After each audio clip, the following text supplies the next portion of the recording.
I mean, you don't need to know every song. I also don't know most songs.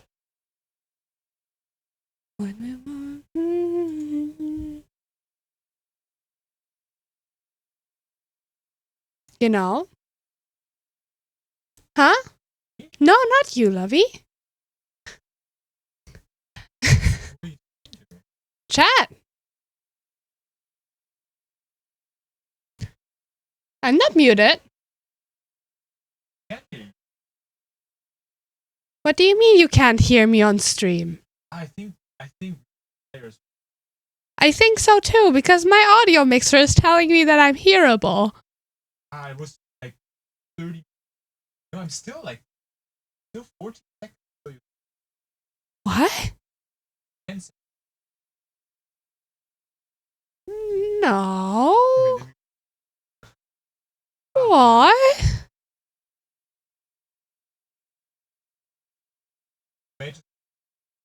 I hope so. Ah! Don't scare me. I hope not.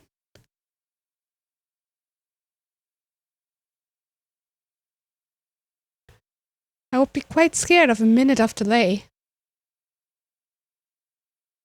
But I'm hearable, right? Like...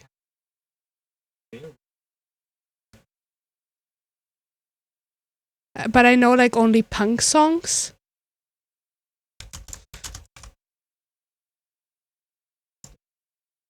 Ah! Is everything broken? I hear ya. Okay. Okay. We're good then. We're great.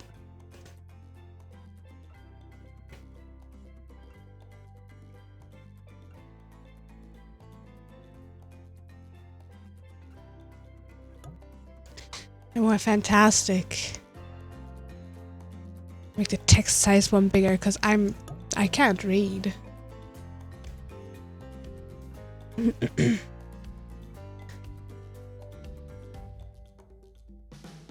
Okay, as fun as Scuffy is, I think I will be reverting back to my normal form. I'm very sorry, Rin. This was Rin's special request.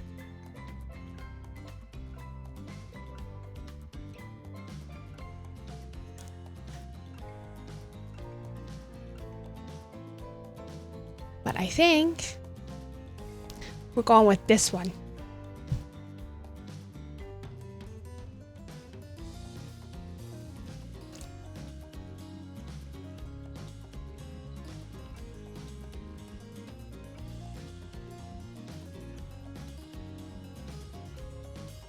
Hi, Emerald. Welcome in. What? What cat just screamed at me? The delay is bad today, innit? Yeah, you think the delay is bad, Mangle? No, it's fine. It was sorry. Okay. It was you. You're the cat that screamed. Mango, hi. Hi, Pee. Yeah. Yeah. You want to tell everybody about how awful it is here? Yeah, you do? Yeah? Yeah?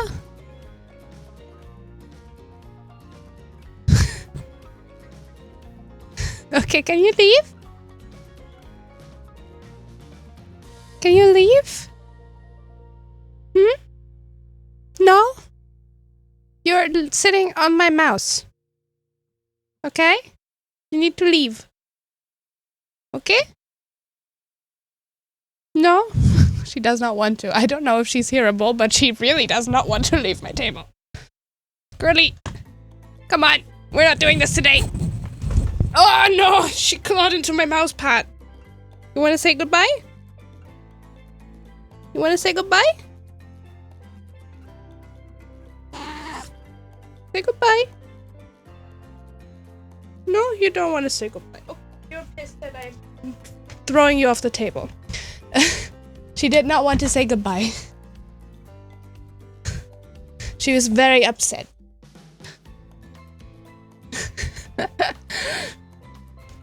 You could hear her. Perfect. She tried saying goodbye. Enter your name. My name is Ruby.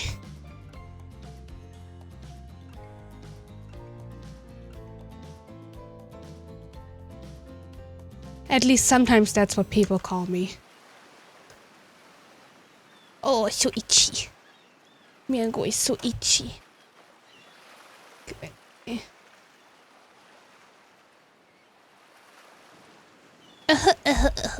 You wake up on the beach, soaking wet, salt water stinging the inside of your throat as if you'd nearly drowned.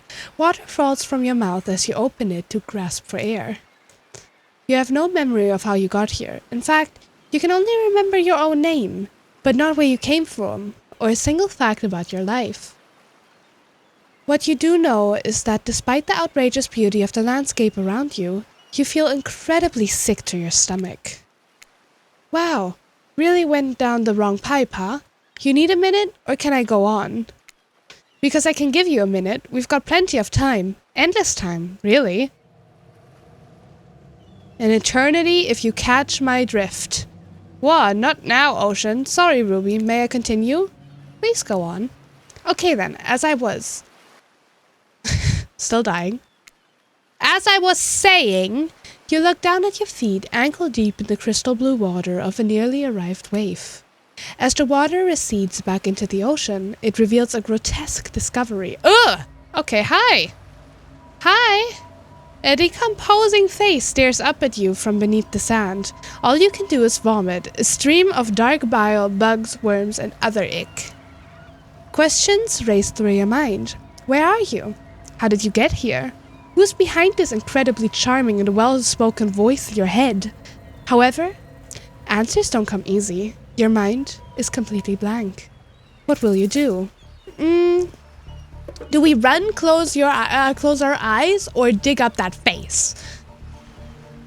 Because I feel like I want to dig up that face. Somehow. I think I'm gonna dig up that face. Settings don't do anything. Okay. Diggy? Okay. We're digging up the face. You brush the sand away from the half-buried human head embedded in the ground before you. Hi, Perry. You missed Scuffy. Scuffy greeted everybody today. There's no body, just this head. As you pick it up, flakes of skin fall to the ground. The jaw falls open, revealing a gold coin sitting on the rotting tongue of this poor dead soul. Getting your hands dirty, I see. I like that. You're a take charge type. I got some gold. See, if you dig up corpses, you get gold. You examine the gold coin briefly, happily distracted from what has otherwise been an extremely confusing morning. The sun beats down on you, drying your clothes. You check your pockets, but they're empty. Plenty of room for a gold coin, you suppose. So you deposit it. God, I love grave robbing. Be right back, making a quick trip to my local graveyard. If you find 1 million, you're legally required to share the money you made with me. I hope you know that. I've decided that. Why, that's a nice coin you've got there. What if you were to spend it right now? No thanks. Look, I'm gonna level with you here. That coin you found, it's mine. I dropped it yesterday and I've been looking all over for it. Dropped it into a dead person's mouth. But fair warning, if I get caught, we're sharing the blame. You know what?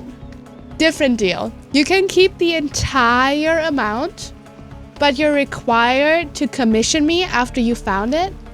And commission prices have just gone up into the millions.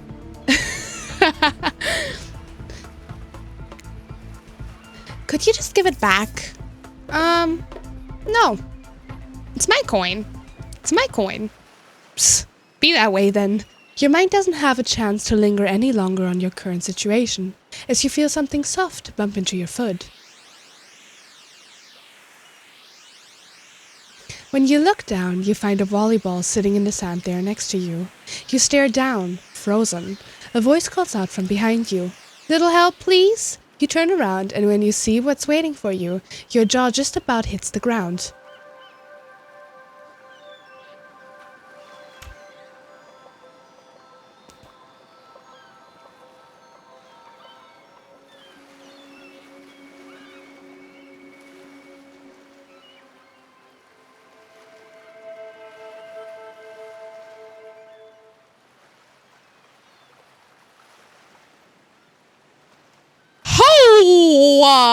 Okay, woo!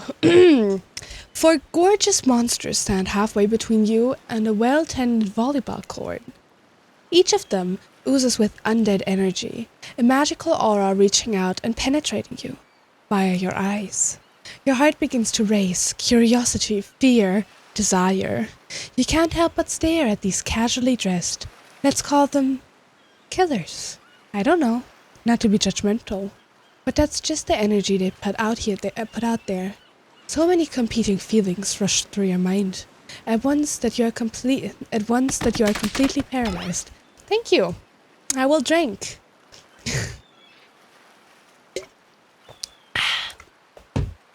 Hello? There are weird days, and there's this. All you can do is look down at the ball and back up at this monstrous lineup of, well, literal monsters. Sexy ass monsters, though. What do? Toss it back, kick it back, say no thanks, say nothing, do nothing. Let's toss it back. You bend down and grab the ball. It's warm from sitting in the sand on this beautiful day. When you give the ball a toss, it arcs beautifully through the air and lands right in Huntress's hands. Not bad, stranger. Huntress' muscles ripple as she grips it in her hand. You look her up and down and consider what it might be like to be held tightly in those strong arms. Warm, perhaps. Maybe a little sweaty, but that's okay. It's natural. Try hard much? They're speaking directly to you, but you still can't bring yourself to reply. You're entranced. When you snap out of it, you realize that everyone has gone back to the volleyball court. Alone again, you look across the beach at these strange residents who casually battle volleyball back and forth, happily ignoring your intrusion into their private beach. Should you be frightened? Worried? Excited? I did refer to them as killers, not to give too much away. But at the same time, damn, they are looking very appealing in their own way, and nobody so much as lifted a blood-soaked finger in your direction. Don't be scared, Ruby. You were made for this. Well, jeez, if the spooky ocean voice says not to be scared, I'm sure it's all going to work out. With no good reason not to, you decide to head over and see what happens next. It seems like you've derailed the volleyball game just by showing up. You derailed the game just by showing up, nitwit. And I guess you're also a nitwit. What is a nitwit? Doesn't matter. Look, it's best to just go with what Trapper says when he says it. That's a policy I hold for pretty much anyone who always seems to have fresh blood on their hands. Hey, don't worry about it. It's all just a game. Existence, that is. Besides, you seem a lot more interesting than a silly game. What's your deal? What brings you here? You mean they're here to do more than distract my total domination? His total domination. That was Wraith. That sigh means he was done with the game too. Either that or he saw a butterfly or something. Look, I don't care why this slack-jawed moron is here. I just want to know, can I kill them or not? You know you can't. At least not yet. Oh yeah, not yet. Hey Ruby, you might want to, say something. Actually, never mind. There'll be plenty of time for that soon enough. Right now this group has some questions for you. But be warned, answer quickly and answer well. This is a timed quiz and it will be very important later. Fuck! Very important. Or not important in any way whatsoever. Probably that one. I can't remember. How attractive would you say you are? Very attractive. I'd say I'm very attractive. This is what you think very attractive is compared to this? Trapper flexes and his muscles are so tight you can practically see the blood running through his veins. If you could have any superpower, what would it be? Invisibility. Same, although sometimes I think I already am. What was your best subject in school? Skipping class. You could say I majored in skipping class. If I had ever gone to school, I'm sure I would have done great in skipping class. I prefer skipping over walking almost always. What's your favorite animal? Cat. Okay. What? Why is everyone looking at me? You think just because I'm the typical cute goth girl, I have some specific love of all things cats, and more specifically, black cats? Well, I do. But you can go to hell, but you all can go to hell anyways. Go. What's your favorite color?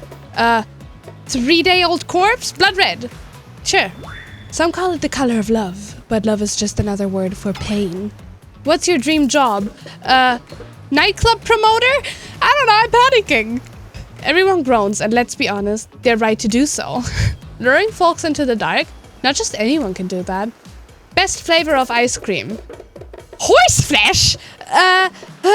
Depends on the day. Chocolate? My favorite flavor is pain. Same here. Mine is vanilla, swirled with pain. I think mint chip is the greatest flavor ever conceived myself. But enough about ice cream. Am I right? I mean, I also love mint chip. Mint chip is fantastic. Also, I want her hat, especially with those. I think they're Chinese flowers, Chinese or Japanese. I can never tell. Hold on a second. This reminds me. I am right. Always. It's a lesson you should learn before we get too much further. Do what I say if you want to survive. Pick mint chip. We're teaching lessons now, narrator. You rascal. Kill or be killed is the rule on this island, even for our faceless voices. Tell me, what's the best flavor of ice cream? Vanilla? You got a reading comprehension problem. I just told you mint chip was where it's at. You almost bought yourself a game over there, buddy. That's right. I can end your life whenever I want to. I'm in control, so don't you forget it. If I say you like mint chip, you like mint chip. Now try it again. Tell me, what's the best flavor of ice cream? Chocolate. The best flavor is chocolate. You gotta read. Okay, I think I need to mint chip. So obedient. I think you're gonna do just fine. Anyhow, now that they know so much about you, I'm sure the group wants you to start getting to know them. What's wrong with him? I'm Trapper. I pretty much run things around here. I'm the smartest, richest, strongest person on this whole island. I don't like losers. If you want to know what a loser is, say hello to Wraith. Hi, I'm Wraith. I'm nothing like everyone else. I like nice people and loathe the big dumb idiots. Hey, what's that? Oh.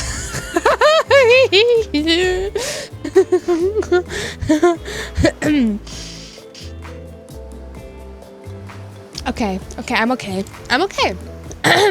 Hey, what's up? I'm Spirit. I don't like most things. I don't really hate most things either. It's not worth my time. But the things I do hate, I really hate, you know? Based on my personal observations, life is nothing but suffering, and society is a carefully calculated lie to keep everyone subservient to those in power.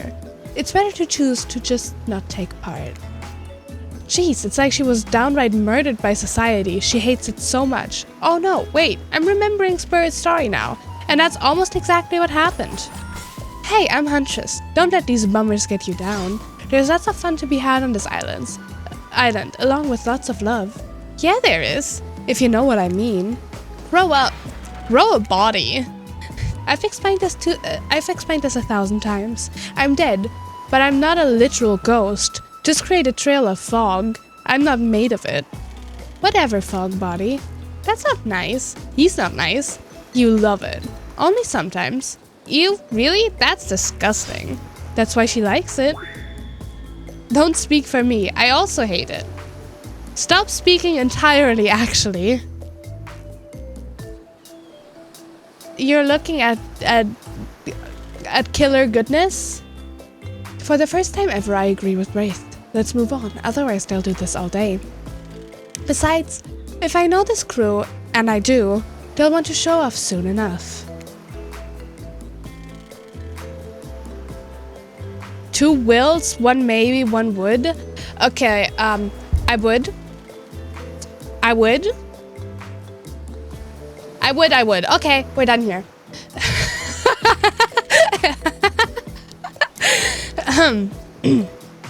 Anyways, if we're done playing, let's do something else instead. Wow, for once I actually agree with the meathead. I say we go to my yacht.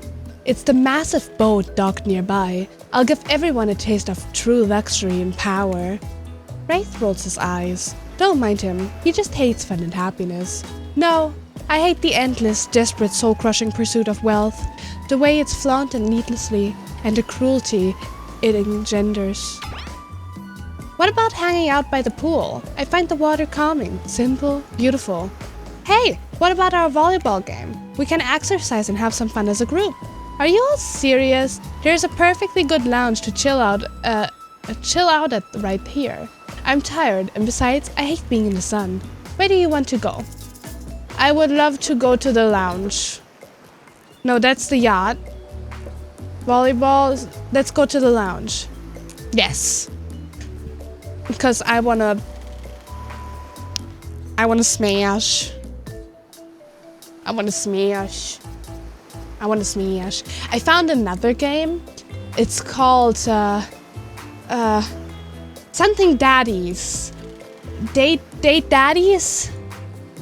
Date daddies? Maybe? I don't know. Is it date daddies?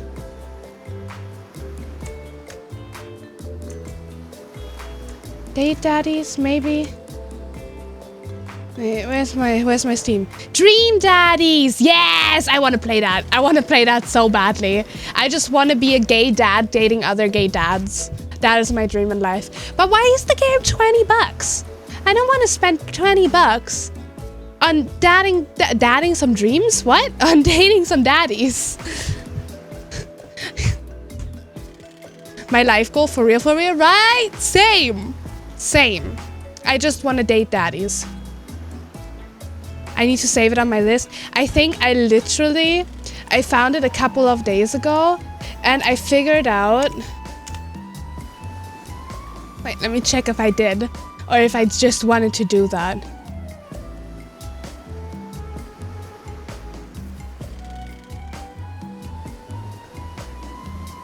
I did not. I figured out that on Throne, like the wishlist thing I use, you can add games onto there. And I wanted to see if they have Dream Daddies. Dream Daddies. They do! Add to wishlist.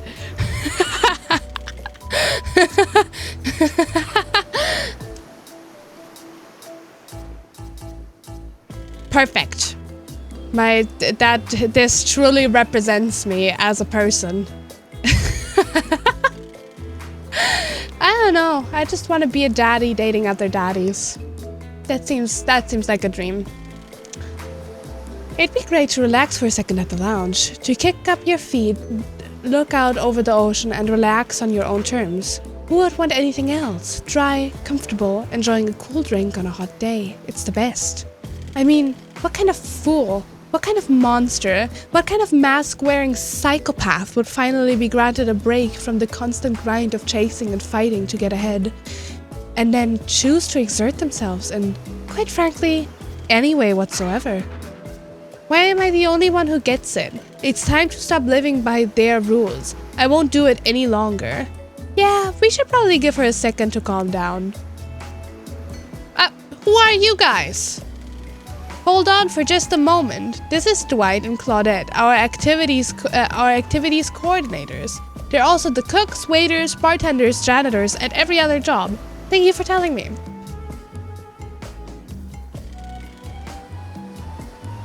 They're the only help remaining on this island. This place we call Murderer's Island. Cue dramatic musical flourish. Oh, they did have they have dramatic. None of the others survived the interview process, I mean. Hence why we shall hear heretofore referred to them as survivors with a capital S. These two have worked here a long time. So very long. I don't actually know how long it's been. Sorry. Anyway, I should probably let White and Claudette do their mandated jobs. They sure look happy, but they're vibrating with a nervous energy that is starting to give me the creeps. We will now escort the group to the venue of your choosing.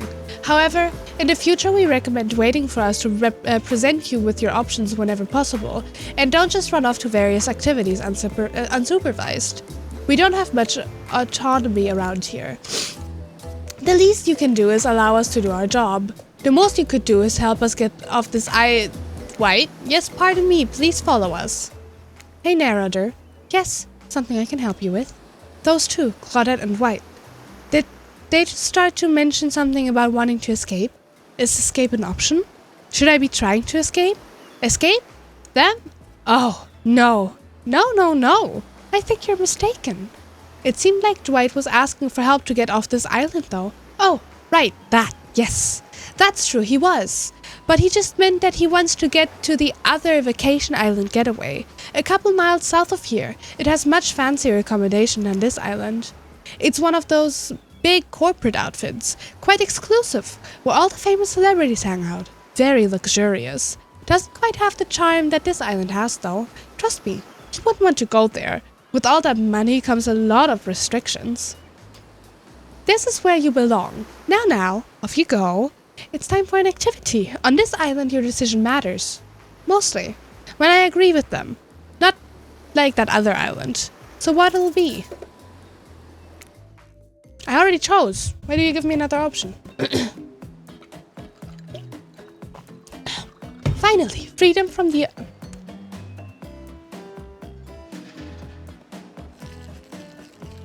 Finally, freedom from the preposterous premise that the four of us would be engaged in some sort of thrilling 2-on-2 volleyball match.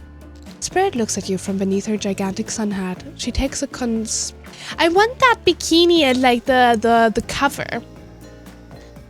Do you guys think I can find somebody to sew that for me? Do you guys think they sell that? They would be so cute.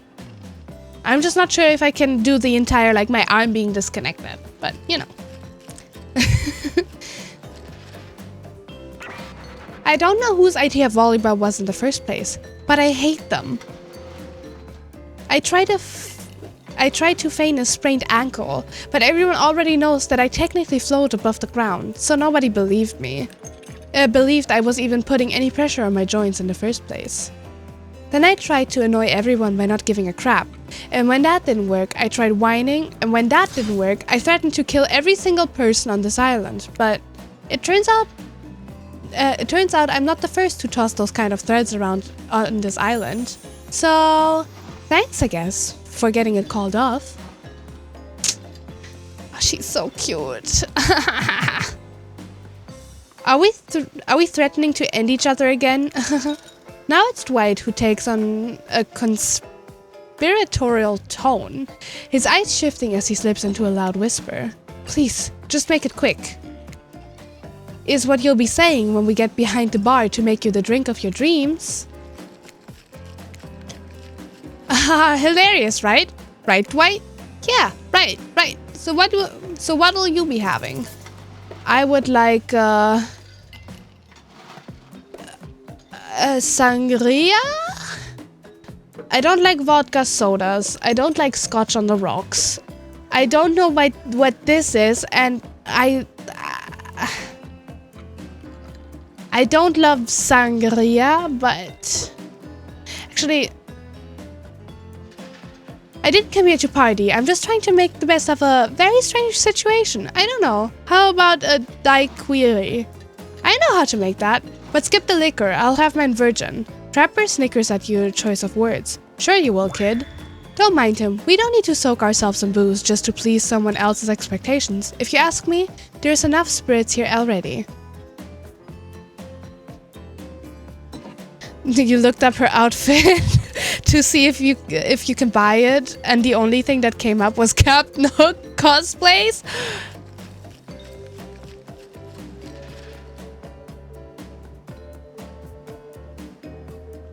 Do I need a Captain Hook cosplay for Ruby? I don't think so, no. Anyways. Besides, alcohol just numbs you to the painful realities of the world. I choose to face them head on.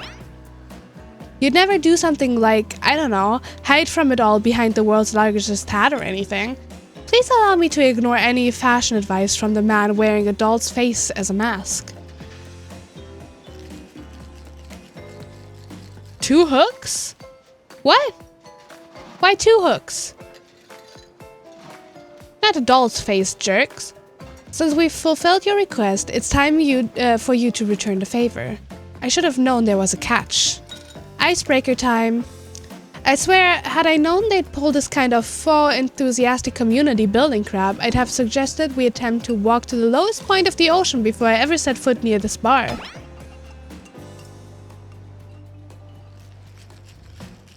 Two right arms? Who has 2 right arms? You don't think it could be kind of fun? A little fun? Never mind, I hate it. This sucks, but it could be fine, or whatever you say. Has anyone seen my hat? I've literally never seen him in a hat. If we must make small talk, I'm at least picking a topic before we end up being forced to do some lame improv game that nerds learn at their non-sports after-school activities that I definitely never did because I'm no nerd. I do? I don't have 2 right arms.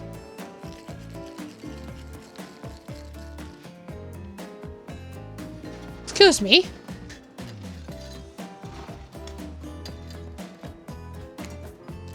Sitting here on this beautiful sunny afternoon, warm sand beneath the cold fog beneath my severed feet. You have 4 arms. Oh, right. Right. Oops. I forgot that I have 2 right arms and 2 left arms. Because I'm dumb. Sitting here on this beautiful sunny afternoon, warm sand beneath the cool fog beneath my severed feet. The topic I choose is books, novels, comics, fiction or none. Reading is the only real escape from the inescapable horror of life, the escape into your own mind. A groan rolls through the crowd. Not a lot of readers here, I'd imagine. Based on that response, they were much more enthusiastic about drinking. There you go, gaslighting. No! I did not I gaslit myself, okay? Had nothing to do with me gaslighting you guys, and everything to do with me gaslighting myself.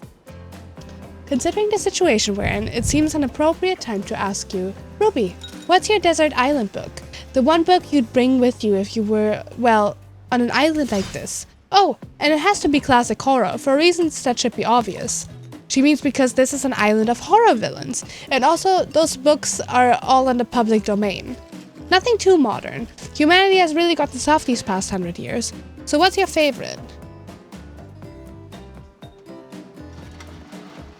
Can I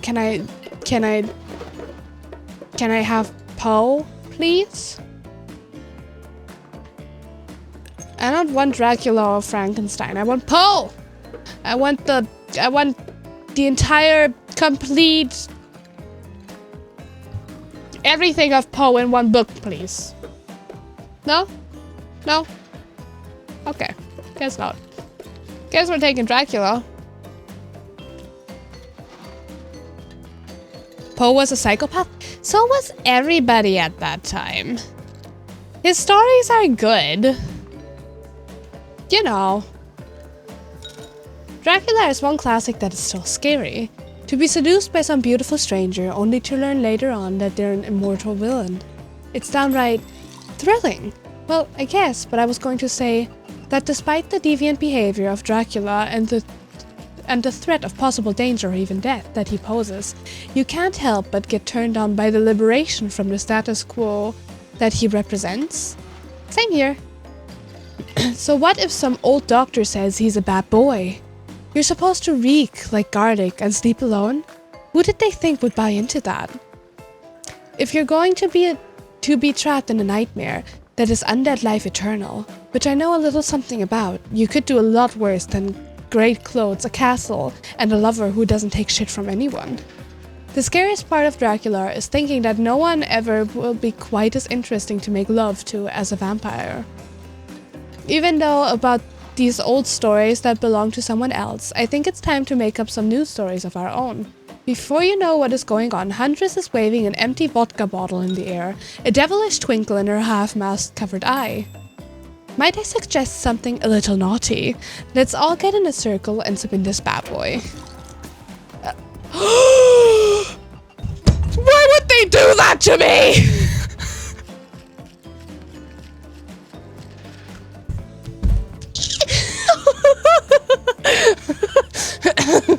I did not know he was part of this. I did not know he was part of this. Oh god. Oh god. Oh god. Oh god. Oh god. Oh god. Oh god. Okay, I need to handle myself because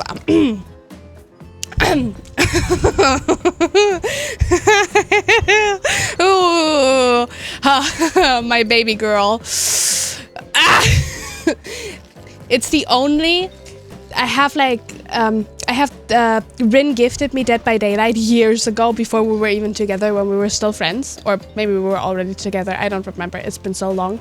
And they gifted it to me with the Stranger Things DLC. And then the only DLC I've ever bought after that is the one with the Trickster, because he's so fucking hot. He's so hot. And I kiss and laugh in his voice and everything. He's just so hot. I just couldn't handle myself. I hate playing killer, but like, excuse me. Why is he so hot? Okay. Trickster, isn't it a bit late to introduce a new character? I thought I was the one who gets to make the rules, so I'm not sure who I'm asking. But I wasn't ready for this. I'm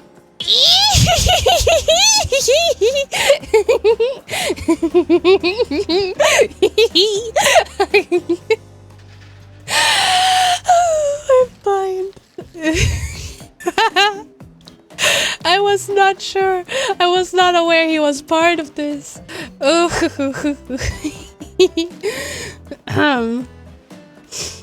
Okay, I'm okay. But hello. And who's this new fan in the waiting? Beat it, hack. I don't know what is the harm in inviting one more person to join the circle for our game. Exactly. I don't know either. Oh, I can't stay. I was just saying it's a great idea. We'll also teasing the secret Trickster ending.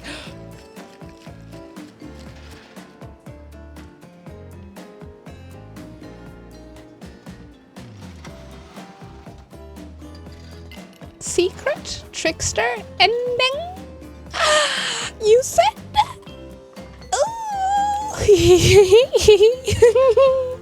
Ooh. Yeah. I've got much better things to do than hang out here. I'm famous. Toodaloo.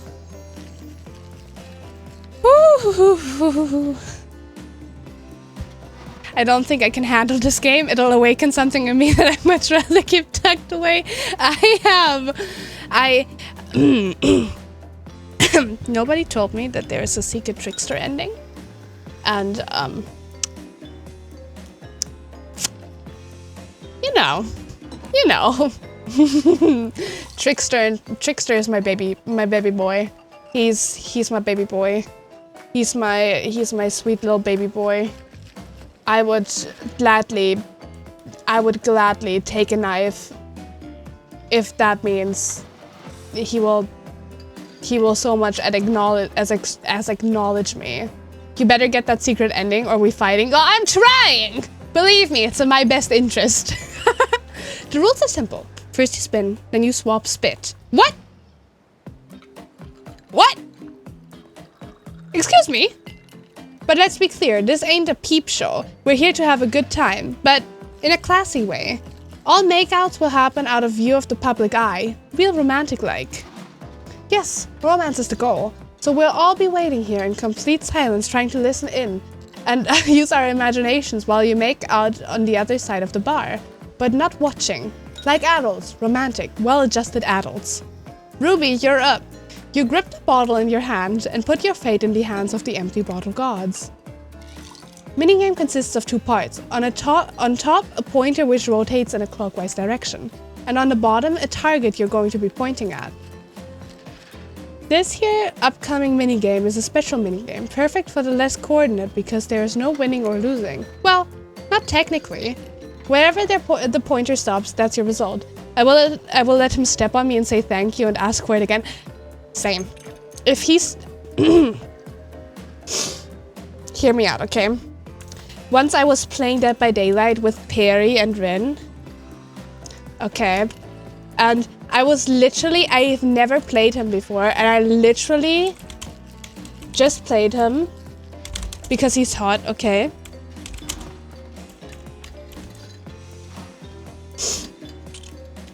And there are like these like animations if you kill people, right? He's so hot. I can't, he's so hot. Well, not technically. Wherever the pointer stops, that's your result. I suppose if it doesn't stop where you want it to, that's a bit like losing, but no one has to know if you don't tell them. Okay, ready to play? Or would you like me to repeat that? I'm ready. Away we go. Spin the bottle and see who you're gonna smooch. I wanna smooch. No! Shit! Never played a single game of it. Is it any good? It's just, it's... Yeah, it's Dead by Daylight. It's special. You need to like Dead by Daylight. You need to like, which sounds weird, but if you, I don't know. Yeah. It's very heavily based on like community being fair. Special or special? It's like special. It is really fun if you play it with the right people, or if you play it like in a group of people that you know where everybody is playing fair. But it can get really toxic, and there is like kind of like a code that you stick by, but a lot of people just don't do it, and that makes the game really unfun and basically impossible to play. So either you are really lucky with the people you play with, or you only play it if you have an entire friend group to play it with, because otherwise it, you know, it can get quite bad. Psych, you have to actually spin multiple times to get your real result. First to get 3 times is your true match. That's how we play hardcore spin the bottle on this here island. Now get your spin on. Yes! No! No! No!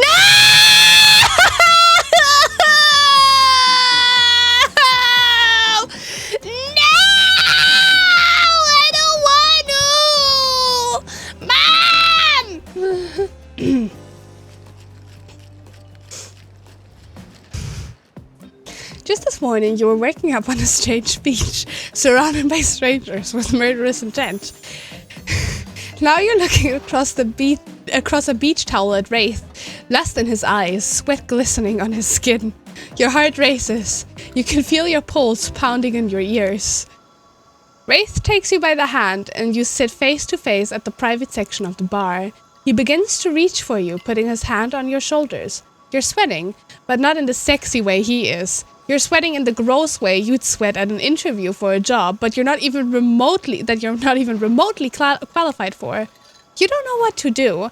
If you try and lock lips in this state, you might gross him out so completely that he'll never be able to look at you romantically again. Wraith, we, look, you're great, but also terrifying. Did you just steal your line? I want to be kissed by you, but, well, I'm maybe not even sure how. Is that sad? Great, now I look sad. Well, if the tropical shorts fit, you make me happy to be around, I think. It's still so new, all of this. We can figure it out together. Really? I'd like to get to know you, and, you know, the kissing thing sounds great in theory. It sure doesn't sound, painful. So then... Hey! So then, for now, Wraith reaches out and gives you a vigorous handshake. We're acquaintances, going on friends, going on lovers. I'm sorry, great handshake, by the way. Really? Truly. I hate to break up such a passionate moment that we only assume was passionate. That was very rude. Thank you, guys. I will drink. That felt kind of like it was meant to break my stream.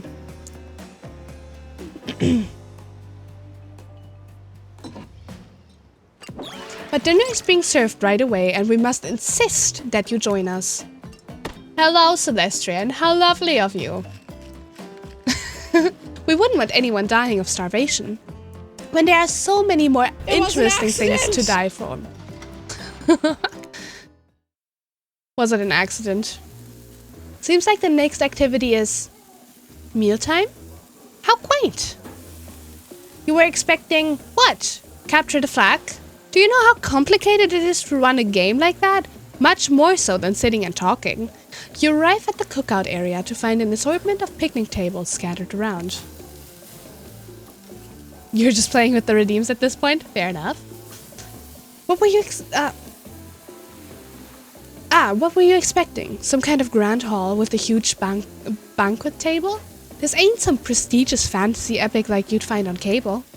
Dwight and Claudette usher you to your seat, but there's very limited seating directly around you. And oh, great, terrific. It seems that everyone wants to sit next to you. What I'm supposed to do with these glory holds. Leave the glory holds where they are. Even better is that they don't want to sit next to certain other people either. To start, no one wants to sit next to Trapper. Meanwhile, he refuses to sit next to Wraith or Trickster.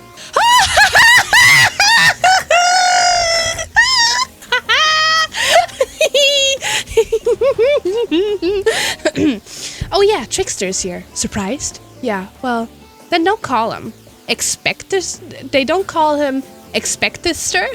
I'm sorry, even I get nervous around crowds of killers, and my whole shtick gets a little flustered.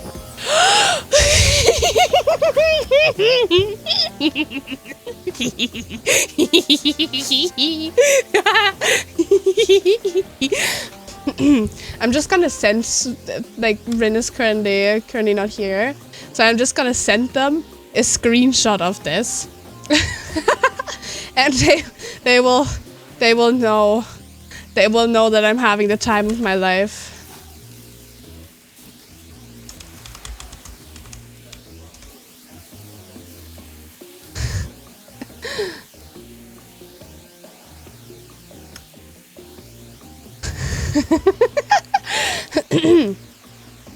Where's his nip-nips?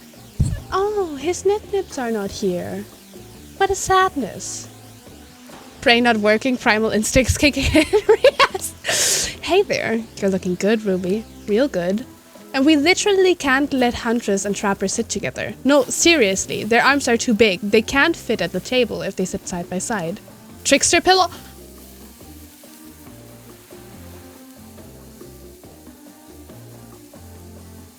I'm writing it down right now. I am writing it down right now. I broke my decoration, but that's okay. Trickster. Body. Pillow. Anyways. I wrote it down. I will be a happy girl. Look at this. We can't even fit everyone on the screen at the same time.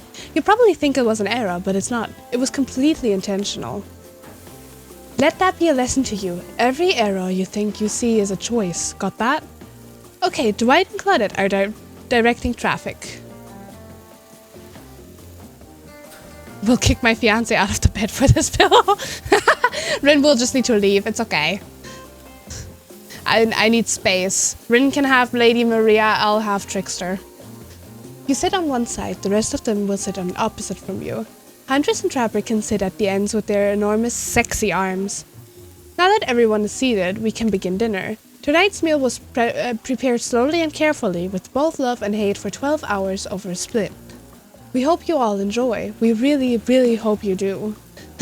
Hey, you didn't actually tell us what we were serving. What are we eating? It's meat, seasoned with a specific number of special herbs and spices that we simply can't divulge. My favorite! Meat is good. Meat is murder.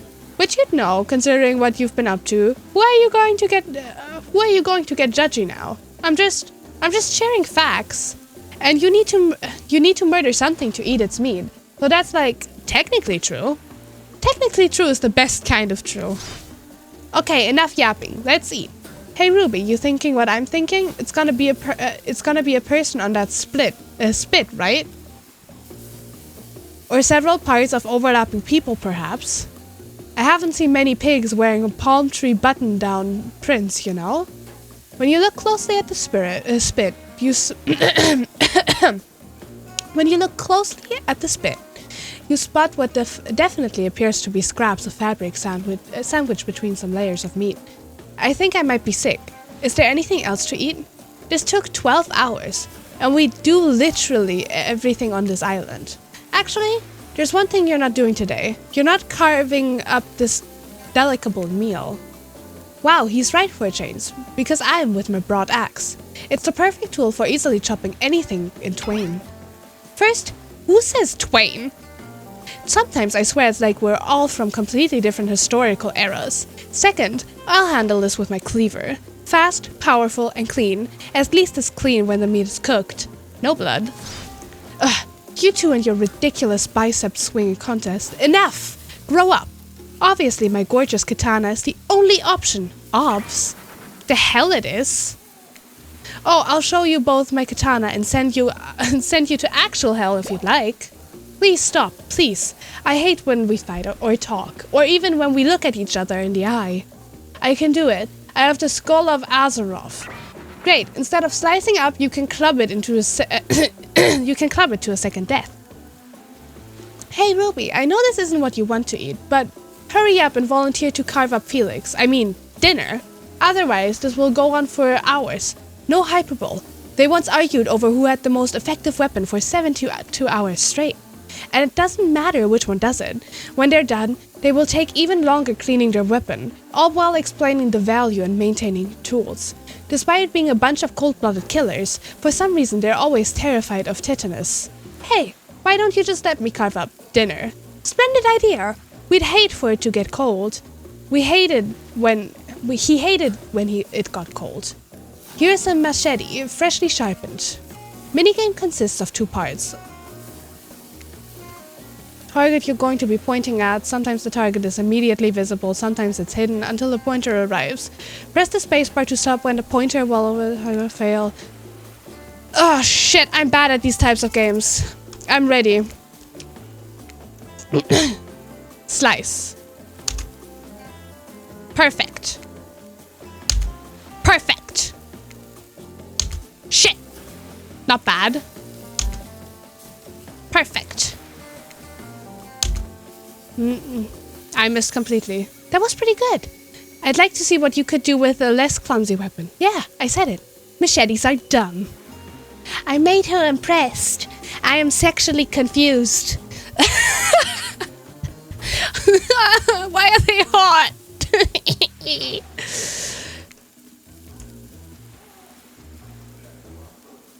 The sounds, especially coming from the masked killers while they eat, which involves lifting their mask and shoving food up behind them, are nasty. Spirit, meanwhile, doesn't even eat. She's the only one who seems to really be embracing being dead. They're all dead, right? This is obviously hell. I mean, come on. We're still trying to be mysterious here. You think mystery comes easy? Claudette and Dwight aren't the only ones who've been working their asses off to make this night perfect. Well, at least they're lifting their masks. This is only 99% as disgusting as it could be if they just tried to mash stuff through there. Spirit, why aren't you hungry? The 2 best things about being dead is not having to eat. That's only one thing. Think about it, Ruby.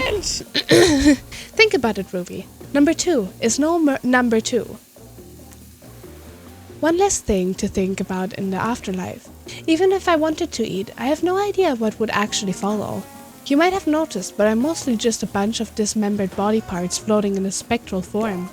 Do you see how deep this cut on my abdomen is? I don't think my digestive tract connects anymore. Between the food and the behavior of the group, this might be the worst meal in history. But even worse is they're staring at you. You're not eating. They don't like that.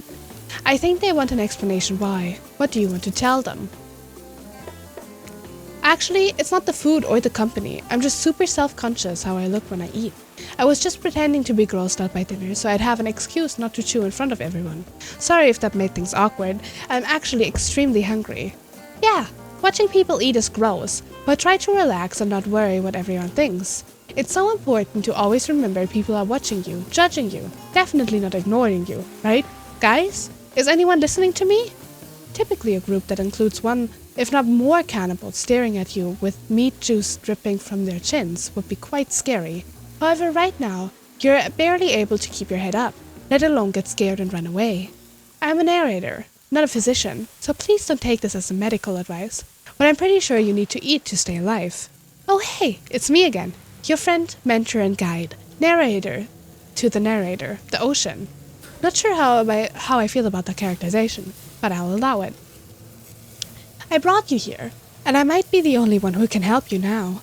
There's only one thing you must do to survive. You have to figure out why you're really here. No one can tell you, not unless you follow the right path, or at least, a right path. There are too many of those to count. Hopefully you pick at least one of them. Because there are even more wrong paths. Many of them lead you to your demise. Others lead to something even worse. Starting scenes over and having to fast forward back to where you were, am I right? For this place holds many secrets, even from itself. But one that truly matters can only be learned if you answer the most important question. Why are you here? Why are you here? Answer that and you'll learn the truth. The ultimate truth. Vague. Mysterious. I gotta give it up to this ocean character. That's some quality early game storytelling. Hold on, I'm back. One more piece of advice. You've made many choices by now. Some of them I liked. Some of them I did not. It's in your best interest to make more choices that I like. Duh! You wake up to find Spirit holding your limp body, gingerly pouring cool water into your mouth. Don't you just love the ocean at night? I do. Staring out over the vast darkness of the ocean really validates the feelings inside me that we're all truly insignificant, and the only thing worth pursuing is revenge. I have to wonder, how could anyone believe anything else? You look out into the darkness of night and ponder her question. Well, it's a simple question. How could they? How could anyone not feel small and alone in face of such massive nothingness?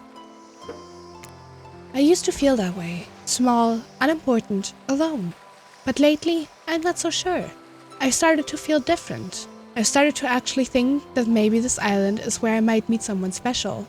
You look at Spirit, who has turned from the ocean to look at you while you speak on this topic. She's clearly so passionate about. A friend, perhaps something more. I don't know what this island has planned for me. A friend? Friends are just cowards who seek comfort in numbers.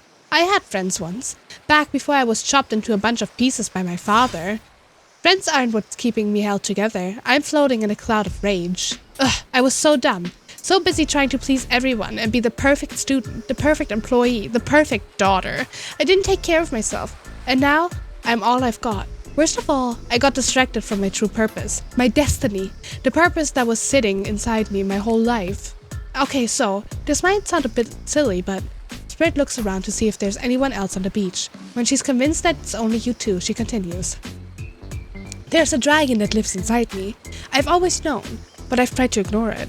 When I couldn't ignore it, I tried to push it down. I'm so stupid. You're not stupid. That sounds badass, right? But I didn't let it out. And then I, chop chop. And now that dragon is pretty much a one-track revenge beast. But enough about me. What's inside of you, stranger? I'd kill to have a dragon. Maybe not the best choice of words. I mean, a dragon sounds awesome, honestly. Though, I don't feel like I've got anything inside me at all. Just darkness. Never-ending darkness. And here I thought Spirit was the biggest goth on the island until you arrived. Perhaps I could light a torch and search through that darkness. Just as hopefully you. Just as things are really heating up, you hear a flurry of footsteps behind you, and you quickly spin around, ready to fend off whatever new danger has popped up on this strange island. Only to find that it's Dwight and Claudette sprinting across the beach, clipboards in hand, which they're waving in the air above their heads. It's very important that we stick to the itinerary, I don't know, and attend each event as scheduled. Playing sick for cute flirt points was not a part of this evening's activities. That's strictly slotted in for after campfire story time. At this rate, we'll be late. Playing sick? No time for excuses. Well, there is, but that's scheduled for after what comes after the flirting. Go, go, go, go!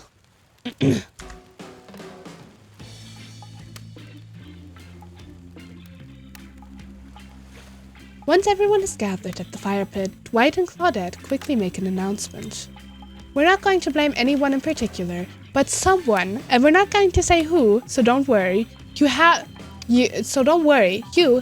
been sticking to the schedule. That means that we're behind on time for evening activities, and we'll only have time for one person to share their special spooky nighttime story. Just one story, but story time is my favorite activity. This is a narrative-heavy experience. You're telling us that only one person gets to share? How will we decide who? Okay, do we have to decide as a group? That never goes well. Whoever did this, step up now. I swear I won't be angry. I'll merely chop your head clean off. No fuss, no muss. Voice trembling, you realize this is probably it for you, but you embrace your fate.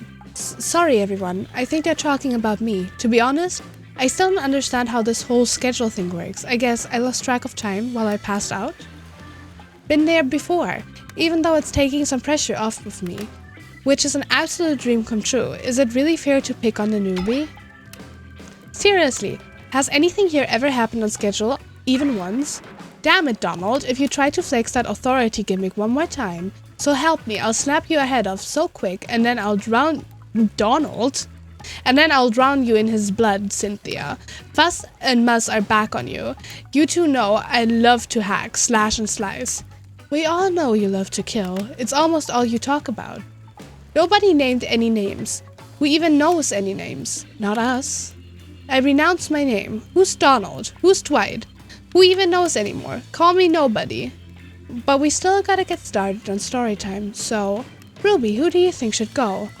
Damn it, that's a name. Please pick somebody quickly so that this topical vacation doesn't turn into a bloodbath. I choose you, Spirit. Well, this entire experience is being carefully crafted to avoid an IP infringement lawsuit. Let's be careful with the catchphrase, will ya? Really? You want to hear from me? Spirit huffs and dramatically rolls her eyes as she gets to her feet in front of the campfire. Don't let her talk you out of it. She's great with ghost stories. I don't know where she gets it, but she comes up with the scariest stuff, seriously disturbing, even to me, and I literally pulled a guy's skull and spine out once with my bare hands. Talk about bullshit stories. If everyone else is going to chit-chat, I guess I can just sit down and... Huntress' eyes go red behind her mask and both Trapper and Wraith take their seat. They know when it's worth fighting and when it's not. Well, I hate to break it to you, but tonight's story isn't scary. It's a romance. Too late now, though. I was selected, so I'm going to tell my story. I call it The Prisoner's Kiss. You notice that Huntress and Wraith are both sharing a giant tub of popcorn. Nobody offered you popcorn. It was a dark summer night. Warm rain seeped from the sky like blood from an old wound. Detective Hodda, a celebrated investigator and renowned hostage negotiator, was called to the scene of a strange occurrence, unlike anything she had ever seen before. When she arrived, the scene was chaotic. Crowds had begun to gather. A dozen of other officers were doing everything they could to keep curious onlookers away. But how could anyone resist wanting to know more? For there, in the middle of a busy market, had appeared a giant box. Strange, alien in its appearance, and massive in size. No one knew how it got there. Was it delivered? Built on site? In such a busy area, how could something like this just appear? A mystery. It was as if conjured by magic. But it was no illusion. The huge box was real, and someone was trapped inside.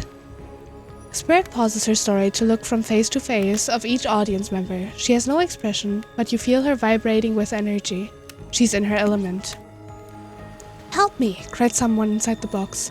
It was a man, terrified, trapped, imprisoned, his voice trembling. By now, it was if every detective in the city was there, looking this strange structure up and down, inspecting it on every side. It didn't make sense. There were no doors, no windows, no fasteners or seams. It was completely solid and much too heavy to move by hand. Solid, that is, except for a single small slit, just enough to see the bloodshot eyes of the prisoner trapped inside. "I don't know what happened. I woke up and here I was. I'm so scared. Please help me," cried the man, as if pleading for his life.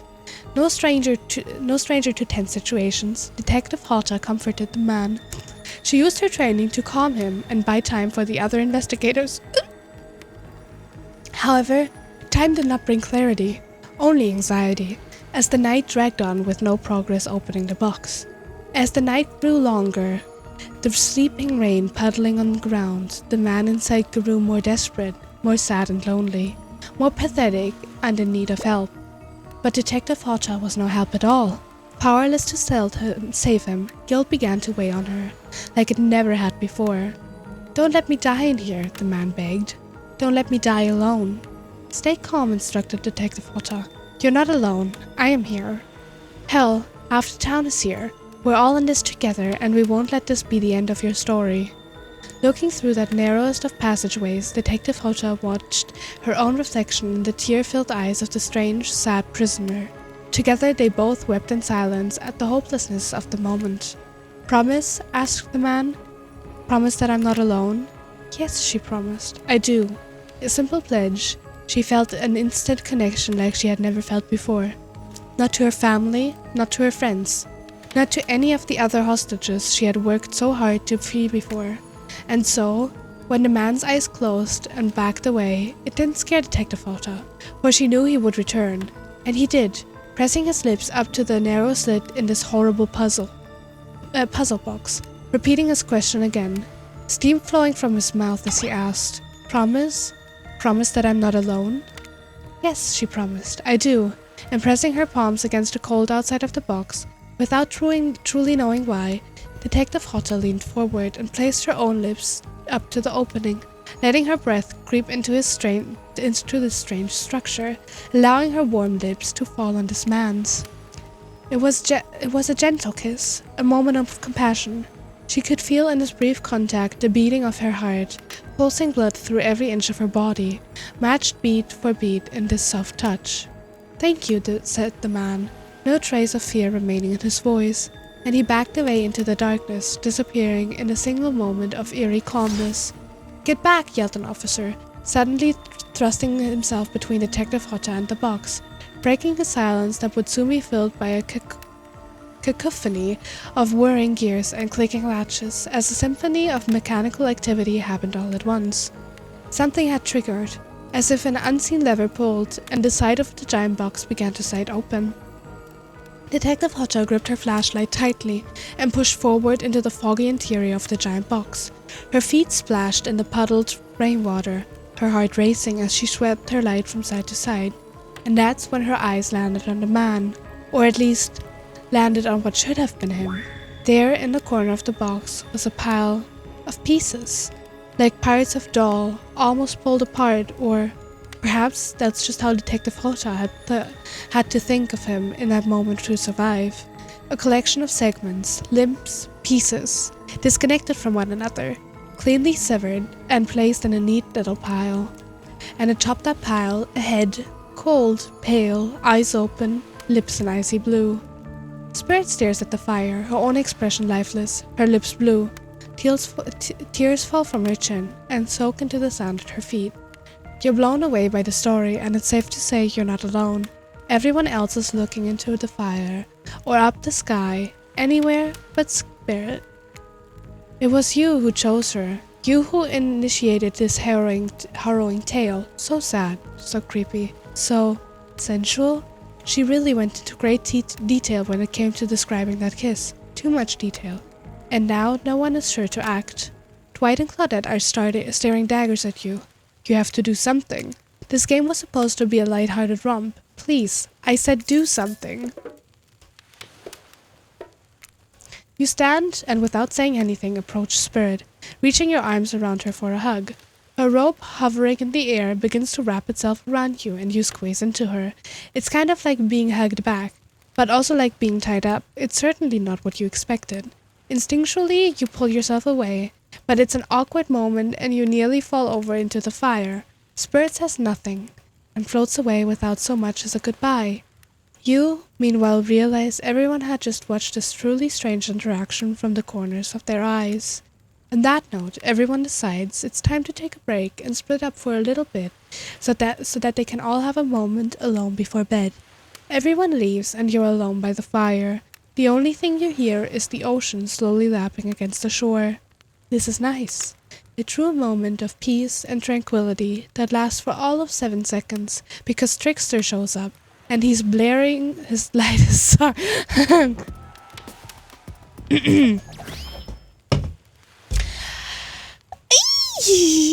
My baby boy, my sweet baby boy, my sweet baby boy, my baby boy, my love, my baby boy. Hey baby, you look lonely. Mind if I join you? He doesn't wait for an answer. I know we've been hearing from these guppies all day, but I want you to hear something from a big fish like me. Something special those in charge of this island don't want you to hear. I am the ultimate catch on this island. Oh, I know, baby boy. Oh, baby boy. I know you're the catch. You're my catch. You're hot. Okay, bye. The only lobster in an ocean of sardines. No one can give you what I can. You just have to find me. Come find me, baby. Trickster leaves. You're a bit confused about what to make of his cryptic clues, but you aren't going to get any time to yourself to think about them just yet. Spirit approaches you. You know, I was watching you while I told my story. I could tell it was having an effect on you. This fog that follows me around. I could feel you breathing heavily, taking me in. You and I both absolutely flabbergasted at the piece of information. Legit, you learn something new every day, even when you're a narrator. You're doing it again right now. You need to calm down. You should come to the hot tub with me. Dipping in hot tubs with the Spirit? You've come a long way in a single day. I'm not saying you shouldn't follow her. An offer like that? Just don't forget our little talk. I would be on my knees before he even opens his mouth. I would be... I hate feet, but I would be kissing that man's feet if he just calls me baby once. I swear to God. That man has me wrapped around his finger. Like, I don't know. Whew. Huh. You and your storyteller friend slip into the water. It's just the right temperature for an evening dip. Plus, if some jealous shark comes along and manages to jump from the ocean into the pool, you're also pretty sure your killer companion could handle it. I just want to be totally clear. Even though that story bore some similarities to my life, it was not about me in any way, shape, or form. Not symbolically, not metaphorically, not any other ickily. I believe you completely. Sure, you were cut into pieces in your life, and so was the person in the story. A perfectly normal coincidence. Sure, you're on this island, trapped, one might say, in a most puzzling place. Also, complete regular coincidence. And sure, his lips were blue, and your lips are blue. Really? You'd call this blue? Searching for answers, hoping to find revenge. Okay, so the similarities stop there, I guess. Coincidences. Sorry, the coincidences. Get this through your head, whoever you are. Samurai blood runs through my veins. Or, well, maybe it has coagulated by now. No need to sweat the details. Regardless, I am descendant of noble warriors. Thousands of years of training with bladed weapons preceded my entrance into this world. Do you know how many swords that is? A lot. You gotta figure out that with that many sharp edges, a person is bound to get disconnected from a body part here and there. The truth is, and I wouldn't typically share this, so don't go blabbing about it. I dreamt that story, like watching a movie in my sleep. It was just a little girl. When I was just a little girl, years before my father sunk his blade into my skin. I never been able to shake it. That's a very adult story for a child to dream. Do you believe me? I know we just met, but yes, I do believe you. The way you told that story, it clearly came from someplace deep. Fool, who taught you to trust a stranger? You're going to get hurt if you don't learn to take better care of yourself. Now you've got me wondering, do I believe you if you believe her or not? And if I know everything, because trust me, I do know everything. Don't I already know the answer to my own question about if I believe your answer to Spirit's question? Whoa, ocean air got me tripping. Sorry, I didn't mean to distract us both. What's important is that a certain corpsey cutie floating in the cloud of magical mist might still be waiting for you to say the right thing and free her from her puzzle box. If you believe that she is the... Damn it, got me going again. Unfortunately, before you can follow this conundrum to what will surely be a mind-numbing cycle of new questions, you find a certain someone standing before you with a fresh towel ready to dry you off. Sorry kids, but it's time for bed. I might be the youngest one here, but I am no kid. I do, however, love being wrapped up in a fresh, clean towel. My mother used to help me wash my hair when I was young. She'd comb out all of the tangles and tie a ribbon around it before sending me on my way. I miss her. Can we kill those two already? Yeah, I wish. You watch as Spirit stares off into the distance, her hand gripping into a tight fist. She doesn't notice you're watching her at first. When she catches you looking, she turns away, roughly grabs a towel from Dwight, and then pushes him and Claudette aside as she floats off. You head over to the campfire. The heat is comforting on this chilly night. Looking into the crackling embers, you think about Spirit's story about the prisoner in the puzzle box. If you manage to escape this place, will you leave with your life? Or has it already been taken from you, and it's just a matter of time until you make a gruesome discovery? Before you can dwell too much on your fate, Claudette and Dwight arrive. They are now familiar creepy smiles stretching from ear to ear. It's a bit menacing to see a smile like that lit by firelight. We must apologize for the accommodations. We weren't prepared for another guest, but we're going to make you comfortable, or die trying. They hand over a pillow and blanket and welcome you to snuggle up by the fire. Perhaps some music will put you at ease. Just try to keep the volume to a minimum. Our other guests aren't the types you'll want to rob of their beauty sleep.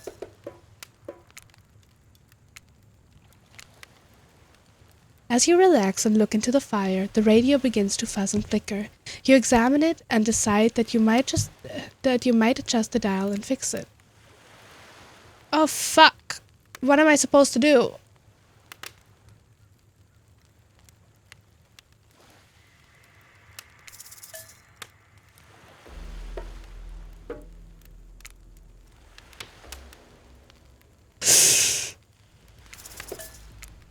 No matter how many things you listen to, you still can't sleep. You decide to ask one of the killers to spend a little more time with you until you're sleepier. Who would you like to summon to your side as you lay by the fire? Can I have Daddy, please? Spirit, are you around? I was wondering if I could get a little company. Spirit tells you her secret for falling asleep when she's feeling restless. I like to listen to flute music, dab on some essential oils, and steam my pores. Really? What? Even the dead like to relax. I don't really have any of those things around. Spirit reaches out and presents you with a unique item. It's a small comb carved from bamboo. I guess you could hold on to this. It was a gift from my mother. I will want it back though, and if you lose it, well, you'll get your revenge on me. If it's the last thing I do. You finally start to feel sleepy, except maybe this isn't really a sleepy feeling. Maybe you're paralyzed. You try to keep your eyes open, but you can't. Darkness overtakes you. The dark voice from earlier speaks to you again. It shouldn't still be as spooky. By now you had a whole day of strange voices in your head. But this one is still undeniably odd. The human's body is made up of 60% water. Did you know that? Of course you did. Everyone knows that. Even amnesiac video game protagonists. Well, guess what? Drink as much as you'd like. You'll never get to 100%. You hear me? Don't think I don't see what you're up to. I'm gonna be right back. I'll be a second.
I have made it back.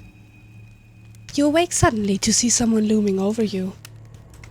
Trapper sitting beside you, sketching a portrait. Oh, you're awake.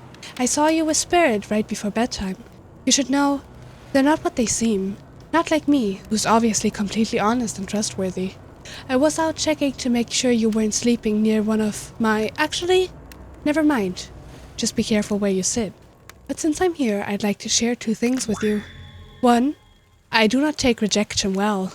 2, the first thing is very important to remember. Were you drawing me? Trapper doesn't answer. You aren't drawing stink lines radiating out of me, are you? Still nothing from Trapper. Look, I'm not an easy guy to get along with, but I'm an easy guy to spend time with. That will make sense if you choose to spend time with me tomorrow. The rest of the scum live like rats. They wouldn't know a good time if it bit them on the ass. I mean that literally. Point is, if you select me, you're in for a day of luxury, extravagance, and fun. Yes, I said fun. And if I don't pick you, remember what I said earlier, or I might be the last thing you ever forget. But hey, you look tired. Get some rest. Sleep. Maybe even sleep well if you can. Just try not to roll over the... No, oh man, go! I love you, but not right now. Little bitch. Just try not to roll over to the about 15 feet to your left. Finally alone, for real this time. Maybe. You drift off to sleep again. Hopefully you're not poisoned.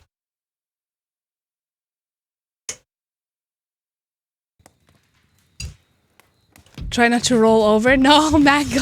She did not roll over. She just came and bullied me. Wait a second. Where are we? This isn't... Oh, geez, it is.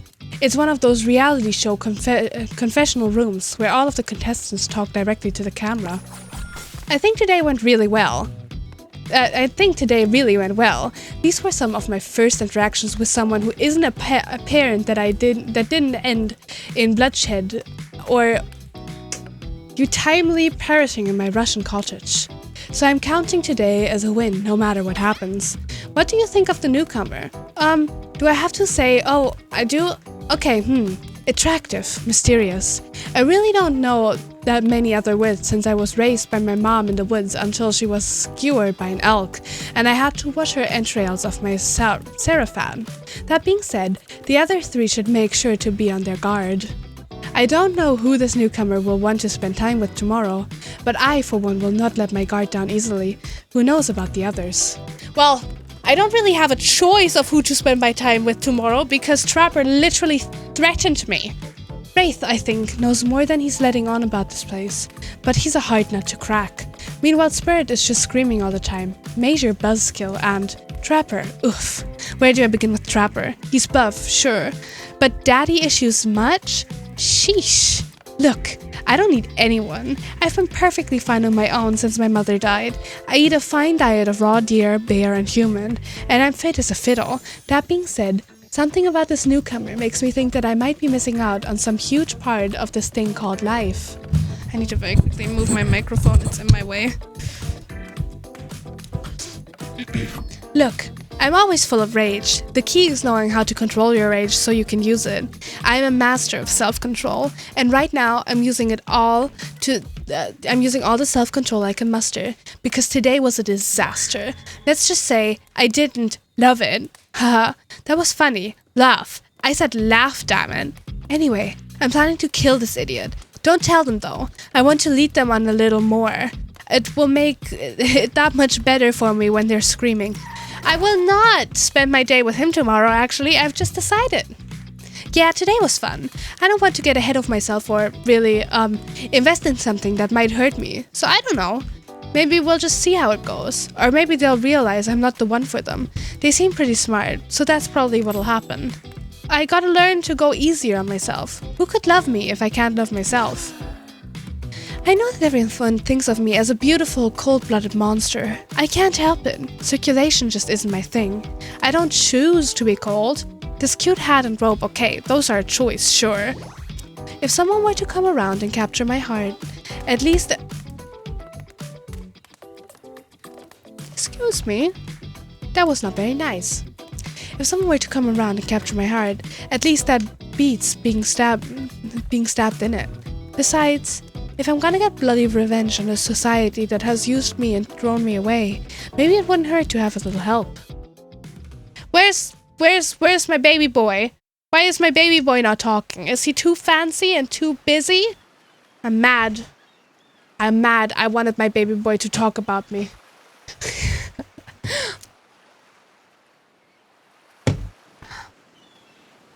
You open your eyes. The sun is shining. Hey! Thank you so much. I will hydrate.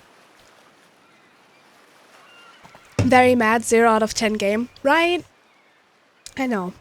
You open your eyes. The sun is shining.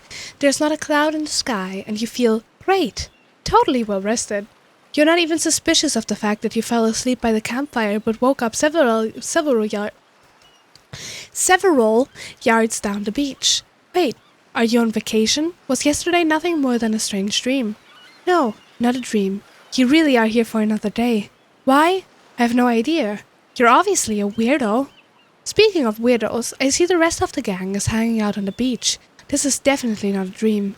I wouldn't rule out a nightmare just yet, though. And talk about sexy. Here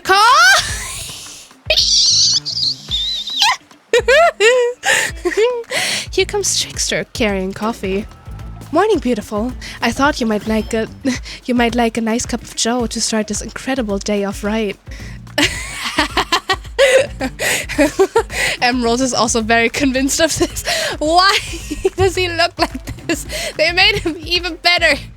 Okay. Oh, I don't know if I trust that. Trickster seems suspiciously cheerful. I'm sure there's nothing nefarious behind his joyful demeanor, though. Everyone knows musicians are morning people. I also want to wish you luck. Today is an important one. My only regret is that I won't be a bigger part of it. Budgeting issues. Also, I'm just swamped with engagements. Especially to the other island. Trickster winks at you. If you want to ask him how to reach the other island now, is the... never mind, he left. God, I trust anything he gives to me. I mean, I'm trusting this. Well, at least he brought me a cup of... No, wait, don't drink that. What the hell was that? They don't call him Trickster because he's good on a skateboard. And he definitely didn't get that name because he brings people drinks so they can have a good morning. That was almost certainly not coffee. And I don't want anyone casually poisoning, imprisoning, and torturing you. Yet. This is supposed to be a tropical paradise. The type of place you give a 5 out of 5, 10 out of 10, 2 thumbs up, review to. Not an eternal prison of pain. And please make sure to leave a review. It really helps with the algorithms.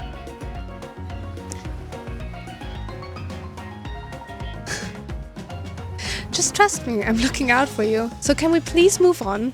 Hey, wait a second. How did a possibly ominous, possibly unreliable narrator physically just knock that coffee out of your hand?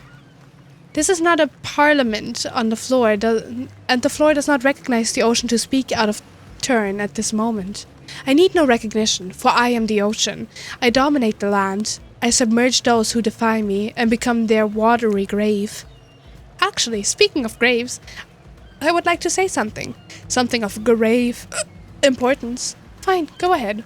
Even if this place is an eternal prison of pain, and I'm not saying it is, even a place of extreme horror can still receive a 5 out of 5, 10 out of 10, thumbs up review if it was crafted with love, or that's the type of thing that you're into. And you know, the ocean is right. A lot of hard work goes into a place like this. You should really judge it on the artist's intent. And whenever possible, start from the mindset of giving them the benefit of the doubt. Constructing these elaborate simulations, vacations, is not easy to do. Sometimes there are some small bugs or inconsistencies, but that's just the nature of process. Perfection is overrated. The universe is filled with mysteries. We ought to celebrate those who venture to bare their souls as part of a creative process, with the ultimate intent of making things for our enjoyment, not to be overly critical of them. Are you two trying... Are you two trying to sell me on this place actually being good? You don't have to say it like that, especially after I saved you from that poorly made cup of coffee. Sorry, we should have been here 5 minutes ago. They always do this on the second morning. Sad, really. Even if they do make some great points. Oh sure, they make great points, I agree. Can we please move on? Yes, of course. Apologies, Ruby. The last few minutes aside, have you been enjoying your time here on the island?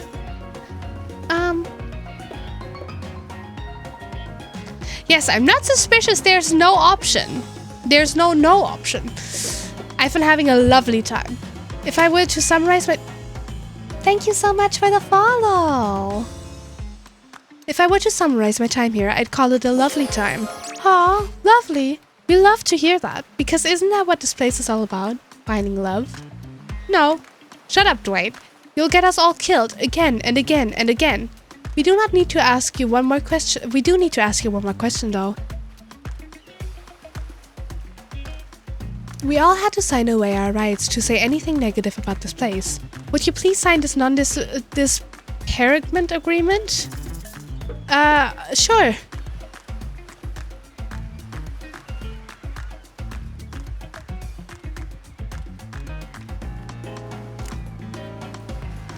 Yes, I would hereby agree to participate in a verbal contract stating that I, Ruby, will never say anything negative about my stay here on this island. Perfect! Delightful. Excellent. Yes! Yes! Hey, Ruby, it's still totally cool if you have any constructive feedback. The place to leave that is, in a positive review, because we all know that nobody reads negative reviews of games, resorts like this. Anyway, I see Dwight and Claudette haven't gone into a trance.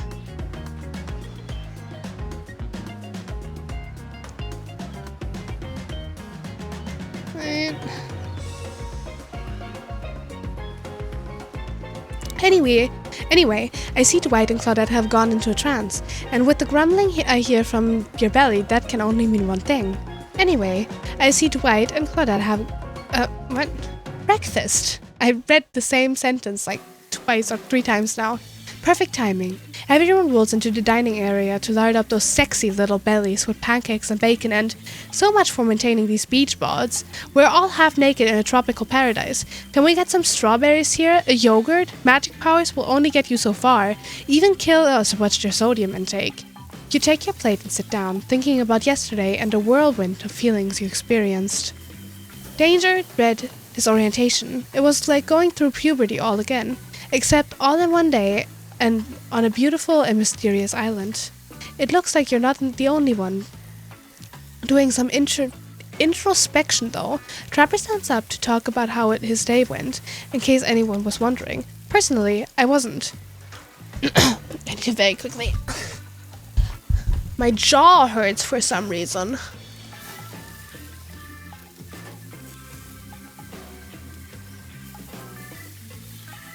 Okay. I can't imagine you could make me any angrier today than you did yesterday, but I really hope you do. I really, really hope you do. Unrelated, anyone see where I left my cleaver? Ha, just kidding, I always know where my cleaver is. Well, that was bizarre. Back to your breakfast. Nope. Now Hunter steps up to talk about her feelings. At this point, anything could happen. I'm open to all the possibilities that the strange island has in store. How open-minded. Ah well, that surely must be it. No one else would weirdly stand up during breakfast too. And just like that, here comes Spirit. Did everyone sleep well? I did, or should I say did not? I haven't slept in 20 years on account of the whole burning quest for a familiar revenge thing, and last night was no different. So in that case, it was exactly how it should be. Got a lot of reading done though. Now, if you don't mind, I'm going to go back to quietly resenting being trapped here with you all while looking cute doing so. Guessing Wraith has had enough time to work up the courage to speak in front of a group. Ah, perfect. There he is. Take us home, Wrath. Oh, hey. That was fun yesterday, huh? Yeah, I mean, not like too much fun. That would be weird, but like a good amount of fun. And now they're all looking at you expectantly. Wait, are you supposed to stand up and explain how yesterday made you feel? I think I need to process everything by myself. I'll see you all soon. Damn, what a power play. Keep on wanting more. You're getting good at this game. Sexy true life experience. Shame you didn't get to eat any breakfast, but so be it. So I haven't eaten dinner yesterday. I just got swept up on a beach. I haven't eaten dinner. I haven't eaten breakfast. I'm gonna die. After breakfast, you head to the hot tub by yourself to clear your head. Yesterday was, in short, a lot. Before you get there, though, something catches your attention. You hear that? Ooh, are you addressing me? Well, yeah, I guess. That is okay, right? You know, I might be pursuing a relationship with one of those four fine killers, but it feels like the person I'm getting to know the most is you, narrator. It's only okay in so much as it serves to illustrate that you've lost your mind, seeing how I'm not real at all. Yeah, I heard this. I heard it this time. I think it's coming from behind the pool shed. I need to charge my phone. Wait. I need to grab my charger.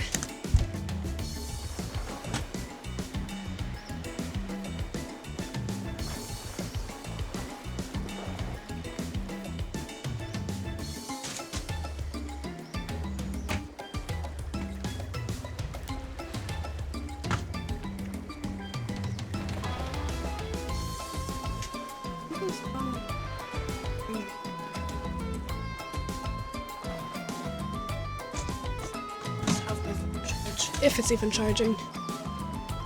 Yo.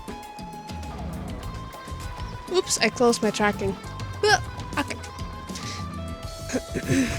No, stick it in there. A little more. Oh yeah, that's it. Yes.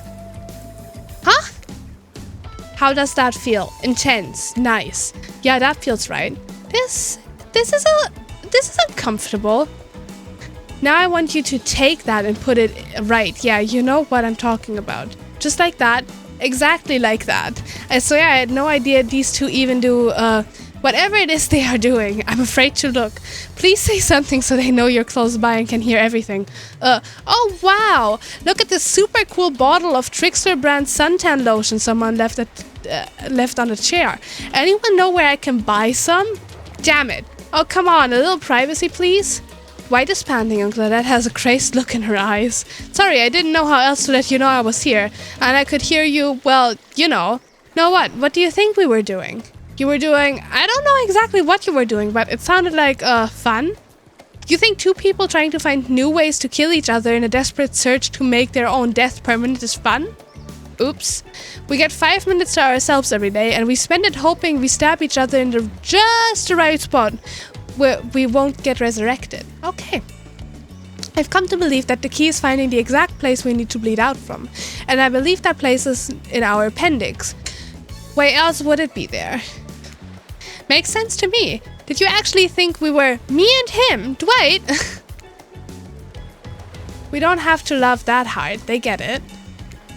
My life is a nightmare, and yet somehow it's never been worse than right now. Let's go, lover boy. I know that all our entry wounds and our 5 minutes is up anyway. Good luck, Ruby. You're going to need it. And hey, if you figure out how to escape this island, please make sure your ghost tells us how. That was both a tragedy and a comedy. A cragmedy? Interesting. Shut up. I like it. Anyway, where were we? Oh yeah, you're heading to the hot tub by yourself to clear your head. Yesterday was, in short, a lot. So far, today has been exhausting too, but you're dedicated to achieving a true centered sense of calm. No drama, no bullshit, just soaking up sun in a heated pool. Today you're on a date with you. Ooh, I like that. I want to be on a date with me. Who would make the first move? And aside from that disturbing thought, all is going to plan until a shadow blocks your precious sun. Spiky tipped like a palm tree is bending over to screw with you. But it's not a tree at all, it's... It's Alma's baby boy. It's baby boy, it's my baby boy. Hey babe, breakfast was weird, huh? Everyone just getting up and announcing how they're feeling. What's that about? Some forced kind of check-in with the group? I don't like it. Fishy. Kinda lazy. Whatever though. Breakfast is dumb. No one should eat before noon. Or after 4 p.m. Yeah, I do intermediate fasting. You see my abs? You seen my abs, by the way? Maybe you can see them later at my private stage on the other island. You know, IP Island, where all the Hollywood celebs hang out. If you play your cards right, I could give you a private show. Catch you around. His abs are pretty amazing. You gotta give him that. And the blow-up bad, threatening but adorable. Makes for an interesting silhouette. Genius design. He's a psychopath, just like the rest of them. You don't gotta give him anything. And we're not best friends, just because he had a little talk about doing a little talking. It's not an open invitation to go smashing the fourth wall every 5 seconds.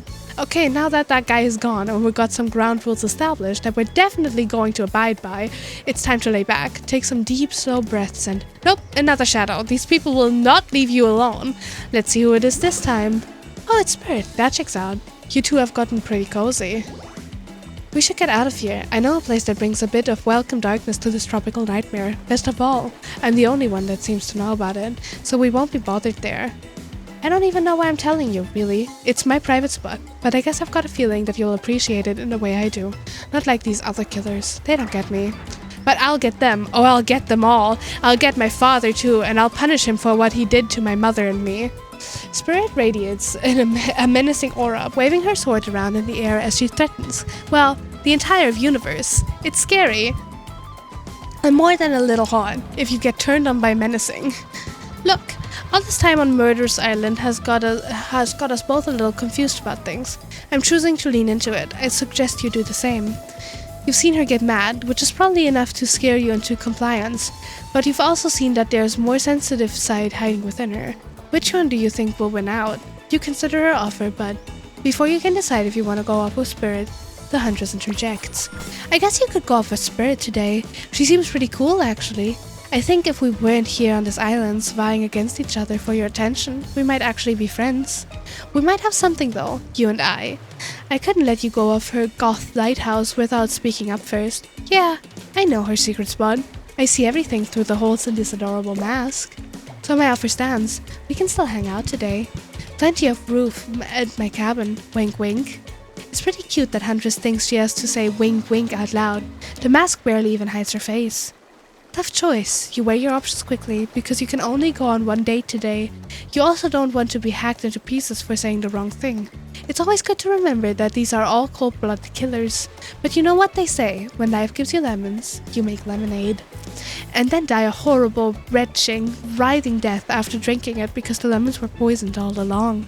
Sorry, this island has really gotten me tilted. So who will it be? I gotta go with Spirit. You've made the correct decision. But know this, just because you picked me doesn't mean I'm going to slobber all over you like a dog. Understand? Well, of course, You've still got a lot to prove to me. I want to believe that our connection is real. But I've been hurt before. Literally. With a katana. I will hydrate, thank you so much.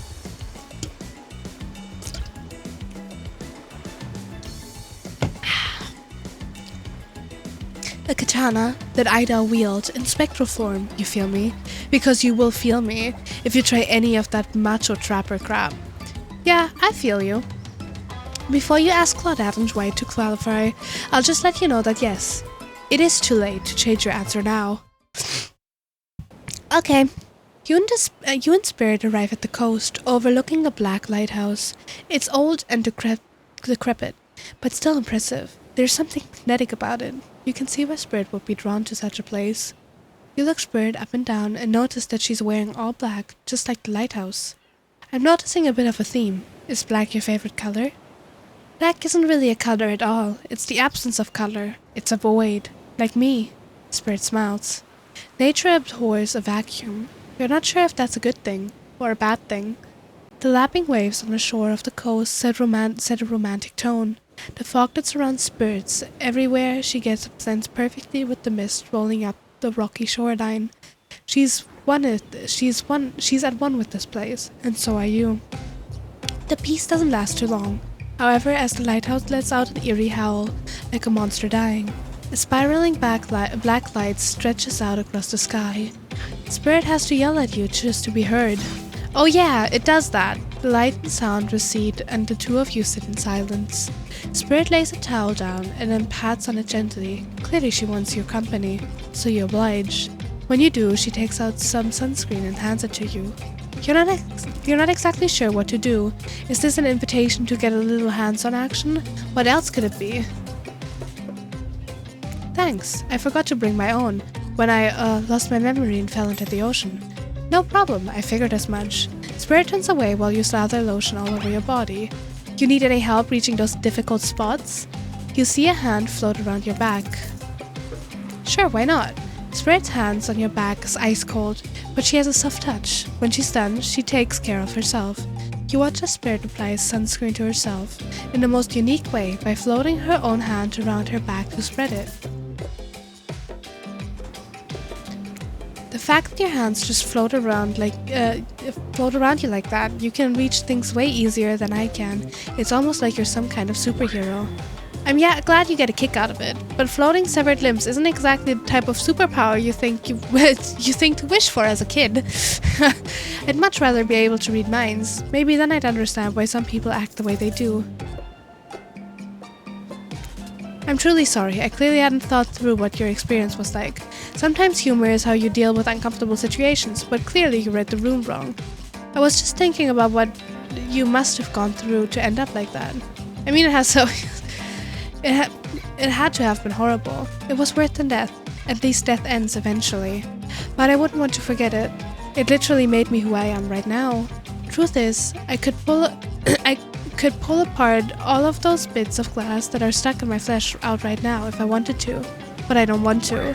Each shard is a reminder of what my father did to me, and what the world did to him.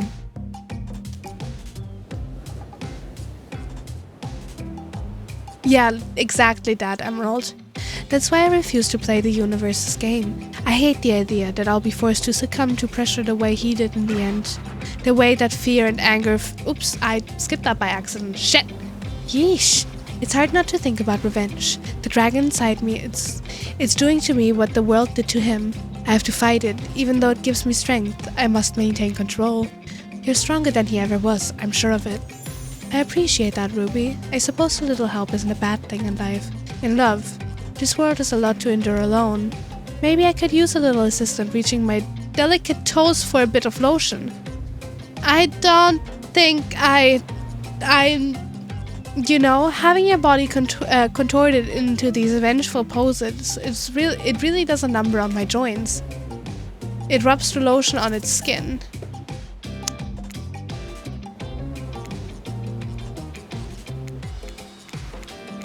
Okay, we're gonna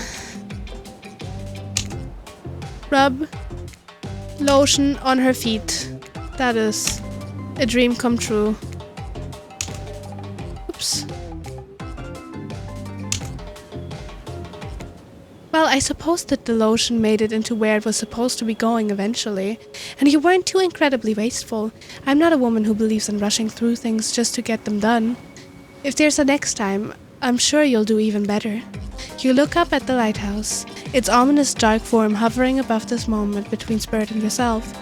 Evil, as it clearly is, in this case it does you a solid by blurting out another ominous moan and burst of black light that rescues from this awkward silence. From seemingly out of nowhere, an ancient-looking ship appears in the water. It glows itself a thing of death. A spirit of a ship that once sailed the seas centuries ago. A tattered black flag whips in the ocean air above the ship as it careens towards the shore.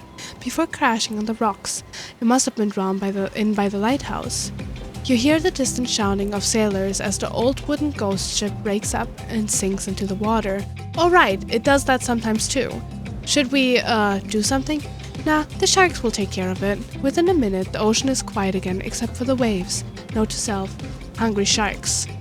But these time-traveling pirates, or whoever they were, you're half sure you saw one of those skull and crossbone flags. Aren't those the only ones drawn here today? It's Wraith. He has emerged from the palm trees behind you. I didn't come here to break up your date or something. I came here for that. Wraith points to the lighthouse. It's indifferent to his intention. I've been seeing it in my dreams, shining its strange light on me. I can't avoid it. Through woods and walls, nothing seems to stop it from reaching out to me. It's a haunted lighthouse. It does that to everyone at some point.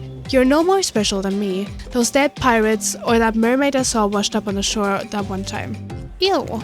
Mermaids, by the way, aren't even close to as beautiful in person as they are in movies. More sea witch than underwater princess, if you get my drift. It's all part of a vast conspiracy, an epic river of lies that runs beneath the island, or something. I'm pretty sure I figured it out, the basics anyhow.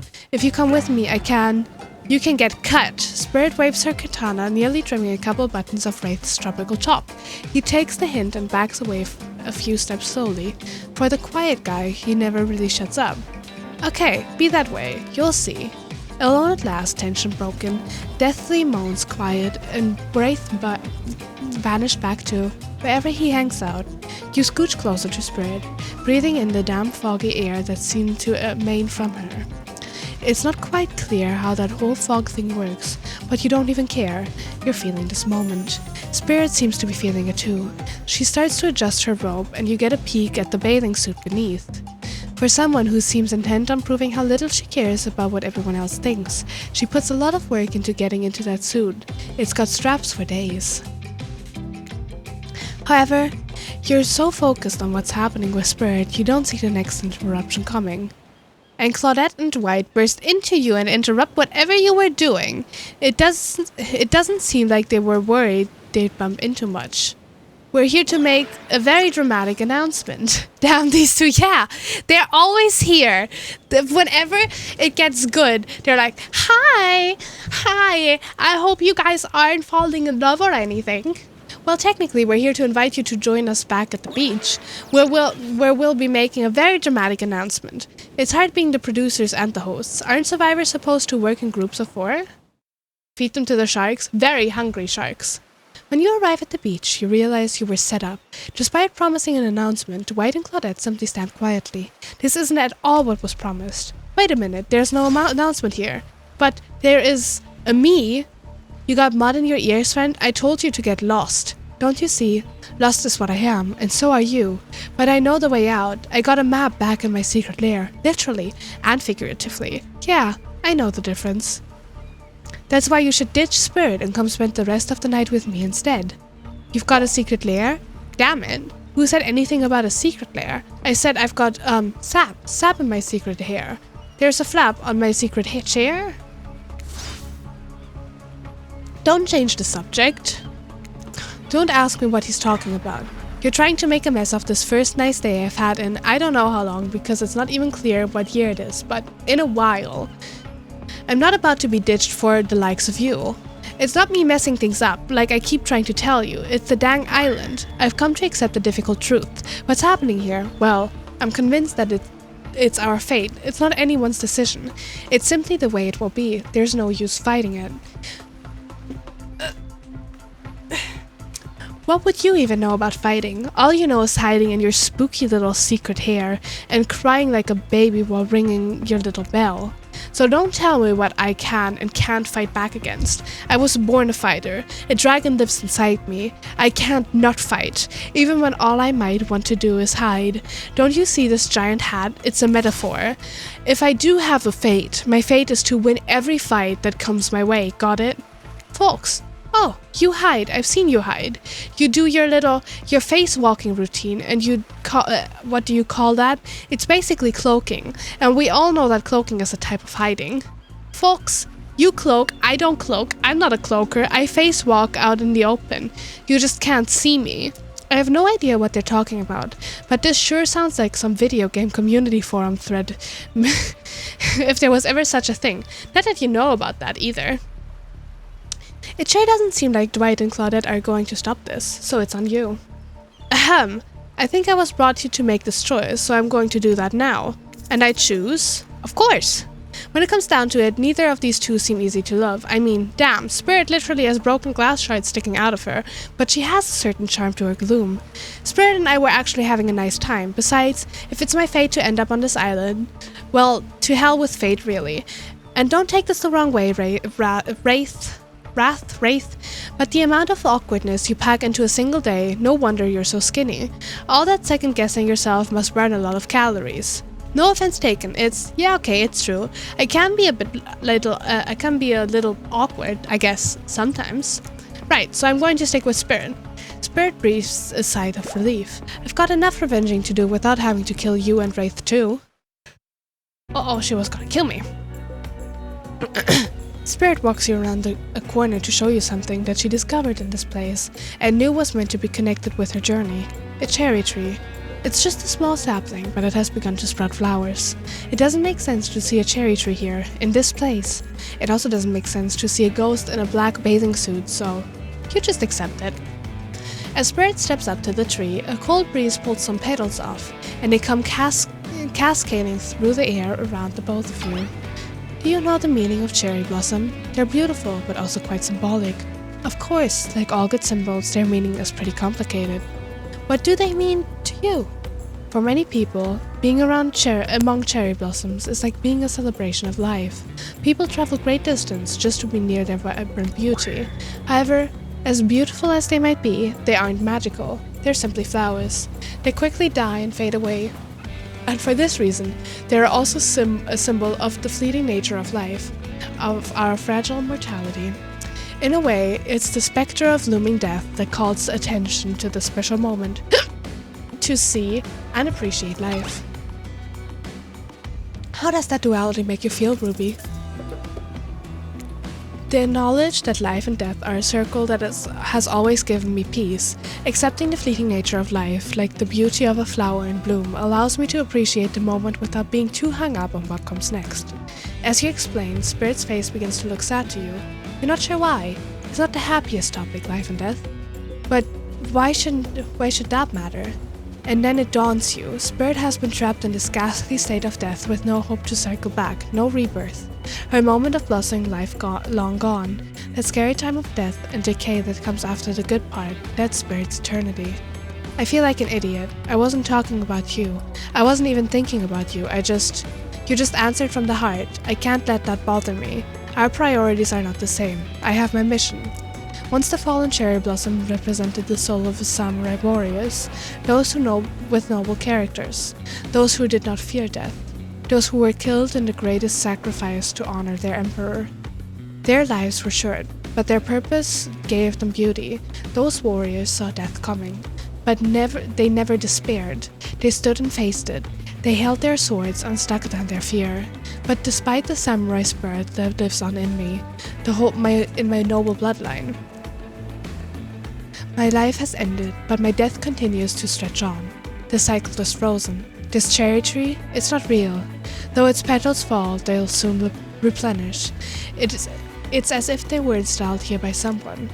You watch as Spirit chooses her words very carefully, by something with no respect for the balance of life and death. We're sorry to interrupt. You know we don't believe you, right? Yep. But this time we've got a really good reason, and it has nothing to do with us being manipulated by an unseen force, because that's definitely not happening. Nobody accused you of that, but okay. We're just here to tell you that it's time for dinner, silly. Get it while it's hot. I guess it's time to go or whatever. Thanks for spending some time with me today. I enjoyed it. Me too. But I would rather spend time with baby boy. With my baby boy. What a fun day you've been having. I can see it written all over your face. You're shining. And that's not just the remaining anxious sweat from spending an afternoon courting a psycho killer. No. You are really feeling this whole romantic experience. Don't worry. I'll keep your dirty little secrets. But enough gentle ribbing. It's time to get back to business. All the appetizing singles have arrived for dinner, including Trickster. Wraith is here too. We're not going to do the gag we're not going to do the gag where we cram them all on the screen at the same time again. So just believe me, they're all here and they're just as sexy and demented as you remembered them. With your love on the line, everyone is being very careful not to offend you by saying the wrong thing. Congrats, by the way, on getting this far. I'm as surprised as you are that these four are falling for you. No, not because of your personality, but because you just met them yesterday. However, since Trapper seems like the biggest long shot to end up holding onto your heart, he throws caution to the wind and speaks up. It's a pretty small consolation prize for being the least loved killer on Murderous Island. But hey, letting him have this one moment in the spotlight is the least. In the spotlight is the least we can do, and heaven knows they won't do any better than that. If I'm dining solo, I'm eating what I want, and you're all eating it too. Lamb shank, rare, salt, pepper, no sauces allowed, and serve it with one single piece of broccoli, so Wraith won't complain. I like broccoli. Gives me horrible gas. Oh, I don't like that. Buddy, wait till you smell what rare lamb does to my bowels. It's awesome. Dinner will be served shortly, but certain power brokers would like to know about your day. Would you like to share your day with the rest of the group? You've had an interesting day, that's for sure. But how will you describe it to the others? Say too much or too little, and it could affect your standing with the group.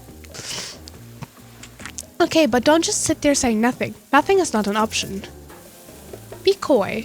It wasn't really a date, more like two people avoiding everyone else and choosing to be alone, but doing it in a relatively close proximity to each other. That's exactly right. Couldn't have not said anything of value better myself.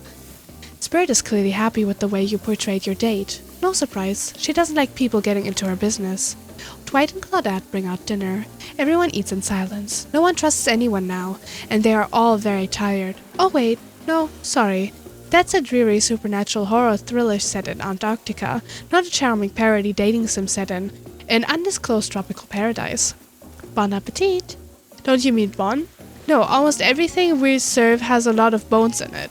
Even the vegetables. Impossible to avoid on this island. Everyone eats without speaking. Tensions are rising. When everyone finishes, Dwight and Claudette come back to clean up the table. They linger around you as they pick up your plate, take your napkin, and dust crumbs off the table. What would you like to say to the servants? Your top-notch service is much appreciated. In fact, here, for us, for just doing our jobs, thank you kindly. Everyone, if you would please be so kind as to follow us to the fire pit, we greatly appreciate it. We've been told something big is going to happen, something that will change everything. You can go willingly, or you can go unwillingly. You have no choice. Tough cookies. Did you have a choice in how you said that, Weep? Yes, and I immediately regret how I did. Good. Something needs to change around here. Fire is rebirth.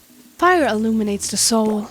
I hope the fire isn't too smoky. Smoke hurts my eyes. I have pretty sensitive eyes. I'm also horribly afraid of it. The fire, I mean, not my eyes, because of childhood trauma involving fire. And finally everyone starts moving towards the fire pit, if only to get away from Wraith's complaining. You take a seat on a comfortable log, feeling the fire's heat against your skin, and wait for other killers to take their places, wondering who will want to tell a story this time. Will narrator tell a story? I bet they've got a stunningly creative mind. Hey, you think? Are they allowed to simply place thoughts in my mind like this? Doesn't seem fair. Everyone makes their way in, but something unexpected happens. Nothing. Nothing happens. Something almost always seems to be happening here. So nothing is probably not a great sign. Oh, cool. And now everyone's looking at you. So, do something. Should I pick someone to tell a story? Or we could play charades, Boggle? Well, we were actually thinking, why don't you tell us a story? Wraith points his spine and skull staff thingamajig at you. You duck out of its way. Who knows what that thing can do? Probably shoots lasers. Try not to bore us. We're just very interested in you. Don't speak for me, Huntress. Now you can't tell if you're warm from the fire or if it's just your nerves heating up. I know that the fire is right here, but maybe if we stop talking about it all the time, we can start to pretend it's not here and doesn't, threaten to burn us alive.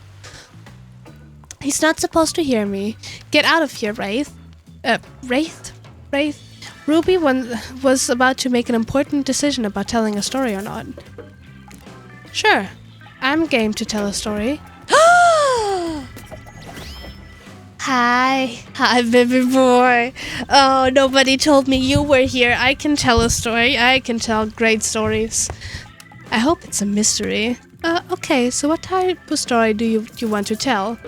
Why can't I tell a mystery? Okay, romance. I'll tell a romance story.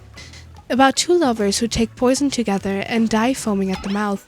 About two strong hunters who meet when they both try to bulge on the same Willy Wolverine? Not quite, it's about my parents. They met at a party in college. He was hosting. She'd been dragged there by some friends. They couldn't have been more different, and yet, as the night went on, they were drawn to each other. She made fun of his taste in music, and he took an interest in her major, women's studies. They were married within 2 months. Bit soon to know if you can trust someone, don't you think? It's so sweet. Exactly, I learned a lot about love from them. If you know, you know. Some people don't need years to get acquainted with their partner. Love could spark from a mere look across a campfire. Now you've got their attention. Each killer is furiously attempting to catch your eye from across the fire pit, except for the trickster who has wandered over to the bar and is loudly playing his own music on headphones to drown you out. Okay, that was not a very good story. I don't mean to insult you, but it was actually quite bad. Sorry, but this narrator keeps it real. We can't just end it there. So who else would like to hear a story from tonight? And you look from killer to killer, trying to decide who might be the most entertaining. I suppose I could tell a story. I don't really want to, but anything I say is sure to be better than whatever you could get out of anyone else in this group. Like all good stories, I stole this one from someone in the past who is dead now and can't do anything about it. It's called The Bride. Technically I suppose, the fiancé. One winter, a young couple decided that the next spring they would be married. The two were madly in love and could not wait for the snow to melt, so they could join in matrimony and unite their souls for eternity. Per the latest bridal trends, they decide to have their wedding ceremony at the edge of the woods by a beautiful shabby chic farmhouse. Together, they spent months planning the details of the wedding. The two created invitations, figured out seating arrangements, and tasted 100 cakes before setting on the perfect one. They chose lilikoi, by the way, so fancy. When it came time to figure out the decorations, however, the bride, the fiancé, I guess, she wasn't actually married yet, wanted to take the lead and set the style. After all, her boyfriend had been wearing cargo shorts and open-toe sandals for pretty much their entire relationship, so he was definitely not to be trusted. Having decided on such lovely natural setting for the ceremony, the fiancé decided that she would create a unique floral arrangement from the local wildflowers that surrounded the farmhouse. As soon as the sun rose on the first day of spring, she set off into the woods. Each day, she spent hours mapping out where the best blooms could be found and prepared to pick them herself the morning of the wedding, so that they'd be at the height of freshness and beauty. Enamored with the incredible variety of flowers in the woods she surveyed, the bride, the fiancé, since they had not yet been married, became obsessed with knowing just how many there were, so that she could choose the absolute best. When the fateful morning of her big day finally came, the fiancé told her husband-to-be that she had one final errand before the wedding. Excited for the ceremony to come, she dressed in her beautiful white gown and set off to the woods to gather flowers. Treading carefully, she followed her route, selecting only the best stems and collecting them in a basket. However, when she came upon a once familiar clearing, something was not as she expected. Somehow, it was more beautiful now than it had ever been before, and just on the edge of her view was a new bush filled with blossoms so vibrant and colorful, she became dizzy just looking at them. But the fiancé ignored her sudden spell and pressed ahead, scooping up flower after flower, and every time she did, she noticed just further ahead and possibly even more beautiful blossoms. Carried by the sweet fragrance of spring air, the fiancé crept farther and farther into the woods, until she turned a corner, stepped over a mossy fallen tree trunk, and realized she had been here before. But this wasn't the clearing she remembered, or at least not how she remembered it. The flowers were suddenly overripe, decaying, falling from their stems into festering moldy piles on the floor. Thank you, I will drink in a second. Where bees had been, only flies buzzed. Where the scent of flowers had once intoxicated her, the odor of mildew now made her sick. She turned and looked back, but the path was dark. Into a shadowy glen she walked and walked and walked. That day, as guests gathered at the farmhouse, the fiancé was nowhere to be seen. Her friends, family, and love began to look for her, but to no avail. They searched the pasture, the tree line, and into the forest, but there were no beautiful wildflowers or young lovers to be seen, just old dead trees, trampled vines, and moss-covered rocks.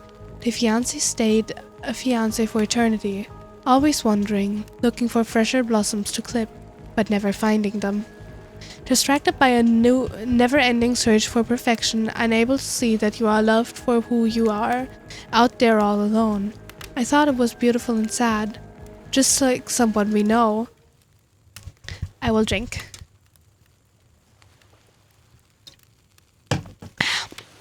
How was story time? A lot of people like to take pot shots at sequels, but I think every good story deserves a follow-up. When you think it's the end, the sequel is almost never as rewarding as the original. That's why I'm much more a fan of the episodic style of storytelling. Knowing it's a series takes a lot of pressure off on any individual installment, and builds a greater sense of community between audience and creator. Tell me, Ruby, if I could delete any sequel from existence, what would it be? Don't answer that, we don't actually care. We're just here to make sure that we seamlessly move on to the next segment of the evening.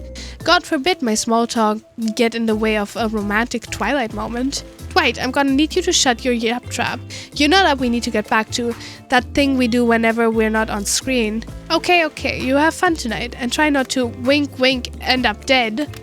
Why did you say the words wink wink out loud, and what kind of double entendre are you getting at with the end up dead thing? Dwight is physically incapable of winking, not since the accident, and you do know that all of these people are despicable criminals with double-digit kill counts, right? Well, except for Spirit, she really doesn't belong here. She's strictly a victim, not a perpetrator. No wonder she's pissed. Did I hear somebody trash-talking Spirit? Deal me in. What do you say we take this to the hot tub so I could soak this bod while I roast that ghost with some killer hot takes? Please, enough talk of burns, things that are lit or getting blazed. It's enough that these activities have to be set next to a literal fire. Must I be surrounded by figurative flames as well? What if we turned and ran as far away from this place as we could? Just you and me. On those spindly legs, you'd probably tire before you got far. If it's running away to someplace more secluded Ruby is after, they should obviously join me. Have you seen these legs? Pure power. Not that my walk speed really reflects my giant stature, but that's because I choose to move slowly for stealthy reasons. It's my own choice and it's completely logical. Why is everyone so obsessed with comparing themselves to each other and creating drama? I'm so over all of it. Don't you get it? Society wants to trick you into fighting each other so that corporations can swoop in and sell your fake solutions to all your fabricated problems. I'll be sitting in the shade and drinking something locally sourced while thumbing through a public domain novella printed on recycled paper because I refuse to play their game anymore. Or like she's actively trying to be as unappealing as possible. Does it really turn anyone else on or just me? Despite Trapper's it seems his attention along with the attention of everyone else's is still on you, for the moment. If you could, I don't know, just pick one of us maybe, we could all move on with our lives. Or, some special projects we might have going. You heard him, who will it be? Who will you head off for an evening activity? I'm just saying, you may not get a ton of chances to date around like this before your time on Murder Islands comes to a close. And no, I'm not satisfied with that name either. But with this streaming reality TV dating show, boom happening, it's pretty much all that wasn't taken. Which killer will you pick? And yes, we're back to excluding Trickster because, that guy. Fuck you! No, do not exclude my baby boy. Well, if I need to choose one of the four, I will choose Spirit. but how dare they exclude my baby? My back. Oh, you picked me! Yay! Sorry, that was rude of me. I despise phoniness, so I should be honest with you. You make for interesting company, and I love the idea of winning over these other killers at all costs, even when I hate the game and the prize. But I had a She hates me! She hates me. Floating, subverting, expectations grinding my teeth as I imagine sweet, sweet revenge. It takes a lot out of me. So don't stop bringing your A game, alright? It might seem like I hate everything, and getting to really know who I am is an impossible task, not worth trying, but too bad. You won't know unless you search deep inside yourself and bring everything you've got. Or just say the exact right thing at the right time and melt my cold heart in an instant. I don't know the rules here any better than you do. See you at the bar, I guess. You arrive at the bar to find Dwight and Claudette both holding cocktail shakers surrounded by a bevy of bottles for assorted boozes. Who's ready to get wasted? As you know, I don't drink, so not me, unless you mean wasted as in killed, in case that, if you are out there somewhere, I will find you and waste you for what you've done to me. Oh god. She has some daddy issues. You really don't drink, ever? Is that like because it will just fall out of a hole in your stomach thing? Or I don't drink alcohol because alcohol is poison of the body and the mind, and I don't need to act like a fool to have a good time trying. Then why did you choose a mixology lesson as your romantic nighttime activity? Everyone knows this kind of date is just an excuse to get loaded up on booze and make terrible decisions. It's true, not a single person has ever learned anything at one of these things. Wait, now that's not true. You learned how to tie a cherry knot in a stem using only your tongue. Whoa, who ordered the soda with a splash of my private business, because that's off menu? Well, I know what I'm drinking to forget tonight. Mixology is a real thing, and it's a Sims skill, okay. Not that I have ever maxed out the mixology skill in The Sims. Huh. And it doesn't require alcohol to be interesting. I'll have you all know that I worked at a restaurant before I was violently executed by your father, on whom you will have your bloody vengeance, right? Well, so be it. How about you, Ruby? Do you drink? I'm gonna stay sober. I have too many times. I play way too much Sims. I also play way too much Sims, but I don't know. I'm biased towards the artist's skill. Or like cooking, baking, the gourmet cooking, that stuff. I play so much Sims, or at least I used to. I haven't played it that much recently because mostly when I play stuff I stream, and I don't know if streaming The Sims would be very interesting. I've got the impression that tonight will be a night I want to remember perfectly, so I'm gonna pass on the alcoholic drinks. Here, alcohol is a false escape. Besides, it's not like sober people can't have fun. You watch as Spirit picks up a plump cherry and roughly stabs a little plastic squirt through it. Cherry juice splatters everywhere, and its little fruity guts flop out into Spirit's lap. Oopsie! One of the upsides of wearing black, it hardly shows stains. No take backsies. So, lovebirds, what drink shall we make? I love watching people stream The Sims. If no one else will watch, I will. Well, maybe I will stream The Sims at some point then. To give my jaw a break, because my jaw hurts so badly. You would not believe, it turns out that streaming visual novels and reading things out loud for hours, days in a row, really hurts your jaw.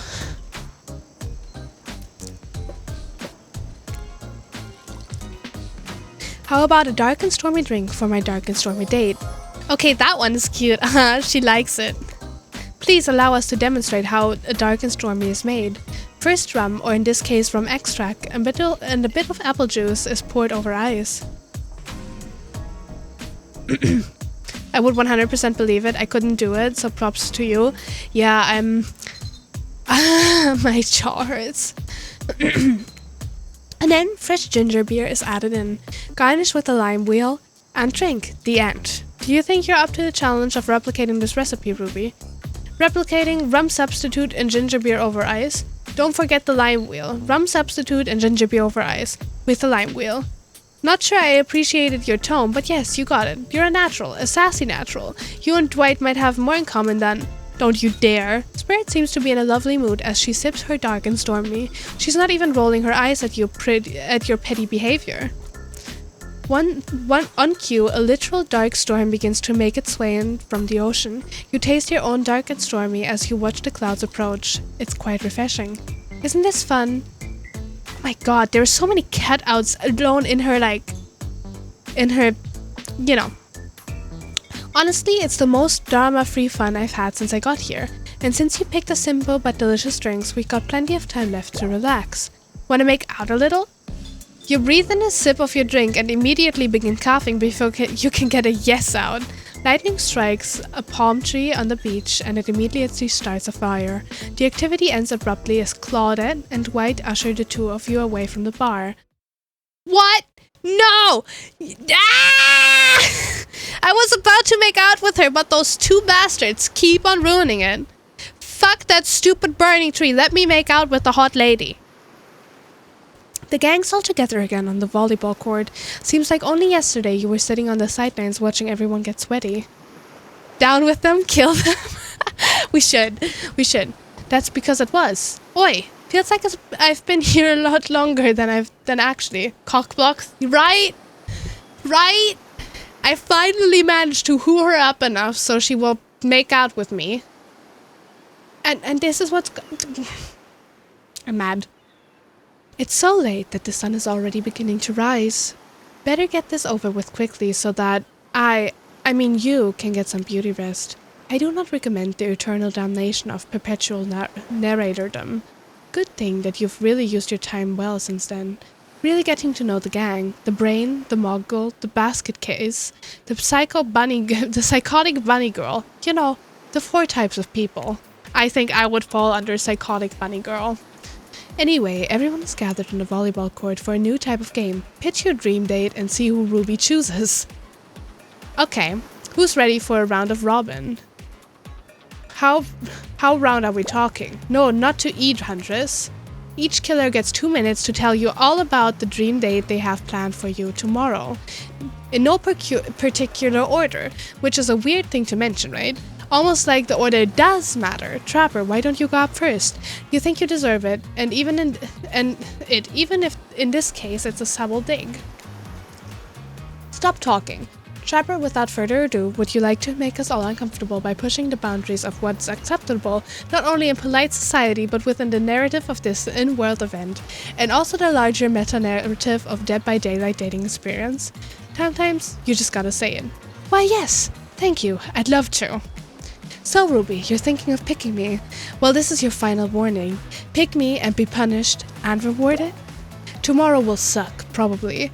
I'm not an easy guy to get along with, I know that, but I can tell you this much, I'm hiding a secret on this island that will make fans shit themselves with excitement. Okay. If you like Trapper, you're gonna love it. And if not, you're a maggot. Also, everyone, even confident, sexy ladies in rabbit masks, better stay the hell away from my yacht. Great, Huntress, why don't you take it from here? Tomorrow morning, I'm planning on a nice atmospheric breakfast on the yacht. Don't worry, Trapper won't even know it's gone. What was that? Nothing, go away. Then, boy oh boy, I've got such an adventure planned. It involves hunting for treasure. What kind of treasure we're looking for? Guess you'll have to pick me to find out. Let me tell ya, it's primal stuff. Now if you don't mind, I've got to start preparing because it's clear already that you're going to pick me. Confident, mysterious, I like it. Sorry, anyway, right? Well, I don't know. I prefer to just tell Ruby privately. I don't really know how that's going to work with these game mechanics. What if you just whispered it to Ruby? Wraith considers this for a long moment. Too long. That's fine. Without moving, Wraith lowers his voice to a barely audible whisper. Tomorrow we have to find my bell. And then I can finally tell you about what I've been working on. It's going to be really special. The kind of thing where we will really bond. And maybe finally get off this island. And maybe then we can go on a real date. You done? Is that it? Wraith nods, proud. Hey there, Spirit. Figuratively, damn it. Dwight, you gotta watch your words with these people. Tomorrow, you'll split in the face of God, die, and be reborn anew. That's it? If you're not intrigued by that, I don't want you. Go draw crayon art with Trapper or dig up whatever mysteries with Wraith. I don't know what those guys do all day. Do you want to at least specify which god you'll be splitting the face of? All of them. Okay then, so hydrate tonight if you intend to hang with Spirit. And time's up, everyone. Gosh, you'll need to dream about these options. My jaw. Now go dream about all these swoon-worthy options so that you're ready to make a choice come dawn. Have a swell night. Did you forget to mention something? Gosh, how could we forget? Before you run off to slumber peacefully, there's one more thing to do. No reality survival dating competition parody would be complete without singling out one of our contestants who's already teetering on the edge of a psychological break and giving them a little push. Hold up. This has been a survival dating competition parody this entire time and I'm just now finding out about it? Come on, the signs were there. You just didn't read them. Welcome to Murderer's Island. It's now time to eliminate one of the killers. Oof, it's like butchering, but it hurts even worse. You can't kill a killer, but can you break their heart? Do you dare to even try? You mean, that's right, tomorrow one of these sexy slicers will not be eligible to take you on a date. Who is it gonna be? But why? Because it's dramatic? Because it's surprising? Because it's classic reversal of fate? And it will hurt someone's feelings. Someone dangerous. Who is it gonna be, champ? What's your thought process here? Trapper seems like he might throttle you in your sleep if you eliminate him. That being said, at least you'd see him coming. Spirit could be anywhere. She floats, and I hear she can disappear. Hard to track. Eek! If you get rid of Wraith, he might cry. Although I totally support normalizing men crying and being vulnerable, it just seems like he might be an ugly crier. Huntress? She might pretend to be okay with it, but then you'll start seeing her behind every tree. What I'm trying to say is, I don't envy you, boss. So which sociopath are you eliminating? Fuck you. Goodbye. You scare me. This was very simple. Trapper, you scared the living shit out of me. You are eliminated. Yeah. Yeah. That's fair. Honestly though, I don't care. You suck. But not in a good way. You bore me. Your personality-free maggot. It wouldn't even be fun to kill you, which I was totally going to do tomorrow the first chance I got. So really, this is a win-win for both of us. Still might kill you though, out of principle, for eliminating me. Sleep with both eyes open, and have fun on your date tomorrow. Now that you've broken the heart of someone's heartless, you should go get some shut-eye, and don't worry too much about the broken heart. Because of course, they'll be receiving a consolation prize. They might not get to go home with Ruby when this is all over, but they'll never sleep alone again. That's right, we're sending our eliminated player home with... No! Can I be the eliminated player? I want to be eliminated. Eliminate me. I'm done. I'm done playing this. Eliminate me. Give me the prize. Give me the prize. Give me the prize. I'm eliminating myself. I am eliminating myself. I am eliminating myself. I'm leaving the game. I'm eliminating myself. Give this to me. I'm taking it. They're all mostly new. Ugh, okay, maybe not. Trickster body pillow, the next best thing to the real trickster. It might not hug you back, but it definitely won't try and stab you. And how do we know? Because I've tried it. That's right. It's Dwight tested. Ugh. Okay, maybe not. Claudette approved. I hope you sleep well tonight, Ruby. You're my hero for what you've accomplished. How can you sleep tonight knowing what you've done? No, not because of the guilt. I mean knowing that there's a legit homicidal maniac who hates you so close by. How can you sleep tonight knowing what you'll do tomorrow?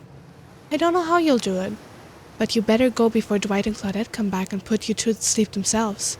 You know those two. Schedule. I can clean it. Wow, what a crazy way to end the day. An elimination? I didn't even know it was that kind of game. Let's check in with everyone, especially with our loser. Everyone deserves a send-off. We'll see how things go tomorrow, I suppose. I'm not expecting anything. I tend to shut my mind off during hard times. I know it seems all excited and devil may care, but the truth is, I'm really a pessimist at heart. That depends to happen when your mother is skewered by an elk when you were young? Yeah, how'd you know? Wild guess. It's also the only thing you talk about. If you'll excuse me, I think I saw a raccoon over in that tree and I'm feeling peckish. I don't really really know what's happening here. I honestly haven't been paying attention. Oh, Ruby? Sorry, I forgot. I'm focusing on other things, more important things. One way or another, I won't be here for much longer. I don't handle rejection well. At least I don't think I do. No one has ever been dumb enough to reject me before. Yeah, the more I think about it, the angrier I'm getting. And I'm a giant rage monster, so everyone in this room should be scared right now. Turn the camera off. Of course Ruby is into me. Why wouldn't they be? I'm thoughtful, beautiful, surrounded by calming mist. I've also got great hair. And since I'm technically dead, I'm extremely low maintenance. Look, I don't like to throw the term anime waifu around too often, but the body pillow if the body pillow fits, snuggle it, you know what I mean? That's the new way to say it. If the body pillow fits, snuggle it. Wait. Wait, no, you're not part of this. You don't get a confessional. It's cool, man. I'm not part of anything, you feel me? I'm not a cog in anyone's machine. I'm in my own machine. This whole thing is pretty cute though. Charmingly low budget, old school marketing vibes, not gonna lie. Kinda wish I wasn't so busy right now. I'd definitely be down with a reality show style dating competition with survival elements. But I got my new album, upcoming tour, finalizing the new sneaker line, producing a limited series on my life, starting a new social media NFT crypto app, and doing these private gigs over on IP Island. My dudes, you gotta come check it out, IP Island, it's dope. It's where the real killers are hanging out, fully licensed, no legal drama. Lawyers, take a hike. I'm gonna tell everyone that Trickster said that about them. Don't worry. I'm talking your favorite established characters from all over pop culture that can't be seen on this island. Hell, you probably can't even mention them. Like don't you say it. Look, we get it. You're very popular and in demand, but we have a game to get back, and I don't want to get sued. Ghostface. Come on. Whatever. I don't even care. I'm the trickster. See you around, Ruby. You too, narrator. I have a name, you know. You do? Yes, seriously. They do not pay me enough to deal with you people. Is it my turn? What? No, it's not your turn. You're sentient water. How are you even sitting in that chair? What's a chair? It's the thing you're getting all wet. Now it's gonna smell like mildew. Okay, rude. Fine, let's just get this over with. It's your turn, Ocean. Do your check-in. Check-in? I was just looking for the bathroom. Bathroom? Are you serious? It's down the hall to the left. Oh, it's okay. Never mind. Never mind? What does that mean? No, not you two. This wasn't meant to be confessional time for literally every character in this game. It's okay. We don't have to confess anything. We've just been working our asses off for 2 days straight and wanted to sit down somewhere. This chair is wet. Yeah, I think Ocean just peed on it. How's that You know what? I don't care. You two are looking pretty pleased with yourselves. I've got something to confess. Oh great, what's it gonna be? You ate glue in the 2nd grade? You cheated on an algebra test once? Watching Trapper get eliminated was the first time in this unending spiral staircase of pain that is my life that I felt any modicum of joy. Every minute that I'm alive is a nightmare. This place, the sun, the sweet sugary drinks, sounds fun for a long weekend. But an eternity? The unrelenting rhythm of crashing waves and wailing seagulls. It's like crescendoing song of evil that makes me question the very foundation of the universe. Why am I here? Why are any of us here? What kind of sentient being would do this? Please, erase me from this existence. Make it so I was never born. Pull the plug on this experiment and let my soul be free. And please, please get me out of this polo shirt. Ooh, okay, let's get you to bed, buddy. I don't want to go to bed. Going to bed means eventually I'll have to wake up. Yikes, huh? That was a weird way to end. Oh well, what are you gonna do? You let the camera roll long enough, someone is bound to say something crazy. Anyways, seems like everyone had their shot to annoy me tonight, so I hit the hay and get some rest. Tomorrow's gonna be a doozy. Need to stretch my jaw real quick. Owie.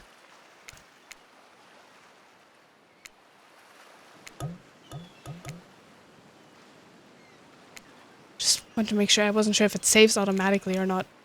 Soft sunlight warms your skin, nudging you awake. Also, you're using a killer crab as a pillow, which is sort of okay with. What's that? You don't know about the killer crabs? Oh right, you didn't go to that huntress date. You really missed out. It was thrilling, or I guess it would have been. You have to play the game again to get that reference, I suppose. You pull on your beach attire and splash water on your face. Dwight and Claudette approach. Is that look on their faces excitement? Terror? You notice your stomach flutters with butterflies. Someone's in love. You've been infected with zombie butterflies in your sleep. Or you have been infected with zombie butterflies in your sleep. It has happened here before, but it's probably the love thing. It's time! Claudette gestures over to the beach where the killers all stand flanked by tiki torches. It's a scene very reminiscent of a TV show you used to hate watch with your ex. Suddenly the message is clear. You're going to declare your affection for a killer in front of several other killers. Hey! Isn't Trickster supposed to be here? We'd paid him good money to make some half-assed cameos in this show. I'm gonna chew his agent out. But before they walk you over for your big moment, don't think we haven't noticed how kind you've been to us, Ruby. It can't be easy being thrown onto a mysterious island. Wait, did I accidentally who them up? Did I accidentally woo them? Seemingly no reason. Morning, Weaverall. How are you doing? Surrounded by terrifying killers trying to manage your most primal impulses, murders, and making out, and you've kept a cool head and treated us, your friendly island hosts, with dignity and respect. So don't tell anyone we told you this, but Claudette and Dwight look around conspiratorially. Just a little hint for you going forward. Don't try to go all the way with a killer who isn't into you. Relationships are two-way streets, and if you don't have a green light in the other direction, you might end up in the friend zone. The friend zone? That doesn't sound so bad. Where do you think you are exactly? Dead by Daylight doesn't do friends. There are killers and there are survivors, and I'm afraid we can't say more. Okay, so, who's into me? Claudette and Dwight look around again. Well, I've never seen Spirit open up to anyone like she has opened up to you. I've seen her open up insides of plenty of people, but thankfully for you and for us, this is a different type of game. So, are you ready? Of course you're not, but too bad. We're on a schedule. Of course, we're on a schedule. You make your way over to the row of hotties. Claudette and Dwight stand off to the side, hands behind their backs. It's been quite the 48 hours, but there are clearly sparks in the air. And I'm not just talking about this rusty chainsaw, though I do recommend staying away from those sparks. It's time for our newcomer to confess their love. Wait, I have to do a drum roll for this. No, you don't, but who cares? Ruby, who do you choose for your solo date? Can we at least do the flower thing? Dwight, I thought we agreed to keep that between us. No, not that flower thing. The thing where the suitor gets a... What flower thing? What flower thing? What did they do? The thing where the suitor gets a flower as a symbol of the contestant's love and affection. Oh, right, I suppose. But no roses, they're such a cliche at this point. Well, that's good. Because I tried to pick a rose, but I got an ouchie, so I settled for these. They're stunning! You've done good, Dwight. This is a lovely bouquet. I hope Dwight saved some of these for Claudette. They're a thing, right? You're getting that vibe too? Just me? Sorry. You've got other things to think about right now. Ruby, who do you select to receive these flowers and spend the day with you today? You approach Spirit, peering below the brim of her impressively large hat and into her haunting eyes. Spirit, since I met you, I've been enchanted by your presence. You've challenged me to be a better person and resisted the urge to show me the sharp end of your katana. For that, I thank you. I'm ready to take our relationship to the next level. And we shall. Up to the eye of the dark storm that is our reality, to the lantern room of the black lighthouse. It's time to see what you're made of, Ruby. Oh god, what did I agree to? I thought it might be nice to start the day out on Trapper's yacht before we head up to the Black Lighthouse, even if I kinda hate this basic tropical vacation stuff like yachts and snorkeling or whatever. It's good for you to see me in the sun a little bit at least. There's more to me than what you've already got to experience. I know that my whole vibe can be a little dark. The hat, the swimsuit, the plume of floating hair. This wasn't always who I was. I was a normal young woman once, went to school, hung out with friends, I even had a part-time job working at a restaurant in town. And then, well, I know what happened. Your father, he murdered me and I awoke as an undead avenger. That's not what I was getting at. Something else happened to me. I realized I needed to be seen. I don't even know by whom, a lot of time when you think about ghosts, they're these kind of see-through flickering specters. You imagine reaching out and having your hand go right through them. Ooh, like that sort of thing. Maybe there's some warpy effect on the world around you. I don't know, depends on which movie you're watching. But when I died, well, I dare you to try and reach your hand through me. Not really, that's not an invitation, it's rhetorical. Why did I end up this way? Who brought me here to this island? Who knows? I sure don't. I've got my ideas, but I'm not exactly out there digging around in caves or dusting off antiques and trying to find clues and analyze their meanings. I do want to take this experience seriously though. I want to give the process a chance. It may be a dumb process, and one I have extremely little respect for as a person, but you just woke up on this beach with no memory of who you are or wherever you came from, and rather than freak out or simply try and swim away, you're giving this a chance. I actually didn't know that swimming away was an option. It's not. However, the fact that you never even tried, I think that means you've got courage, or an open mind, or I don't know, maybe you stuck around because you like someone you met here. Maybe. While the two of you were getting all deep and philosophical flirty, the yacht pulled up to the shore next to the Black Lighthouse. Last stop, everybody off. There were other stops? Oh no, not of this trip, of your life. Spirit rolls her eyes and leaves for the shore. I'm just messing with you. This was the only stop. Nobody here is really looking out for our fun, so we have to make it for ourselves. But no, there are no other stops. Seriously, go. Race you to the poop deck, Dwight. The ship doesn't even have a poop deck. Oh, it will. Ah! As you disembark, you see Dwight and Claudette run giggling across the ship. Too bad you can't date those two. They seem like they know how to have a good time. Yeah. Something flower thing and then they shove knives up each other's asses? Gosh. You arrive at the beach near the majestic Black Lighthouse. It's imposing from towers above you. A flock of birds circle lazily, no sense of fear or urgency, as if circling a corpse that hasn't moved in ages. I'm excited about today, see? Spirit places her wrist delicately on your hand and presses your fingers down against her skin. It's cool to the touch, but you feel, is that the faintest of pulses?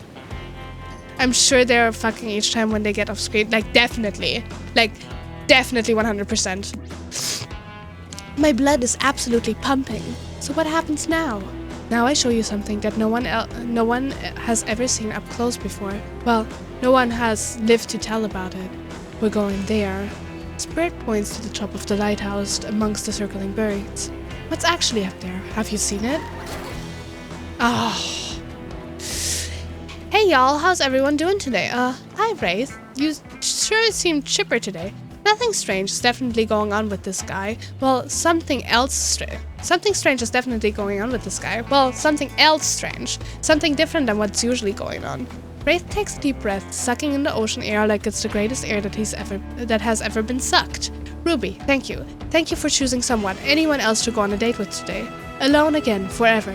This is how I was meant to be. I feel alive. Are you done? We're kind of, on that date you just mentioned? I'm glad you're feeling better, Wraith. But like she said, we're in the middle of something. You mind? Oh, right. So what you doing? Heading up to the eye of the lighthouse? I love it up there. You can really see the whole island from up there, in fact. Spirit, I thought you said no one has been up there to live to tell about it. But this sounds exactly like you're telling about it. Technically, I don't think Wraith counts as being alive. I mean, don't maintain the canon, but Spirit waves her arms at Wraith from head to toe. And if he's not dead, now he's gonna be when I punish him for interrupting our date. Hey now, we can solve our problems without our hair floating up into any menacing shapes. I'll just be over here running away. Enjoy the view! I think Wraith was kidding about that whole being up there. Honestly, the view isn't even of the island. What you can see is mostly ocean, on account of it being, a lighthouse. However, that does bring up an interesting point regarding your, how do I say it? Spirit's hand floats up as she scratches her head contemplatively. You don't usually see her at loss for words like this. What's your mortal status? Because despite what our lanky friend seems to think, the lighthouse is not to be trifled with. It's a beacon of death and suffering that brings doom to it from all corners of this world, if not further. Well, duh, you saw a freaking pirate ship seemingly travel through space and time only to crumble at the rocks beneath this spooky tower, but you decide not to point it out because that wouldn't be too romantic now, would it? I think I'm alive. I'm here with you, walking the beach, feeling the water on the feet, feeling the sun on my skin. Here with me, the spirit. Does that really make you alive? I guess I don't know. If you come with me up into the eye of the Black Lighthouse, you may never return. Is that a risk you're willing to take? Because we have something, I won't deny it. I feel it. I'd hate for you to simply turn to ash. If we're to commit right here and now to figuring this out as friends, we could put that risk off for another time. Just be friends? Ouch! Is this her way of letting you down easy? I don't know if I want that friendship. I want you. That's why I chose you. I can't decide this for you. I can only warn you that it may not be safe. You might die up there, and there's nothing I can do about it. You take a deep breath and think about every particle of sea air as it travels into your body and fills your lungs. It may be the last time you have such a thought, but you feel strangely at peace with this information. I don't need another friend. I want something more. I'd risk my life for it. Spirit smiles a quirky, devilish smile. Right this way. Okay, let's save. Scared. Inside the lighthouse is almost pitch black. It was seemingly day when you stepped through the door, but inside this place, it's like a void. The last thing you see as the final rays of sun leave you is a horrible sight. A petrified body laying on the stairs, reaching not up but down, as if it had been crawling. Watch your step. The things we do for love. When you arrive in the lantern room at the top of the Black Lighthouse, you breathe a sigh of relief. The light is out, and seemingly defunct. Thank you, I will drink.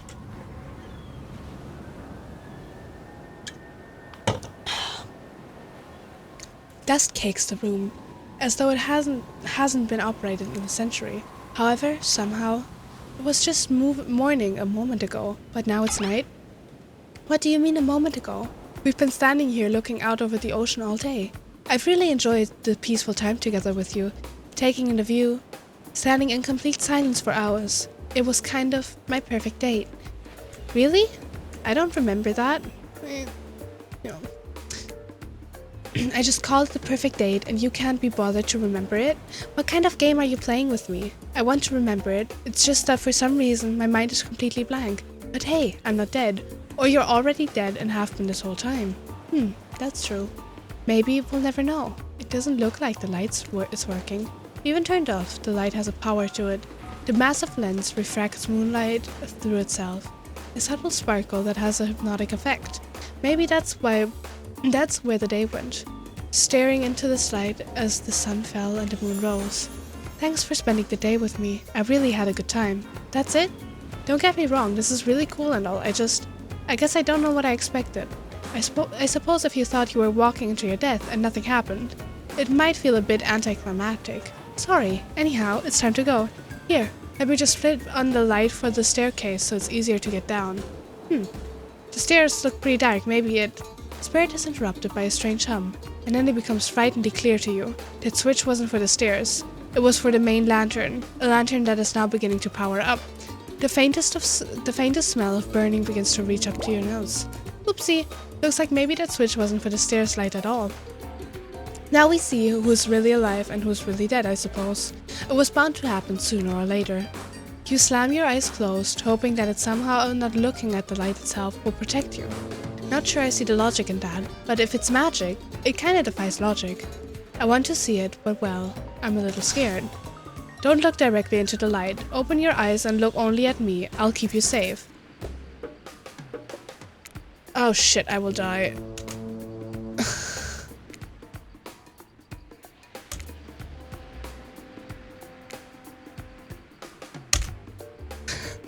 I'm dying.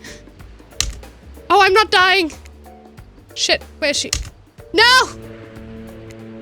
Are you okay? You seem okay. I hope I haven't ruined this by pushing you to do something you weren't meant to do. You're so brave. Maybe not so coordinated, but certainly brave. I'm so lucky you put yourself through this for me. It shows that you're real. Despite your attempt to resist it, the incredible force of energy from the Black Lighthouse, Lighthouse's lantern's eye refuses to subside. No, it cannot be ignored. And it doesn't matter if you look directly at it or not. In the end, that was just a trivial game. This is real life, and real magic. You stare at it now, and its power penetrates your mind. Hey, been a while. How are things? Doing good? Feeling more dead or more alive? Yeah, hope will do that to a person. Don't worry, it'll make sense soon. You wake to hear Spirit's muffled voice. You've got a terrible taste in your mouth, like burnt hair. The air feels damp and smells like ash. It takes time for the sound to clear up, but eventually Spirit's words start to make sense to you. However, it's clear she's talking to someone else, not you. You know sometimes people say it's not you, it's me? Well, this time it's you, and it's also me. I can't believe I thought you would change for me. I can't believe I thought what you were doing was a sacrifice. You never gave anything up for me. Well, today I saw what love looks like, and it was a whole lot different than this. I don't think you're hearing me, which is weird, because I'm practically shouting. Nobody breaks up with Trapper. Nobody. Oh yeah? Fine. Nobody breaks up with Trapper, but I'm not doing that. I'm dumping. Don't you say it. I'm dumping even Macmillan, and there's nothing you or he can do about it. It's over between us, even. Rin, Trapper turns from Spirit. Trapper turns from Spirit and looks directly at you. You realize that you're laying on the ground of some weird tunnel. I think that your shouting woke up Ruby. My shouting? In an attempt to be as quiet as possible, you hold your breath and freeze in place. Sorry we woke you up, Ruby. After what happened, you'd probably be better off sleeping for a bit longer. Things just got out of hand. How'd you know? You were talking in your sleep, basically non-stop, until you woke up and then got quiet. What was I saying? I don't know. I don't speak Dutch. Apparently, I'm speaking Dutch in my sleep. And apparently, now the narrator also speaks Dutch. What in the Perry did I summon? Okay, Why are we speaking Dutch now? Yeah, see, there you go again. They jig us as they say up. They know you're awake now, and you're going to have to deal with this awkward situation head on. Clearly, I shouldn't be here. You two are having a very personal conversation that I don't need to be involved in. I don't even know how I got here. Not here on this island, or here in this creepy tunnel. As far as this island goes, your guess is as good as mine. As far as this tunnel goes, we brought you here. You and Trapper, but after the lighthouse light came on you, you blacked out. On your way down, I thought you might have hit your head or something. It's hard to tell what blood is new or old around here. Either way, I wanted to get you someplace safe, so I asked Trapper for help. It's not that I can't carry you, it's just I didn't feel like it, you know? I hate anything messing with my shards. Trapper, on the other hand, he loves nothing more than having an unconscious body draped over his shoulder. I could have asked Claudette and Dwight for help, but I don't trust them. But you trust Trapper? Like and trust are two different things. You might think Trapper can be a real jerk, and you'd be right, but you get what you see with him. We brought you down here because we're the only ones who know about this place. It's part of an old tunnel network that connects different places on the island.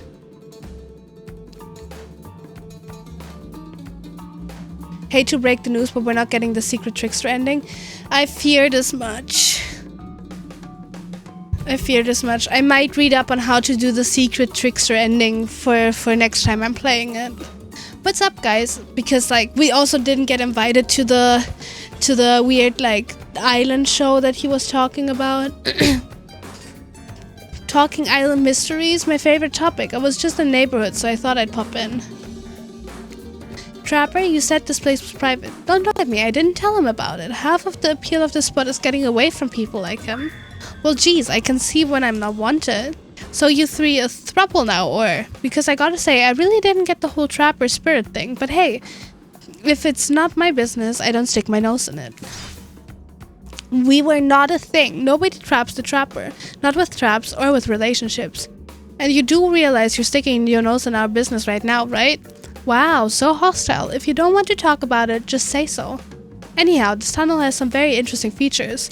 If you head about 50 meters down that way, you'll find... Get out! Hope this doesn't count as a spoiler or anything, but I looked into it and out of curiosity, and you have to beat the game and get all other character endings first. Yeah, no, don't worry, like, stuff like that is totally fine. Yeah, I don't think we're doing that today. My jaw already hurts right now. If I were to read through all of the character things, I think my jaw would be disconnected laying on the floor. Wraith looks around just to be doubly sure that Trapper is addressing him. I was just leaving. This island is a lonely place, which is great for me. I love to be alone. Trapper, on the other hand, he's quite needy. And after a lot of pursuit, I finally let him catch up on me. And it became, well, I don't want to call it a relationship because somebody really didn't want to have that talk, but we were more than friends. I dispute the events as told. For the record, I don't pursue, I stalk, and I lie in wait. Seeing eye to eye was not one of the things we were good at. So I hate to ask, but I did just look into a refrigerator-sized death lamp, so I guess I'm more of a glutton for punishment than I thought. What were you good at? Well, for starters... Excuse me, I'll take that question, thank you very much. If you know anything about me by now, it's that I'm on a quest. For revenge. Thank you so much for the lurk, Fox. I googled trickster ending and only found Reddit post how to bang a trickster. Yes. Was made by me. Definitely. Exactly what you might not know, Trapper is like a great classical maestro of revenge. Trapper blushes behind the mask. That's one way to compliment a killer. Revenge against friends who had turned their back and betrayed him. Revenge against his father for making him into a monster. Revenge against the barista who wrote Ewan on his cappuccino, knowing his name was actually Ewan. For someone who thinks about revenge as much as I do, Trapper is an inspiration.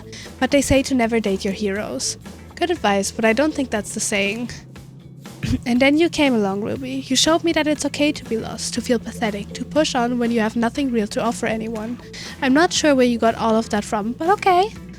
You held a mirror up to my own doubts and fears and showed me that they aren't everything about me, that I can embrace those things but not be defined by them. You showed me that life after death can be more than just an obsession with revenge and mind-blowing sex on the ground in a dark cave or a dusty old tunnel. So you're telling me that the two were a thing and they were fucking in this tunnel, no? Trapper nudges you in the ribs with his elbow. Gross, clearly appealing to Trapper's better features, has been a winning strategy for dumping his ass, because he seems to be taking quite well. I mean, his bathing suit does reveal quite a feature. So, can we really judge? Anyways. The whole half-assed dating show parody thing. At first, I obviously thought it was a lame idea. What kind of moron thought there was an audience for this? But then we spent some time together and I realized there's something actually real here. And I don't want to give up on it. I don't want to give up on us. Listen, Ruby, while you were knocked unconscious by some minor head trauma, like a total weakling, Spirit confided in me that she has real feelings for you. I took it extremely well naturally, because I trust her and value her opinions. That doesn't mean I trust you. If you want to get to her, you have to get through me first. By passing Trapper's test, TM, coming to BA VR TV Sundays at 8 PM. Welcome to Trapper's test. Answer my questions correctly or die by my blade. Safe. Yes. Question 1. What's Spirit's real name? The one given to her by her murderous father, which she only lets her real friends call her. Rin. You got that one. Don't celebrate yet. Question 2. What lives inside Spirit? A dragon. Sure, everyone knows that. They won't all be this easy. Question 3. Where did Spirit's work back when she was a normal college? A restaurant. I know to think I would date a waitress. Don't tell my father I ever mingled with the help like that. He'd be so disappointed in me. Question 4. What's Spirit's favorite color? Black. Are these questions largely superficial? Sure. Maybe I didn't get to know Spirit that well. Maybe that's why she dumped. Maybe that's why it didn't work out for us. Who knows? Question 5. The final question. You got this, Ruby. Safe. According to Spirit, what's worse than being dead?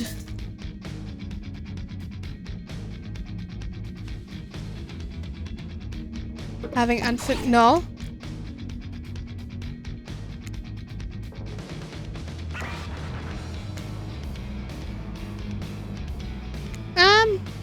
Load. I got killed.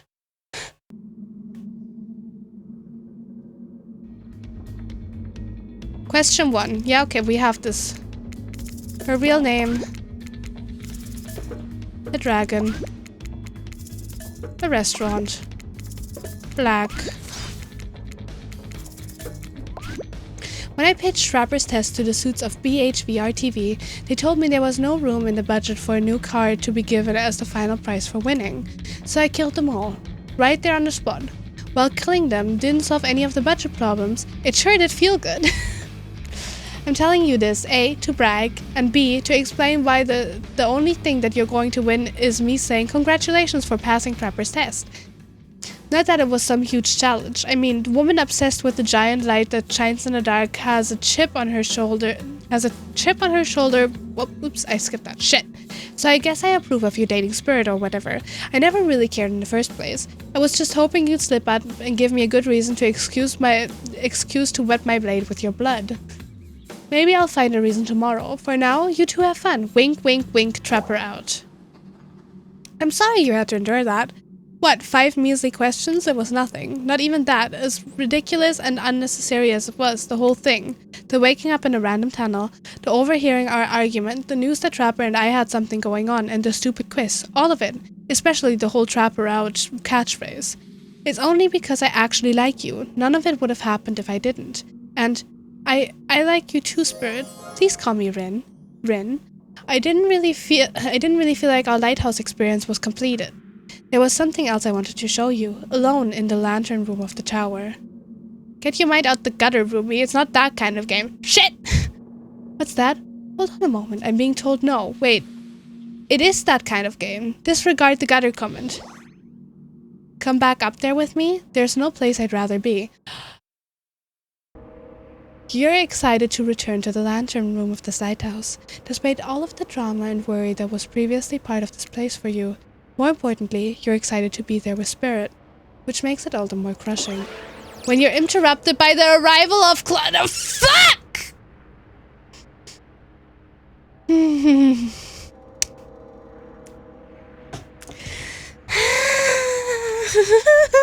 I should have known. I should have known that I don't get the time to fuck a hot spirit. As long as these two are still alive, so we're just gonna throw them off that tower. Claudette White, funny seeing you here. Wait, did I say funny? I meant tragic. Tragic? I don't think so. What could be tragic about a family reunion? Those are always joyous occasions in my experience.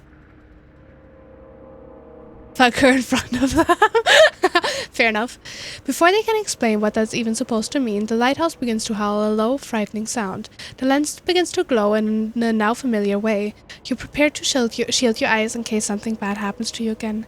Now isn't the time for any reality show adjacent shenanigans, right? Claudette, shield your eyes. We don't know what the lighthouse will... Now, please don't interrupt. You'd think after all this time, you'd know that we got your best interest in mind. Wait, what? No, of course, I don't think that I... Got wax in your ears, friend? I asked you not to interrupt. Too late. The black light flares. In the darkness, you see something horrible and strange. In the place of Claudette and White are 2 ghoulish silhouettes. But before you can focus on them, the light passes and the 2 survivors are returned to their normal states. It's breezy up here. I should have packed a sweater. What in the hairy hell? Hey, watch the language. You shouldn't speak that way. Okay. Around your elders. Grandpa? My little Rin, you're such a woman now. They grow up so fast. Well, Ruby, meet Grandpa. Well, technically not just Grandpa. Technically he's my great-great-great-great-great-grandpa. But that's a lot of greats to say in a row. I haven't seen my little Rin since I watched over her from the afterlife when she was just a little girl. And I expect you all to say the greats. It's a matter of honor and respect. Except Rin, she can do whatever she wants. My precious little angel. But you... Oni stares at you with his demonic red eyes. You're pretty sure even the decorative third eye on his mask is looking at you. You Morgul, you must treat me with respect, or so help me I'll be cleaning bits of your head off my cannaboo. A cannaboo is like a metal baseball bat, covered in spikes, FYI. I'm not sure what a peasant like you is doing so close to a descendant of the noble Yamaoka bloodline in the first place. Dirk, Claudine, explain what's going on to me. It's Dwight, sir, and Claudette, remember? We explained to you that you were going to come meet with your great-great-great-great-granddaughter's suitor to give or withhold your approval. 5 grades. Great-great-great-great-great-grandfather, sir, your honor, master, sir. Dwight, he's a samurai, not a judge. Grandpa, they must have summoned you here because they think you have great judgment, and because if they summoned my father, I would be too distracted by torturing him for all eternity to continue with the rest of the whatever this is. Show? Game? Experience? Ah, yes, that makes sense. Only a man of my own power can magnitude can help. Self-important much? Nice to meet you, Kazan. Only my friends and family call me Kazan. Those who tremble in fear of my presence call me Oni. You're seeing a serious resemblance to Trapper, in not only the sheer size of the man that Oni is, but also his attitude. Apparently Spirit has a type. You sure can, or want to measure up to that. It dawns on you that, wait a second, maybe you do resemble Oni. Every time you've tried to look at your own reflection, however, you've become dizzy and confused. This definitely deserves more thought, but now's not the time to consider the fact that you might be some kind of hulking vampire with the first ever case of self-blindness. There's a massive samurai mad-dogging you from 2 steps away. Well, you don't scare me at all, so I stick with Kazan. Peasant. I realize now the true purpose of my visit, to extinguish your light. Oni waves his katana in the air at you menacingly. The great-great-great-great-grandfather, like great-great-great-great-great-granddaughter, apparently. Hold up there, Grandpops, not so fast. You're only supposed to kill them if they deserve it. First, you should get to know them a little better. Young people these days, always waiting to kill people, insisting they must deserve it. Back in my day, you did what needed to be done because your nobility depended on it. In his day, for such an imposing presence, he sure is giving off serious old man yells at cloud vibes. You see, when I was a young man, we didn't have foreigners in our land. Didn't need them. We had an abundance of culture already. A little too much, if you ask me. But I didn't make the rules. The rulers did exactly how it should be. Literature, art, commerce, theater, fashion, poetry, puppet shows, ghost stories, courtesans, gambling, fighting, fine dining, fast food, public executions. What were we talking about? Spirit giggles at her great. Okay, I'm not saying all of those every time. And Oni's forgetfulness. You wonder, does she even like this guy? Sure, she sure hates her father, so... Listen up, old man. We don't have time for you we don't have time for you to a list of every activities available to a samurai in the entirety of the Edo period. Silence, peasant. You're showing your ignorance. Samurai were forbade from many activities that didn't befit the Bushido code, such as attending certain theatrical performances, for instance. Sometimes, however, a samurai would put on a disguise in order to seek out entertainment. Now, I'm not saying I did bad, because I had honor and a body built like an entire castle that is quite hard to hide, but clearly, you have neither my honor nor my physique. You don't even know know about the ins and outs of the shifting rules of traditional Japanese samurai etiquette. You fool.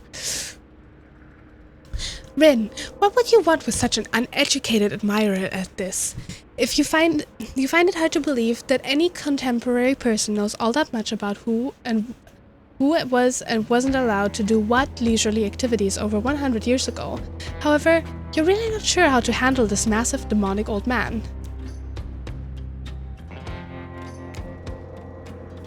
Oh wait, I get it. Sweet Rin, my beautiful descendant, you've invited me here to do what you're too kind to do. Bash this jerk's head in. Claude, Doris, fetch my cannibal. Rin, wrap your rope around this Morgul's hands and hold them still. We'll splatter their brains on the beach together as a family. Grandpa, no! This is not why I invited you here at all. In fact, I didn't invite you. Claudette and Dwight did. Ahaha, yes sure, wink wink wink.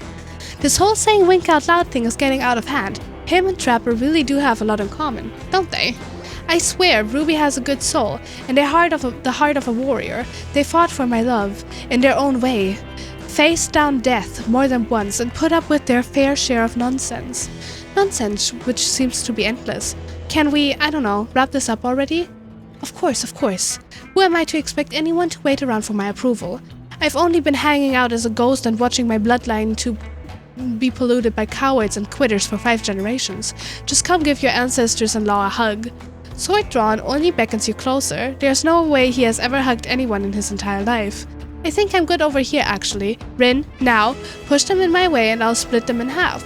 The sacrifice of this a supper to the Yamora bloodline will surely bring us back to life and set us back on the course of honor. You're so silly, Grandpa. We both know that only one sacrifice can get our family back on track. Revenge on my father, your great-great-great-great-grandson, traitor to the Yamolka Naim. The lust for violence in your voice, it fills me with cheer. I'll never forget who I am. I suppose, if this is the person you want to be with, to go on your journey of bloody revenge with, I should trust your judgment. The strength inside of your blooms from the same cherry tree that was planted centuries ago by our shared ancestors. And if Ruby ever treats me poorly, you have my word. On our family's honor, I will wield my katana and get them like a fish. A tear rolls down from behind Oni's demonic mask. You sure you want to marry into this? You know. And one last word of advice, my dear girl. The father stuff? Don't forget it, but maybe stop focusing so specifically and obsessively on it. What he did, it was awful, but it was already done. Do something for yourself, now. Just my 2 cents. Be well, Rin. I will see you again soon. Now let's go, servants. Clint, Denise, return me to the stables. I assume my dragon has been fed and tended to. Yes, sure. I swear, this is still better than dealing with Trapper's dad. Oh god. Imagine I would need... Okay. I'm sorry if I was disrespectful of your great-great-great-great-grandfather. He seemed like a very special man. I realize I will never measure up to someone like that. A warrior with a hell of a fashion sense. I mean, that mask? Don't worry. I would never expect you to. Or want you to, really. If all I wanted was the biggest brute alive, I'd be down in Trapper's cave right now, avoiding his vintage bear traps. Oh god. But that's not the life I imagined for myself. This sense of abstract duty, anger at a world changing around me, a lust for blood. There's no way to live, and yet, as you know, this is the Yamaoka way of life. Forever I'm cursed to battle against the dragons that live inside me, or at least, maybe I was until now. Call me the dragon tamer, baby. What? Why would we say that? Why would we say that? That is the worst thing, I think. Okay. Call me the dragon tamer, baby.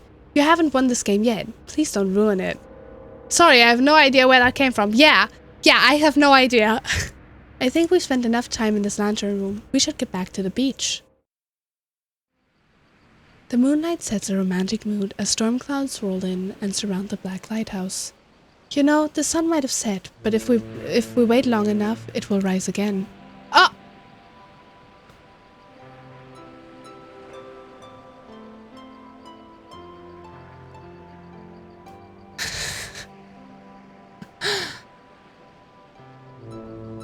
Spirit removes her sheer robe, showing you her strappy black bikini. Her pale skin glows under the light of the moon.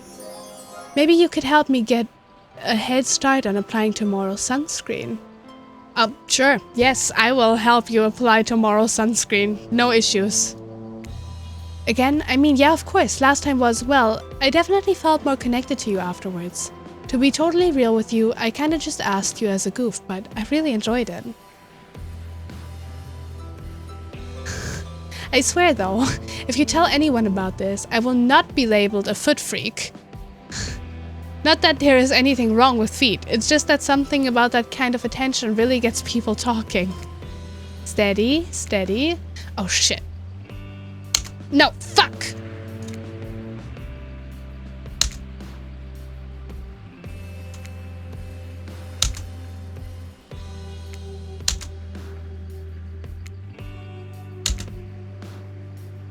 Yes? Wait, she wants me to... I'm overwhelmed. I'm overwhelmed. I am so overwhelmed. I'm sorry. I'm sorry, Rin. I'm so sorry.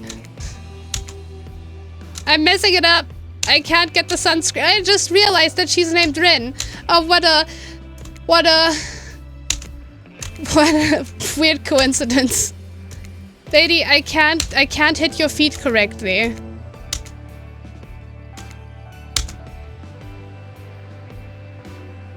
How many times do I need to hit her feet?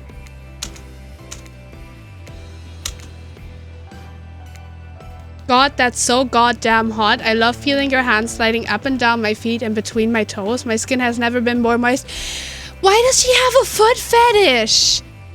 That kind of ruined it.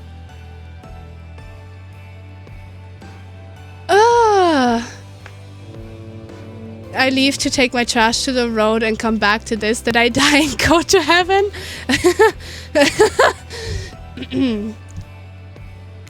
Get up here right now. Before you can find a towel to wipe off your lotioned hands, Spirit grabs you and pulls you in close. Her lips lock onto yours. They're surprisingly soft and warm. The sensation is incredible. Clouds cover the moon and you find yourself on the beach with Spirit in complete darkness. You can feel the narrow straps of her bathing suit come undone and come to life, snaking through the air, wrapping around your body, lifting you up off your feet. Come here, you. So this is what it feels like to fly. As Spirit pulls you close, you feel bits of glass press into your flesh. Pain and pleasure mix and wash over you like the ocean's salty air stinging your skin as you writhe against your undead lover. The lighthouse howls. In the darkness, you're pretty sure that Spirit lets the dragon inside her take over. If it kills you, you're sure it will have all been worth it. The clouds part just as you manage to pull yourself exhausted away from Spirit. A chunk of broken glass is lodged into your shoulder. When you pluck it from your skin, it drips blood. Sorry, I think this got stuck to me I was having the best night of my life. Spirit drags her fingertips over the the sharp end of the glass shard. Keep it. Consider it a memento. I've got plenty more where that came from.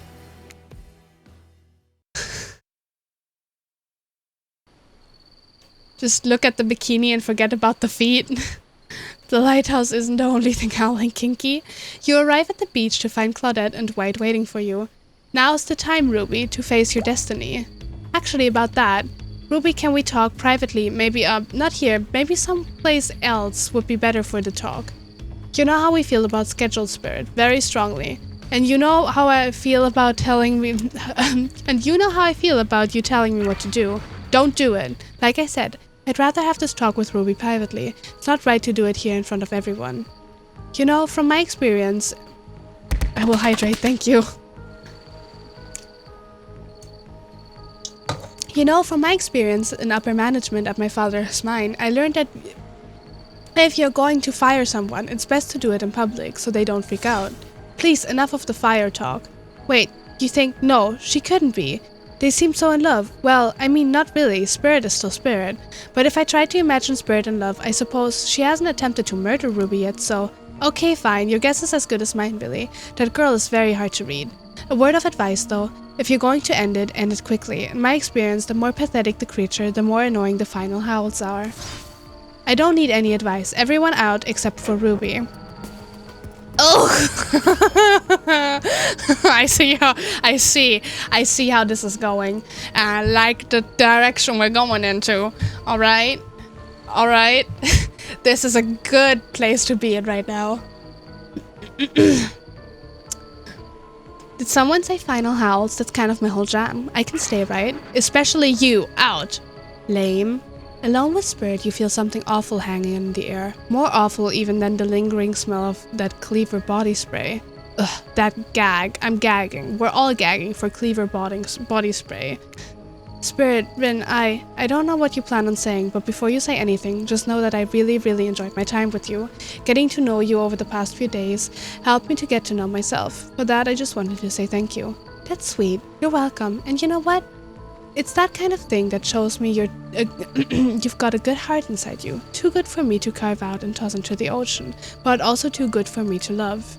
I need someone who shares my interests, someone I can connect with, someone jaded and dispassionate, only driven forward by desire for revenge. I need someone who isn't warm, that isn't so warm that I feel cold in comparison. I need someone who isn't you. Can we just be friends? Did she just... Did I miss something? Did I miss something? I thought we were... I mean... I don't know if... Before you finish that, just know if we're not friends, we'll probably become enemies. And I will destroy you. Friends it is. I'm glad to have you here for me when I need you, but also not too close to me when I don't. So yeah, I'll see you around. Spirit starts to leave. Wait, what? That's it? That's how it ends? You're just leaving me here? I'm not sure I'd use the word ends. And for that matter, I wouldn't say I'm leaving. But us? We're definitely through. The fact that you can't see that, well, it just proves that we were never really belonged together anyhow. Good night, Ruby. What the hell? I just spent all this time on this island doing everything I can to get to know you. Only to be told that I should just leave the chocolate factory through the side door. I don't know what that means anyway. I said good night, Ruby. See you around.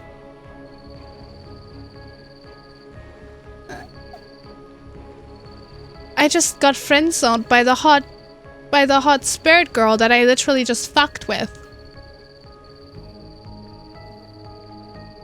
Whoa. I'm honestly kind of hurt.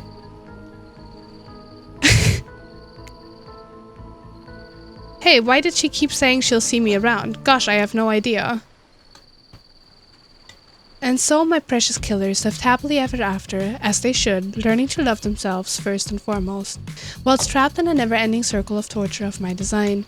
Wait, did I just spoil my true identity? You made it this far, you should probably know that you'll have to play again to find out more. Goodbye, Ruby. See you again later, and again and again and again, forever. I just got friend-zoned.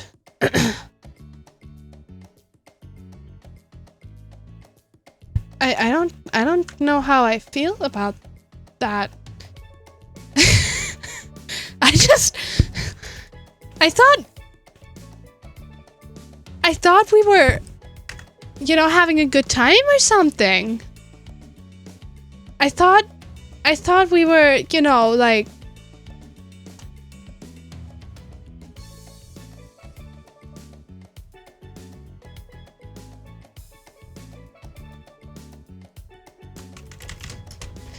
I mean, I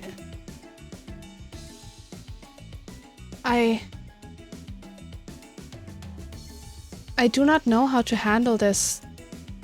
This hurts me.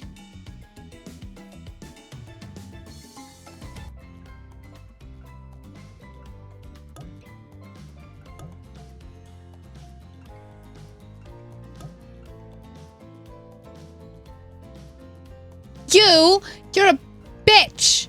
Is there any other way this can go? Wait, let me Google.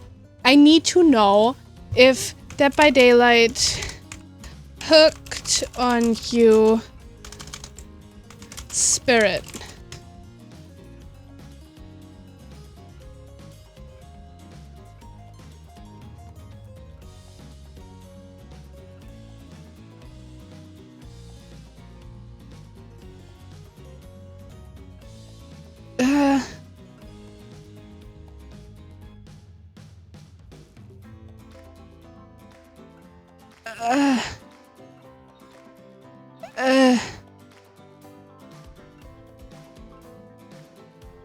Did I shut up.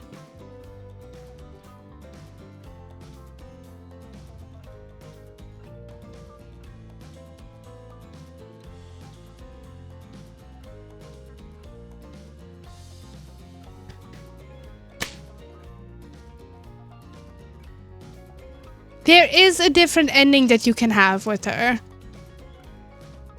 So this is the bad ending, where she doesn't want to date you. And then there is an ending where she does want to date you. But for that, you need to literally pick everything correctly.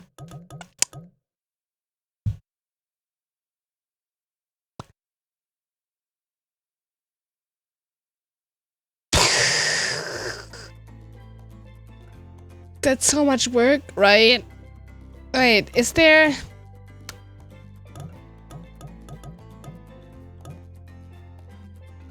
Is there like a... Is there... Is... hi Mango. Hi puppy, how are you doing? Is there like a skip button?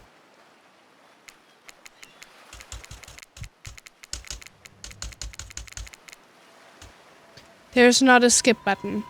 That is very saddening. Which means I would need to play... What? What are you scared by? Huh, Mango? You're freaking up my twerking. You are freaking up my twerking. Where are you looking? Can you stop staring into nothing? It is really scary. Can we stop it? What are you looking at? She's staring into nothing. Where are you looking? Wait, I need to check what she's looking at. That scares me. It's here. No, there's nothing here.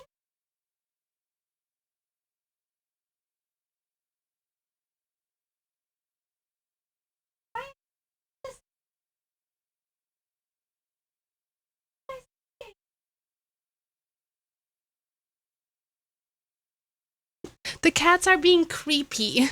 Mango just jumped onto my table to stare into like a direction, and then when I checked, I saw that Kiwi from another room is staring at to the exact same spot. And I don't like it. I don't like them doing that. It's scary. Quite frankly, I think they should stop.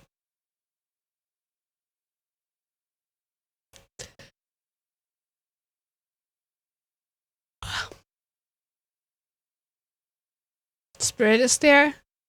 Well, she can go fuck herself. She betrayed me. She hurt me.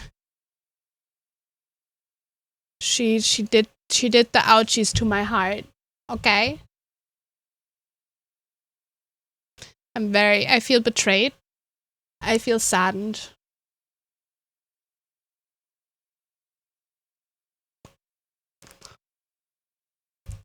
So what do we do now? Do we make it a short stream? Or do we find something else to do?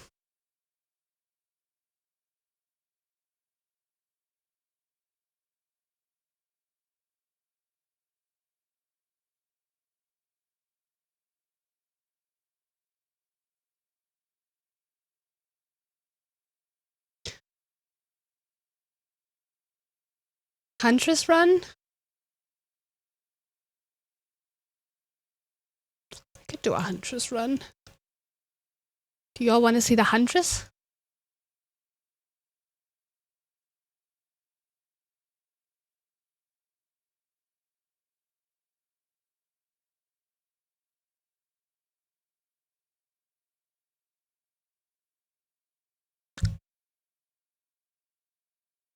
Muscle Mommy. Okay, we're doing Muscle Mommy then. But I'm gonna need to go pee before that. Kiwi, what are you staring at? You don't know? Meow? Is that what you say? Hi, Kiwi. Really? You want a snacky? Wait.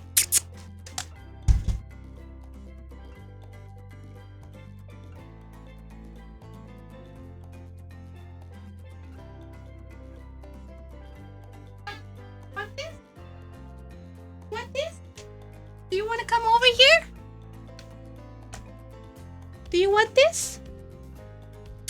Come here. Mango wants it too.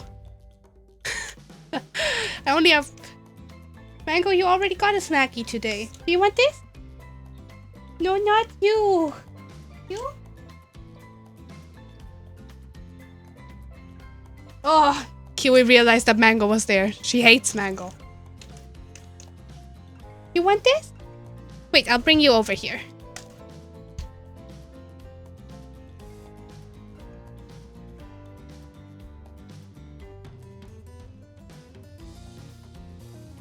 You can come up here. And here you're safe. And now we can give you a... Look, you want this? You want this? You want this snack? You have never said hello to anybody yet, you know that? Sorry, I'm having issues opening the snack. Give me a second. I need my knife. Give me a second. So. Oh, you want this? Look, smell it. You want it? Yeah? The cat needs a snack. I'm sorry, guys. It's a mandatory cat snack break. Ugh. She's also futzing up my tracking right now. Oh, is that a good snack? Oh, is it a yummy snack? She loves the snack.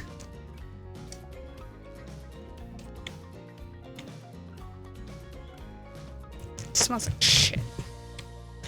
Yeah, it's a good snack, isn't it? Mm-hmm.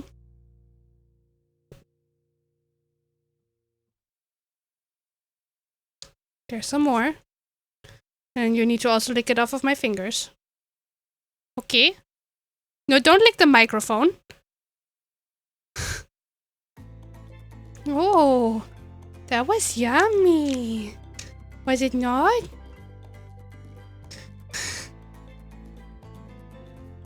There's also some on my thumb left. Can you please get that? Thank you. Now I need to grab a towel to clean my thing.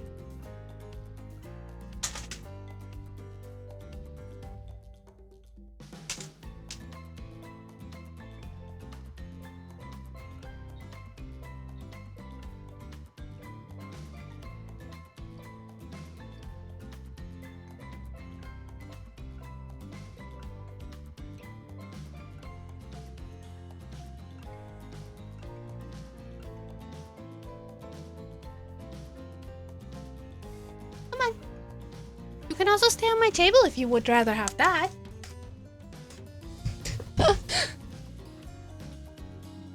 Yeah, you're a good girl, aren't you? You are. Okay, let's make myself small again. Muscle mommy run.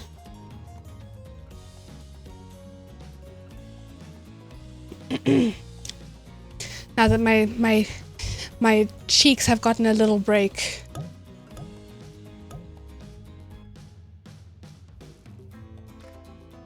Ruby.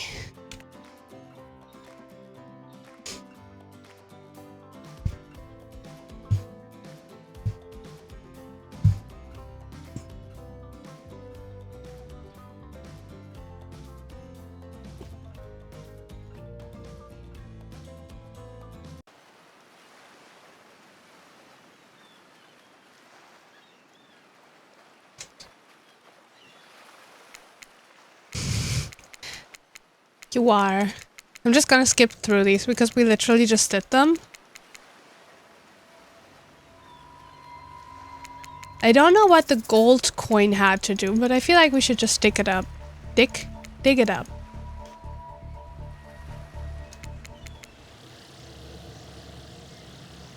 Hi, Kiwi. And then you can get off that way. Good girl. Good girl. Kiwi has gotten a snack.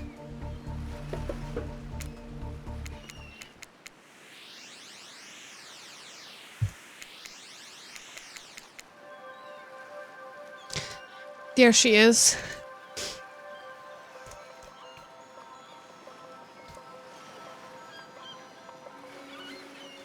You! I will never forgive you for what you have done to me.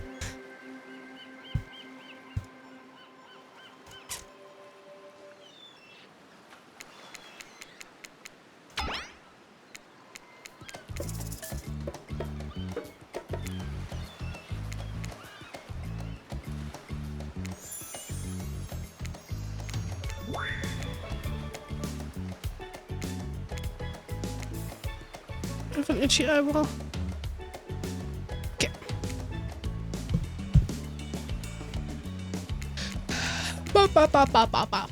We've already been through all of this. Yeah, we know all of the people now. I'm average.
Yeah, I don't want to talk to all of you, especially not to you.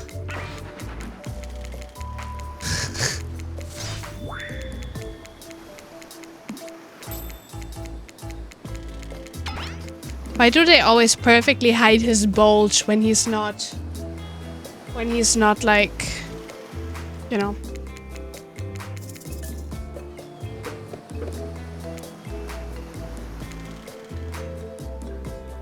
Okay. I also love to bring them home to play.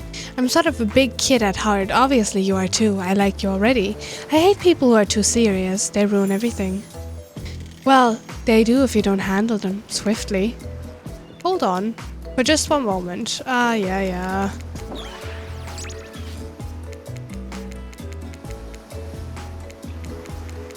We don't need to be escorted to our venue of choosing. We're already there. We've already had all of this. Wow, it's so exciting to have someone else into athletics on the island. Spirit and Wrath are so boring, and Trapper is so predictable, relying on brute strength to win games. He has no respect at all for the grace and skill. Thank goodness you didn't choose the yacht. What kind of a person wants to be a sitting duck in the middle of the open ocean? You're just asking for a sneak attack from an elk. Game's starting up again. Make sure you're watching close. She's really something, huh? Elk don't swim. Live in the forest long enough and you'll see an elk swim. Believe you me. Cheer for me, cute stuff. Killers resumed their plays on the volleyball court and resumed the match they were playing before you arrived.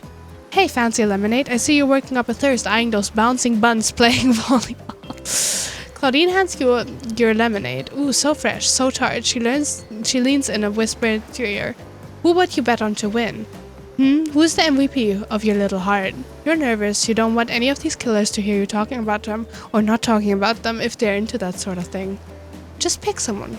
Please. It's not like we've got all day, night, week, month, year, lifetime, eternity, or anything. Who put sand in that guy's shorts? Sheesh. Okay, I think, Huntress? Oh shoot, Huntress overheard you. Aw, you got your eye on me.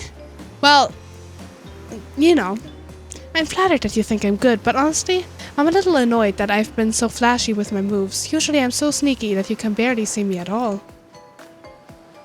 Huntress is totally kicking my butt. Correct answer. I'm allowed to support the other people on this island, right? Oh geez, I have no idea what the rules are here. Are there even rules? I should have stayed in my secret Larry. His secret Larry.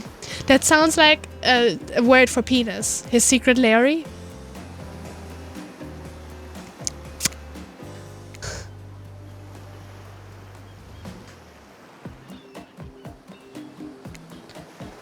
The killers don't usually have the time for team sports amid their busy schedule of brutally tearing survivors to shreds. Hey, is Claude crying? Are you okay, Claudette?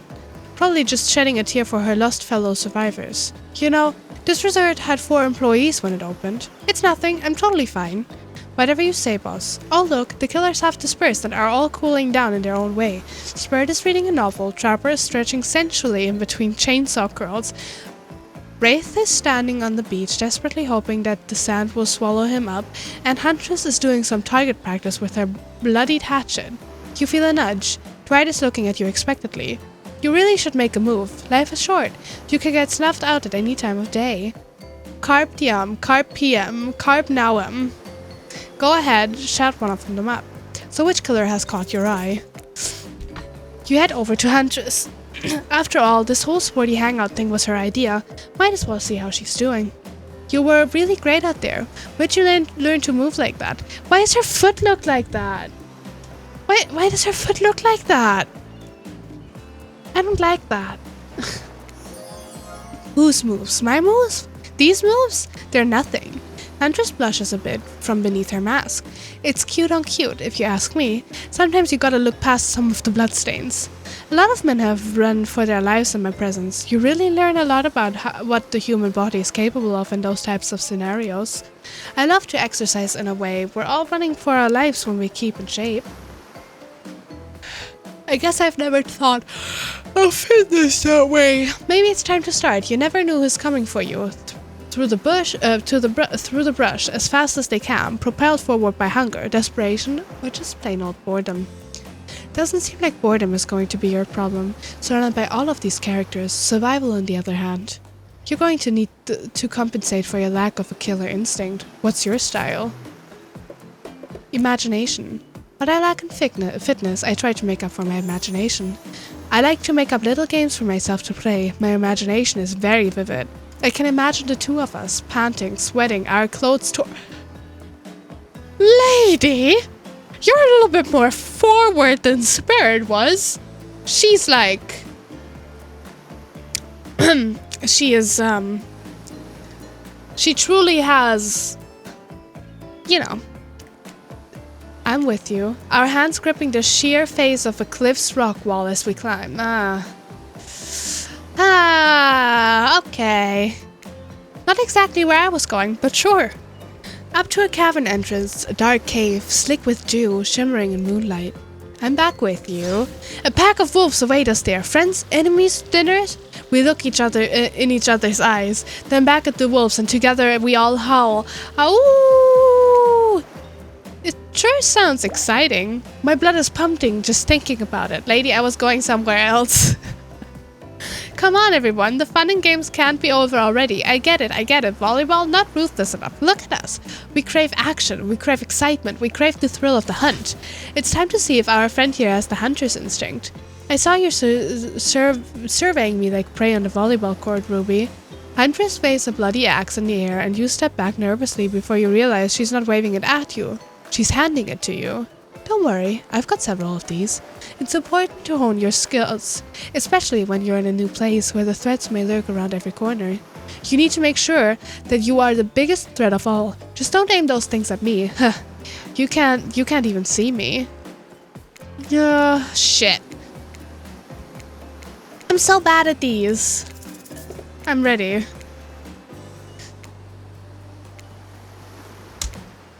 Does that count? Not bad. Perfect. Perfect. Perfect. Not bad. I'm impressed. A worthy opponent. I mean, could have been better, but who's keeping score?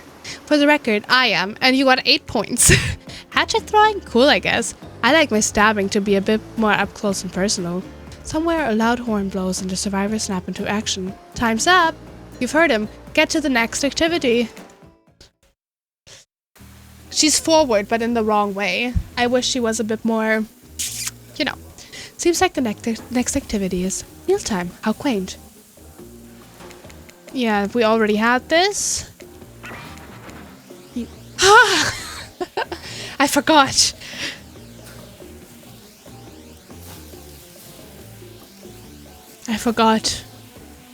I'm definitely gonna make a body pillow out of you, dude.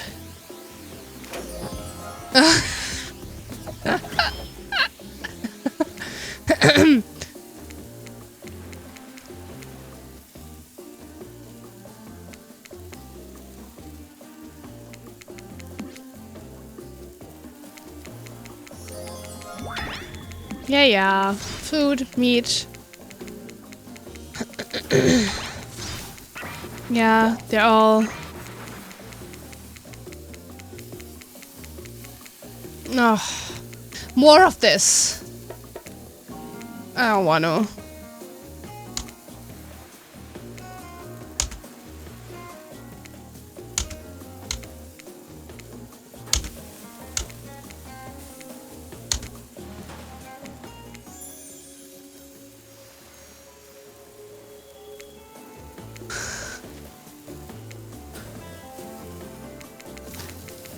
Blah blah blah blah blah.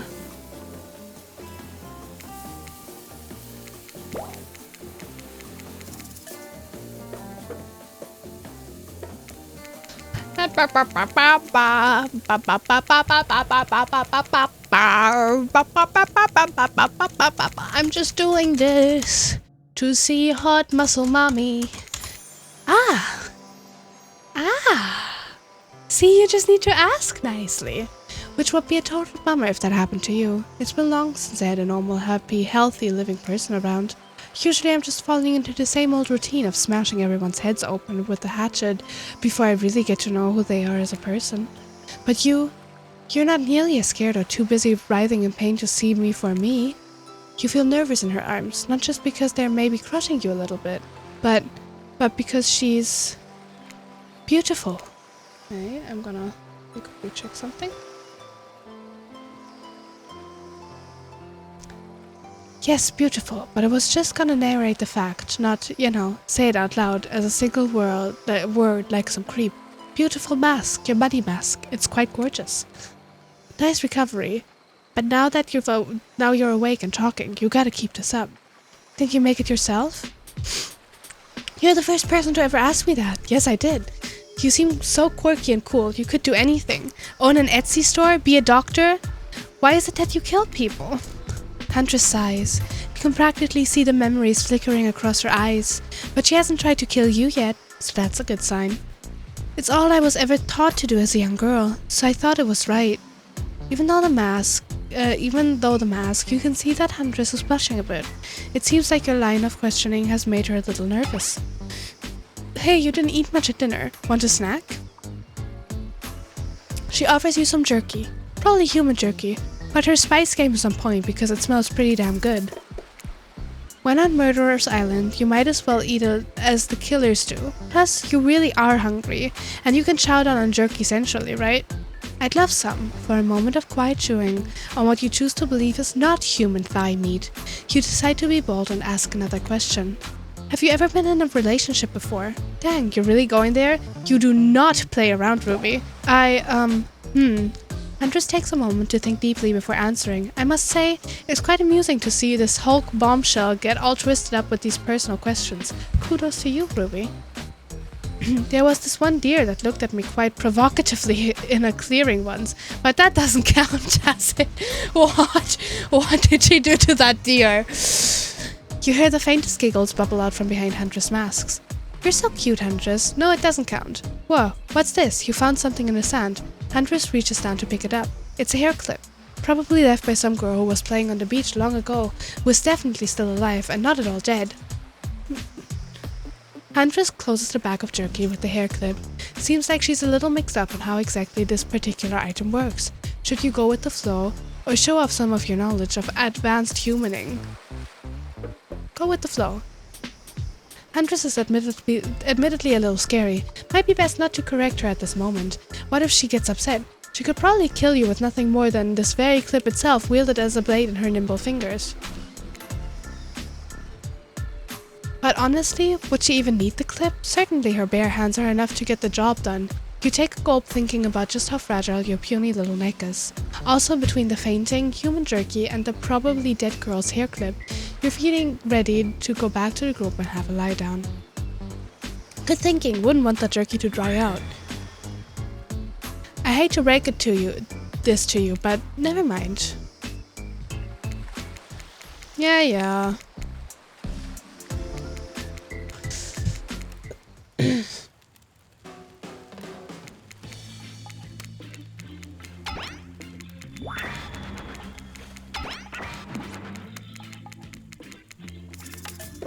Huntress.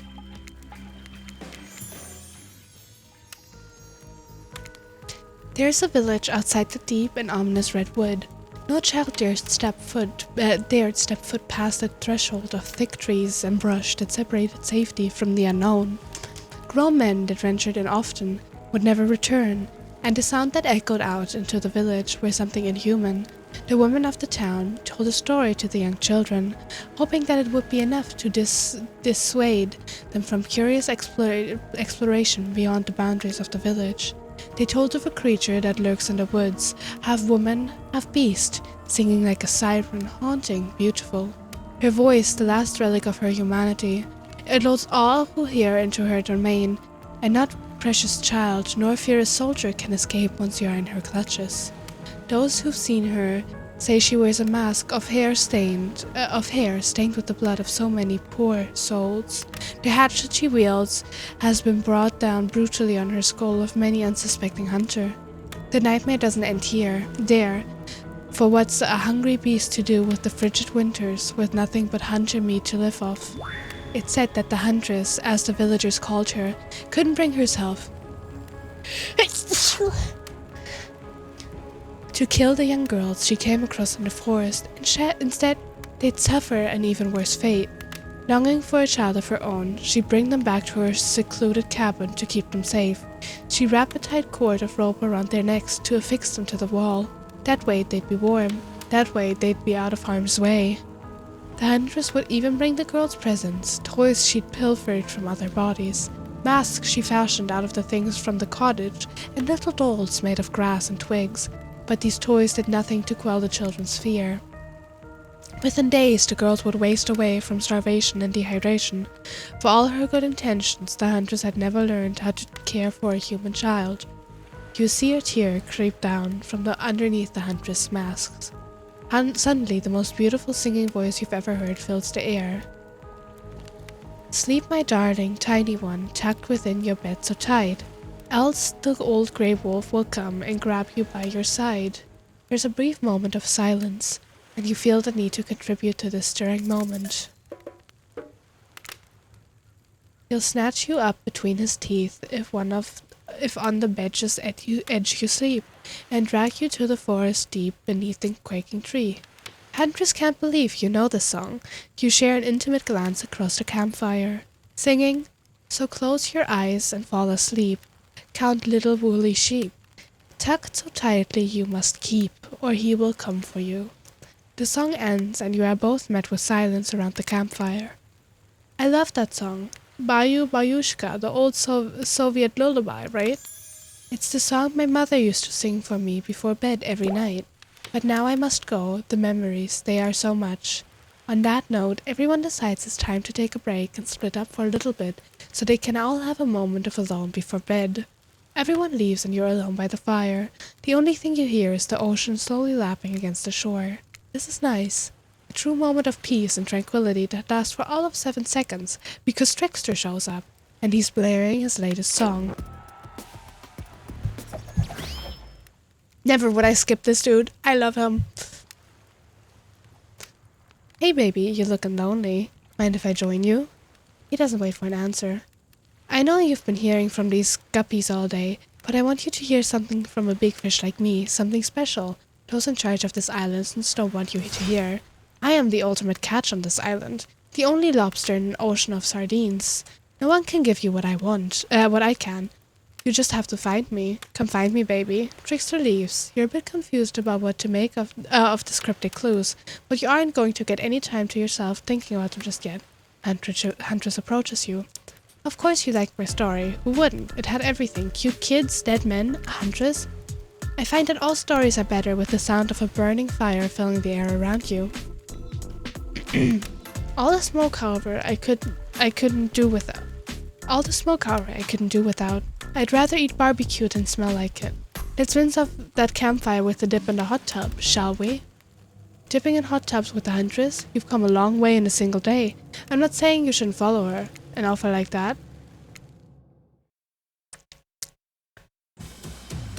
You and your storyteller friend slip into the water. It's just the right temperature for an evening dip. We Before you run off, I wanted to make something clear. You know that half-woman, half-beast I was talking about in my story? That's me. I'm her.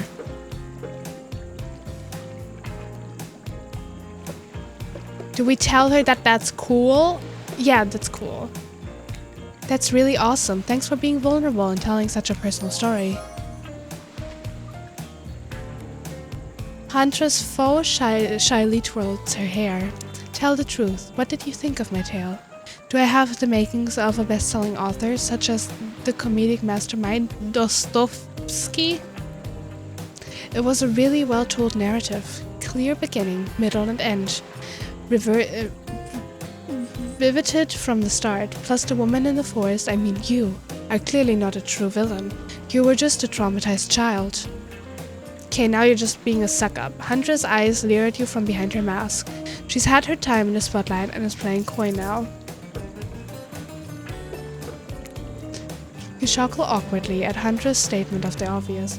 Why are you laughing? I can't help but giggle when I'm both about to die, but also maybe falling in love. You can't believe how awkward this intimidating woman seems right now.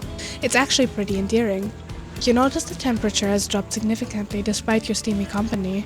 It's a little chilly, and your bare shoulders must be freezing. Let's head back to the fire and put me to bed, eh? We hate to intrude on whatever smooth moves were about to unveil themselves, but it's time for bed. Usually nighttime is when I do my best hunting, but after a day like today, I'm pretty tuckered out. Will I see you tomorrow, Ruby? Only if I don't see you first. You make a cute little bow hunting motion. Huntress catches the imaginary arrow you shoot in her teeth, and then bites down hard, snapping it in half. At least, you think that's what she's doing. It's kind of hard to tell. Good night, my little snack!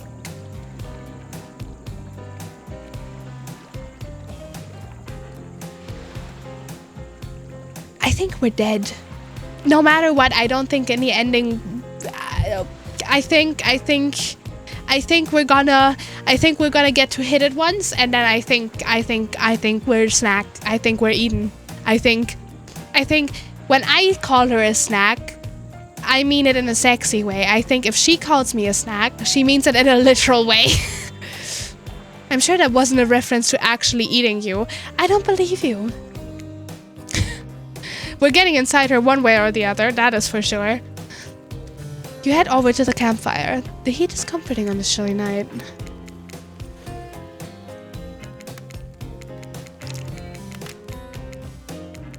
What?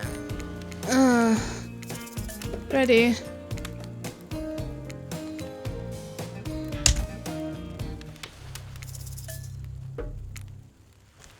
I'm sure I taste great. I would like to summon Miss Huntress. Huntress appears in an instant. You really didn't hear her coming. She's more than happy to tell you her secret for falling asleep when she's feeling restless. Is that a meatball? This special mushroom tea has always done the trick. When I'm not coating the blade of my hatchet in it to ease the passing of my victims, I'm steeping it in a piping hot mug of water. Try it. You do. You finally start to feel sleepy, except maybe this isn't really sleepy feeling. Maybe you're paralyzed. She just drugged us. We had all of this already. Oh, you're awake. I saw you in the Huntress right before bedtime. Are you making some sort of alliance? Are you with... Wraith scans the horizon. Them? I'm just making sure you are who you say you are. I've been burned before. And something seems off on this island since you've arrived, even more often than usual. Maybe we could talk more about that tomorrow. It's just since you got here, I think we could have a really nice day tomorrow together. It's just, you have no idea how long I've been here with these monsters. To be honest, I have no idea either. They're just awful, boring, loud, and stupid. You're different. There's finally someone here on my level. You're thoughtful, interesting, gentle. I think we could, have fun. I could show you some cool stuff if you want. If you don't, that's totally cool, I get it. No pressure. In fact, probably just forget I was here. Good night. He's kind of cute. He's kind of cute.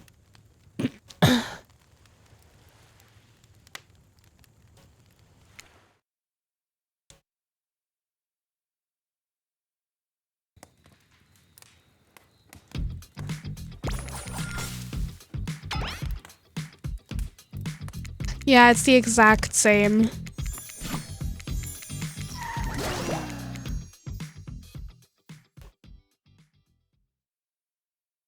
I guess this game is supposed to have 5 playthroughs.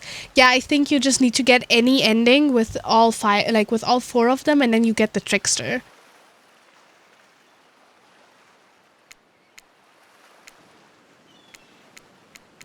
We've already had this. Emerald! Guess who's here?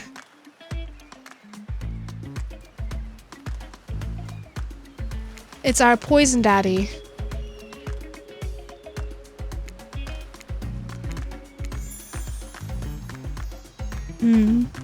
Yes.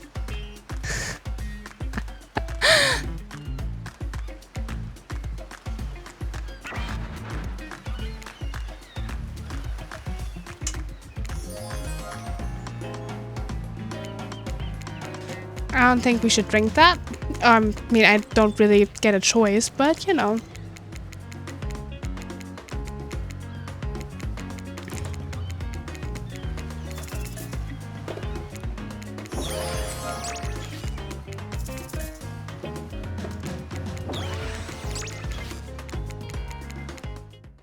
Okay, now that we signed our non-disclosure agreement.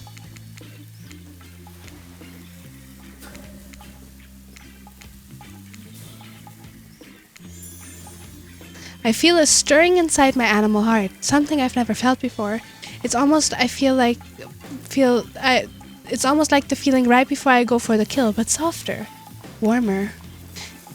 It sounds like it could be love, or maybe just indigestion.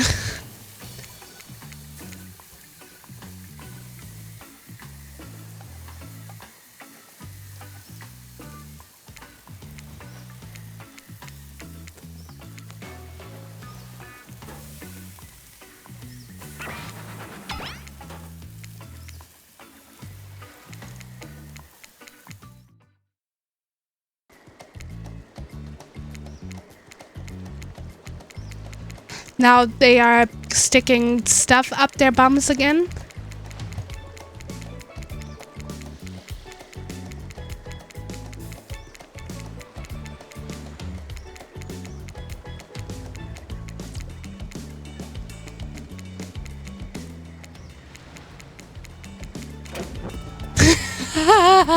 I forgot. He's here again. Look at him. Look at his beauty. Yes. I am a fan.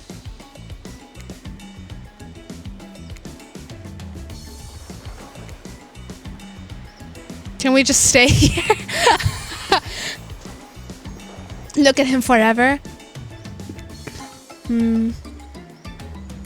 1, 2, 3, 4, 5, 6, 7, 8, 9, 10. Is that it? Honestly, that's impressive. Don't worry, you'll give me a private show.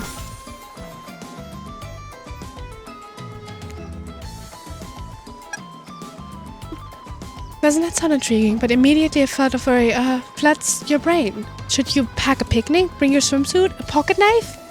You decide to bring as much as you can.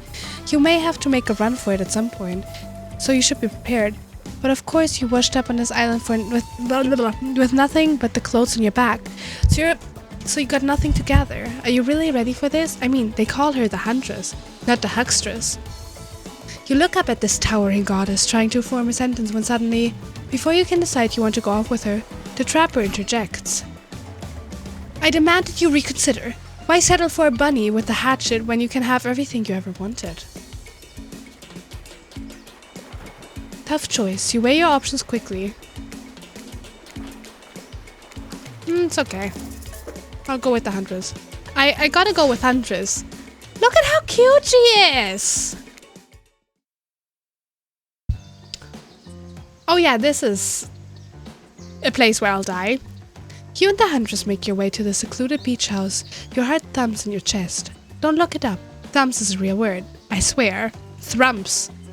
Are these nerves of excitement or terror? Dude can't even clean his hands. I don't want him touching me, right? Isn't it fun to mix the sexy and the horrifying? Huntress is quiet as a mouse as she guides you through the island forest. You struggle to keep up with her. She moves like a jungle cat, all muscles and silent leaps across thorny brush. She halts suddenly and you crash into her, having been desperately trying to keep up. You follow her gaze and realize that you've arrived. A cabin in the woods. Obligatory in nearly all horror films and stories, and you've come here willingly with a fearsome killer. Great job! The cabin is cozy, but something seems off about it. You can't quite put your finger on what it is.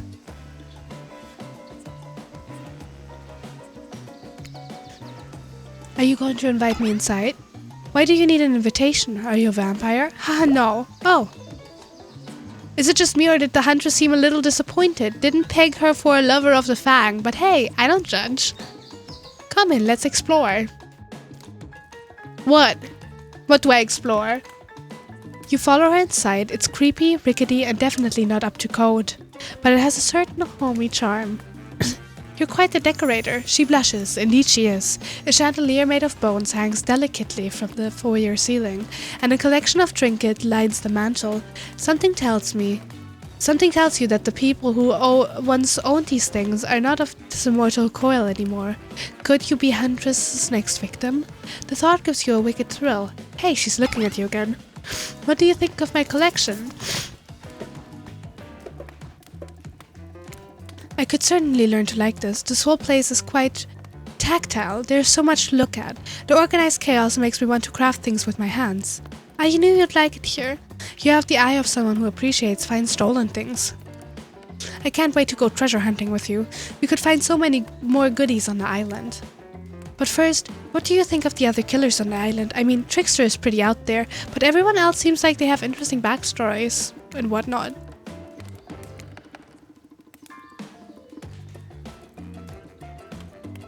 Huntress considers this for a beat.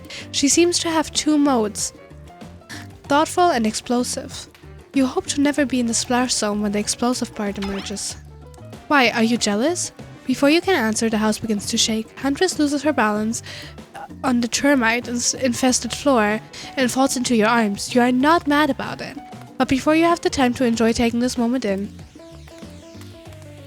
Oh no, it's an attack! A horde of killer crabs invade through the crevices of the poorly constructed cabin. They race at you and the huntress in swarms, clacking their razor-sharp claws at you. You must act quickly. What will you do? What is a shashka? What is that? What is this? What is a shashka?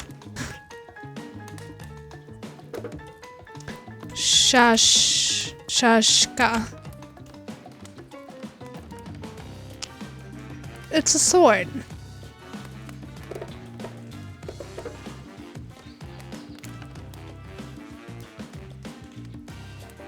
You quickly reach out and grab a shashka off the wall. Being the highly educated person that you definitely are, you know what a shashka is. A shashka is a Russian sword, not an umbrella or a can of cola or something else like that. Back to back with Huntress, you both hack away at the attacking crustaceans. You manage to slay the majority of the killer crabs. The ones you miss go scurrying away back into their hidey holes. Huntress turns to you with a gaze that is full of passion and intrigue. However, before it bubbles over, she looks away, suppressing this feeling. Is she nervous? Huntress sits down on the wicker couch and begins cleaning the guts of her hatchet. It's an obligatory scene for every killer. You're just happy to not be the source of what she's wiping off.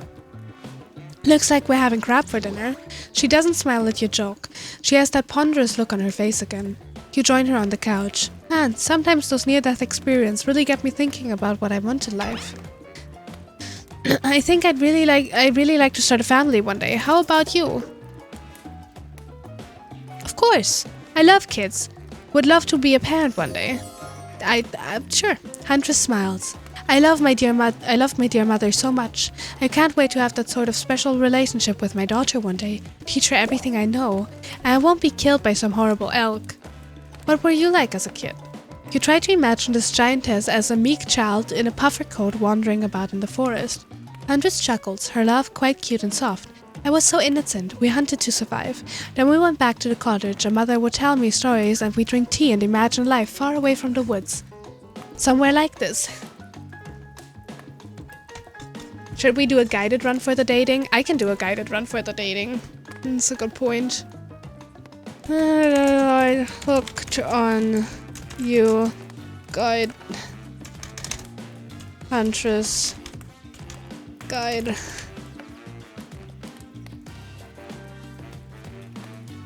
Guide.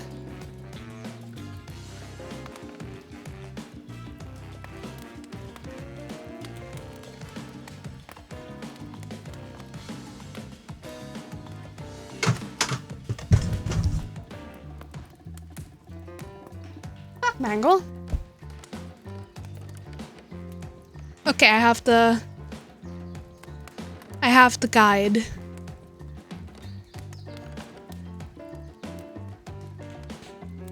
I suppose I finally achieved what she always wanted from me, but since coming here, something feels off. It's beautiful and warm and everyone is so attractive, like thirst traps galore. But don't you get the feeling that something's coming for us? It tells me to pick... Totally.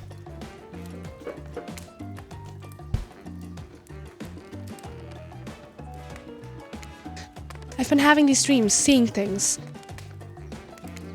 Huntress reveals a strange object that she stole from near the stage where Trickster performs. It has some strange symbol on it. Truthfully, it doesn't seem that strange to you. It's just a glass bottle. However, the label is interesting. She hands it over to you, but before she can explain her theory, Claudette and White burst into you and interrupt.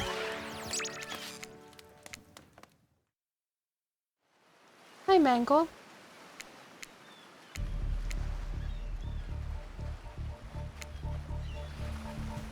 We were forced to interrupt your lovely date by another killer. They are here and ready to make you an offer of love you won't be able to deny. Why? Trapper emerges from the water. Is he in slow motion?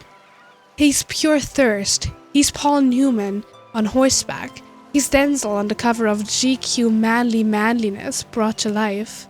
Also, he was holding his breath under there this whole time waiting for this cue. That's commitment to a bit if I've ever seen it.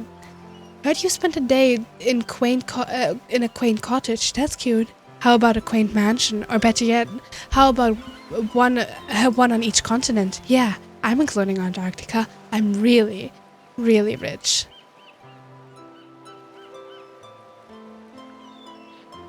You did not miss anything of Daddy Trickster. Think of how cozy. I mean, we got a bottle from that, from Daddy Trickster's stage, but we didn't see Daddy Trickster. Think of how cozy we can get in there in a snowy 10-bedroom chateau. Chateau? I don't know. One of those pools that is half indoor, half outdoor, but nice and warm throughout. Excuse me, Mango. That way you can kill a mama polar bear from the outside while watching her cubs cry over her body from the inside. Oh my god!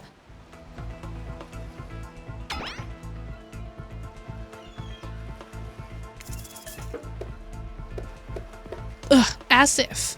That life isn't for me, bro. Okay. I'm very impressed you can speak with implied quotation marks. Very cool. This guy is a total douche nozzle. No! Gosh dang it. Come on. Futs off. Mango. Mango! Mango, leave. I'm sorry, but no. No. No. No. No! Look at the kibby! Stop it! Yeah, it's a kibby, but it's a weird kitty. It's a weird kitty.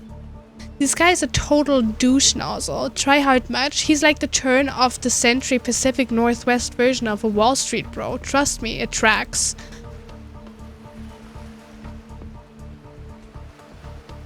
You wouldn't go with him if he were brandishing a cleaver at you. Oh shit, he is.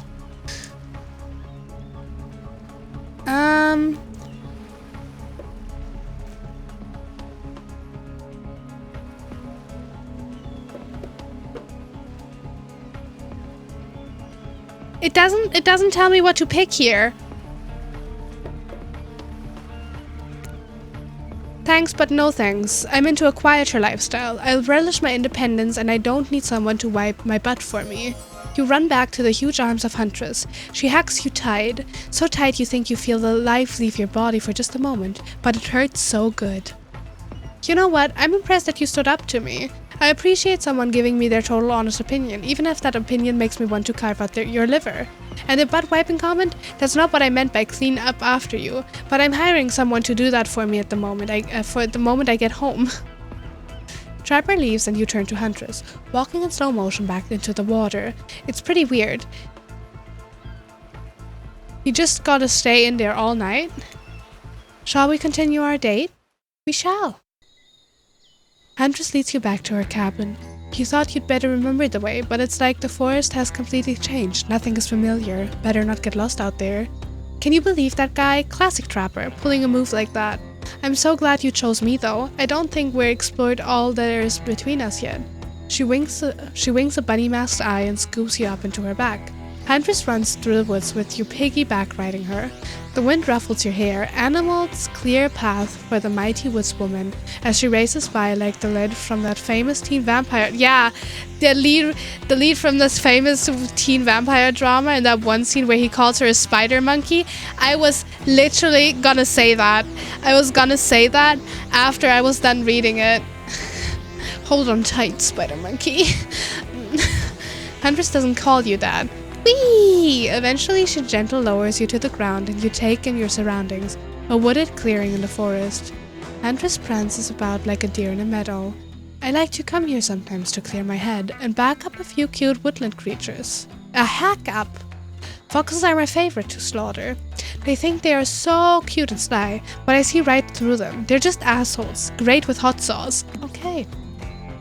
Huntress hears rustling and darts off to find its source, crouching down low like an animal. Now you're alone in the middle of the forest. Which way did you come from again? No idea. Your sense of direction is all off. A mellifluous voice floats through the air, landing upon your ears like syrup honey. Come find me. Oh shit. Oh shit.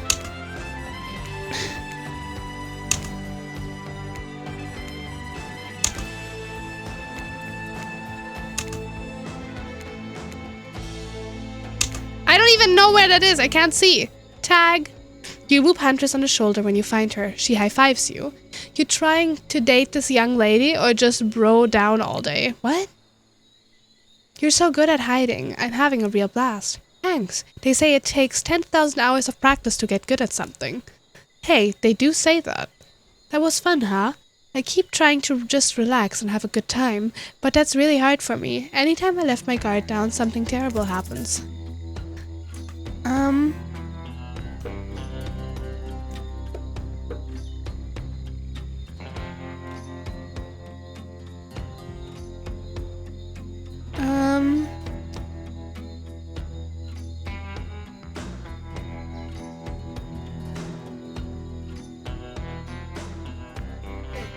Pick any decision at the hunter's cabin. So I can just choose anything? Like what? Sometimes I find young girls in the woods, little perfect angels that need my protection. But if I turn my back for a moment, they wind up dying. That got dark, but you feel like Huntress wouldn't admit this to just anyone. Oh look. Yeah.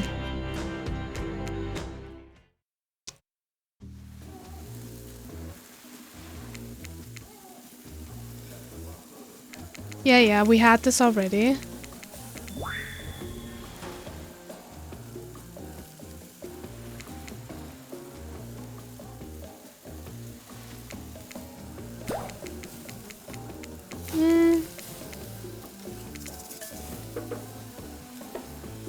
Tell off your brush with Dad. Death. Today was nuts. We went to Huntress' secret cabin and killer crabs attacked us. It's true, I'll fall asleep tonight to the delicious sound of crunching crustaceans. Okay! That would never have happened on my yacht. I grind them up. Much more satisfying ways to kill crabs. At least those kinds of crabs. I have a little comb for the other kind. What? He what?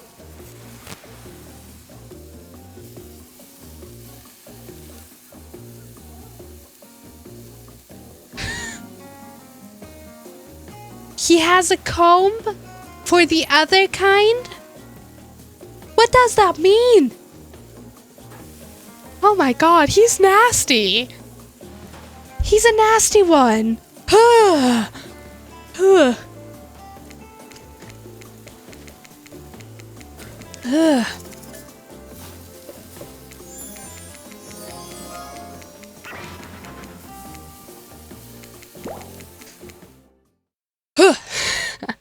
Okay, we're telling a story. We already had all of this. Okay, then we're supposed to say, fine, I'll tell a story. Emerald!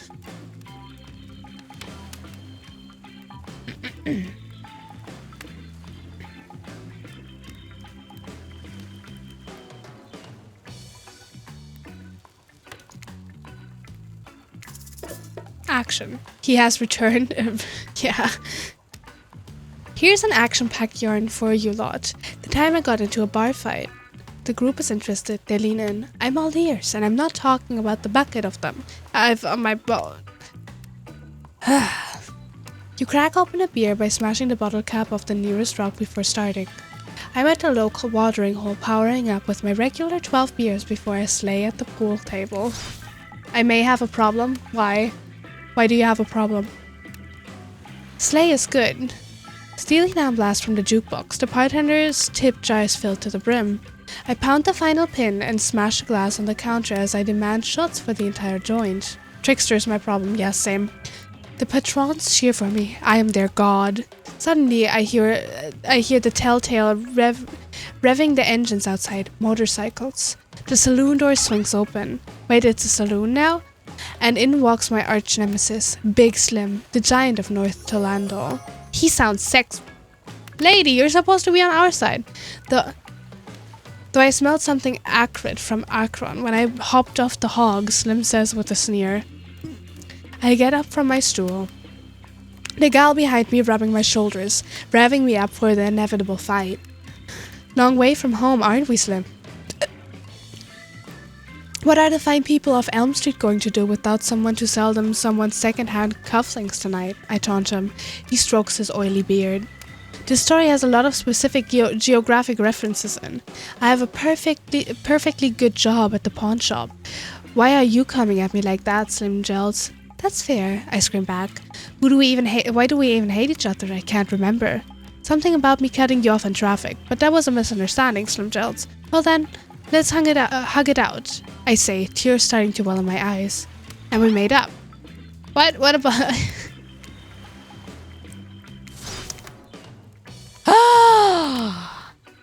Emerald! I gave up headlining at Coachella for this. He's pissed.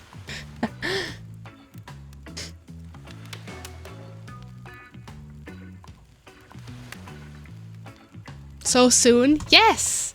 Are you complaining?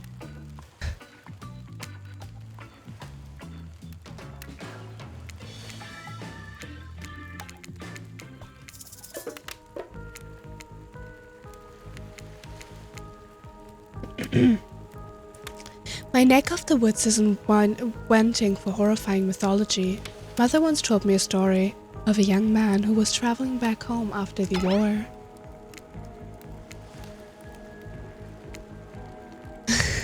The man was lost and running out of food rations. He stopped to rest for the night underneath a majestic birch tree. That's when he saw the woman, naked, skin glistening to the twilight glow. Ha! Emerald! He's back again! He's very invested in this story. They sang a haunting melody as they made their way downhill towards the inviting lake. Enchanted by the music, the young man followed the parade of beautiful women until they stopped in a clearing next to the water. They turned to him and smiled. One woman with long red hair stepped forward and reached for his hand. The others began to play music, flutes, tambourines. The melody was intoxicating. The man's feet began to move beneath him. He was dancing, moved by the magical music of these mysterious women. Twilight darkened into night, and the man grew weary. But when he tried to still his moving feet, he found that he could not. "Help! I cannot stop dancing," he cried to the nearest woman, a slender woman with green hair. She drew near to him, and he saw her features distort into something horrific. She was bloated, an eye hanging from one socket, skin the color of algae, a rusalka, her true self. "You'll never stop dancing," she screeched at him. "My sisters and I were drowned in this lake by men of your regiment. Consider this your punishment." The man cried out, "But it wasn't me. Someone must pay," she said, her voice filled with briny malice. And so the man danced and danced until his bones broke and his heart gave out, the dance of death. Silent beat as everyone takes in this macabre ending, but it's not all bad. Are also fertility goddesses. If a lady had stumbled across them, she would have been blessed with a fruitful womb and probably some candy for the road. Damn, does she really think that that's a happy ending? I want what Huntress is having. Yeah, this is all...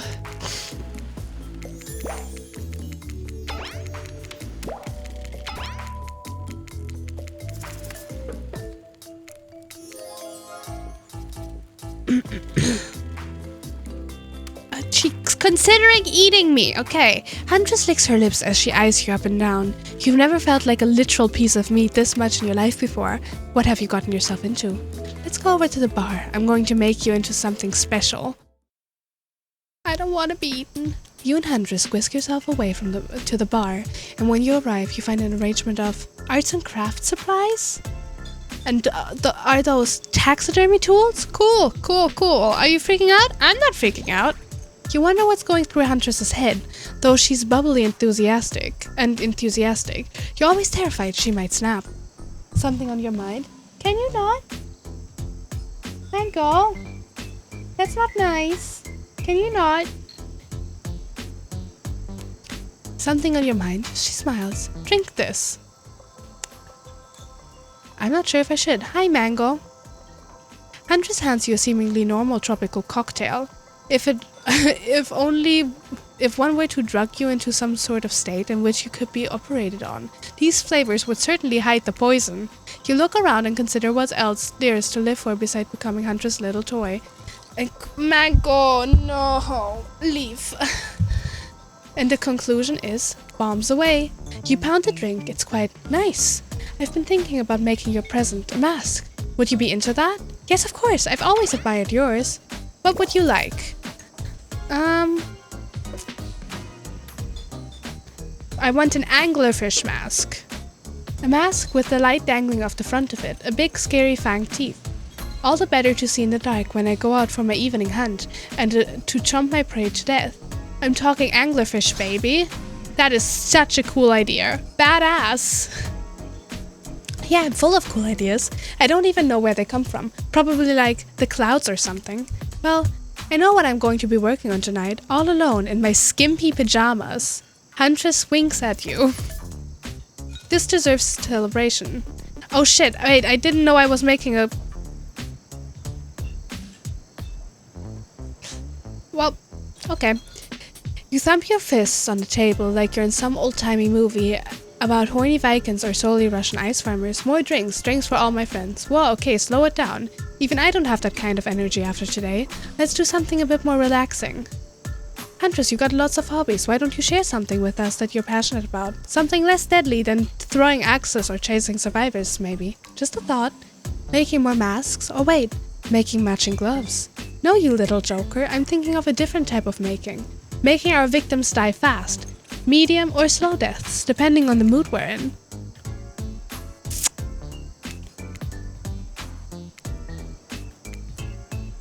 I'm talking about mycology, you know, mushrooms. I've picked a lot of them, and I'm very familiar with which ones make a great soup base, and which ones make you super dead. I'm liking this girl more and more every time I see her, right? I'll show you 2 mushrooms. You point at the one that's safe to eat. Okay, that sounds easy enough. Oh, shit.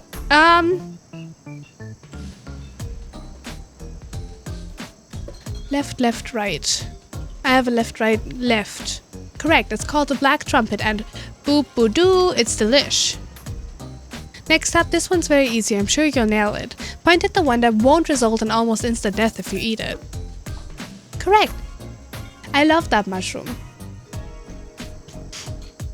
It sounds fancy, it tastes fancy too. It's just like a certain someone I know. I bet not. Don't eat me! She keeps on trying to fucking eat me! Final question. Which one will make you jump for joy and which one will make you vomit until you die? I love mushrooms in general, and that's like one of those special mushrooms that my family always puts into like a... I can't eat it anymore because the stuff they make is not vegetarian. But like my parents make, or like my family makes like a special gravy with those specific mushrooms in them, and I loved that shit when I still ate meat. I got a mushroom she can eat, the dumps. Correct, that's a green cracking russula. Sure, it might look moldy, but I guess you shouldn't judge a mushroom by its gross green cap. Not everything is exactly as it appears at first glance. That was fun, right? I like flexing a little more than just my biceps for you.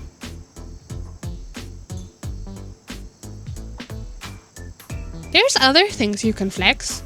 Alright, let's see here. Tabulating your answers and perfect score. That knowledge is gonna come in handy if we're stranded here on this island for much longer. Huntress claps her hands giddily. I appreciate you spending time with me tonight. I know the other killers are all very alluring in their own way. It means a lot that you spend time with a forest bumpkin such as myself. I mean...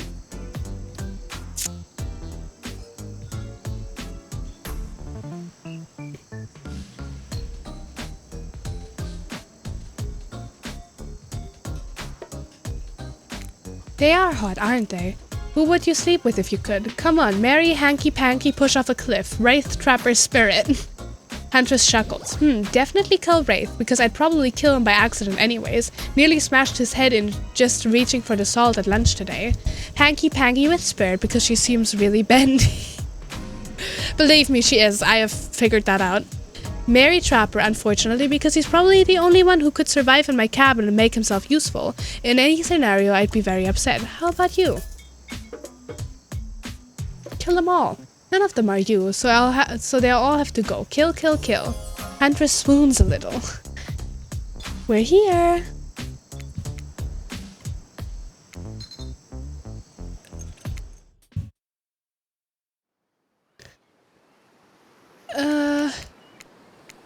Oh, that's the same thing we had yesterday. Kill those 2 first. I wish I could. Quack-a-doodle-doo. Hi, Duck. I was very confused. Quack-a-doodle-doo to you too.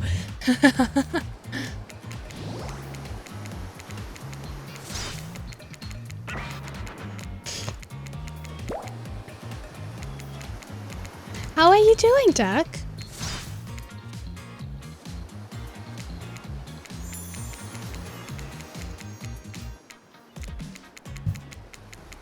We're just skipping through this because we already played through this once. And we're just currently doing all the new stuff.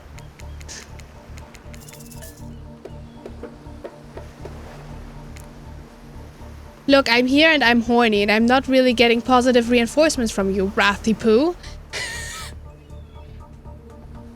Not bad, you. I had an awful thing happen when I got food after work. No, what happened? Is everything okay? I'm fine too.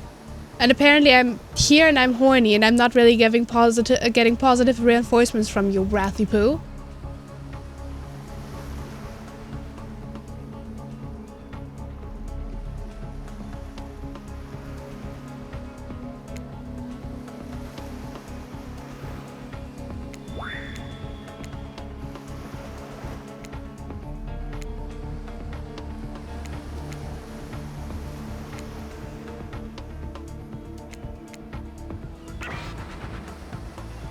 Okay, he wants to burn everything. Well, they accidentally gave me Coca-Cola instead of tea. I haven't had full beverage of soda in 12 years. Had an awful taste in my mouth. Is there a reason you don't drink soda? If you're wanting to share. Emerald! Emerald! Emerald, I'm calling for you from beyond the time and space. And Mango, I swear to God. Keep on needing to throw her off my table.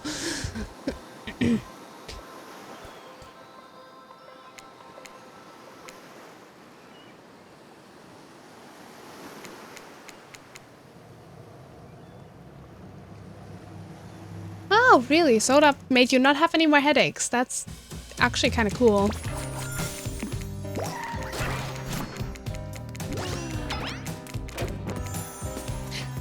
Emerald!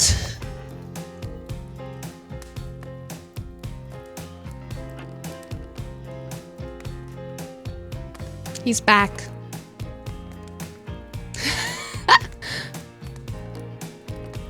Bark, bark. Yeah, same.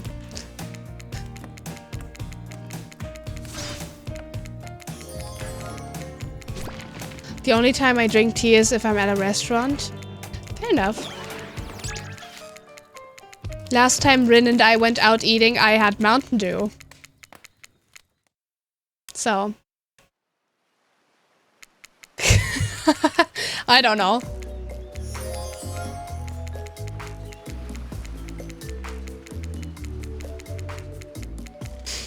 Okay. Okay.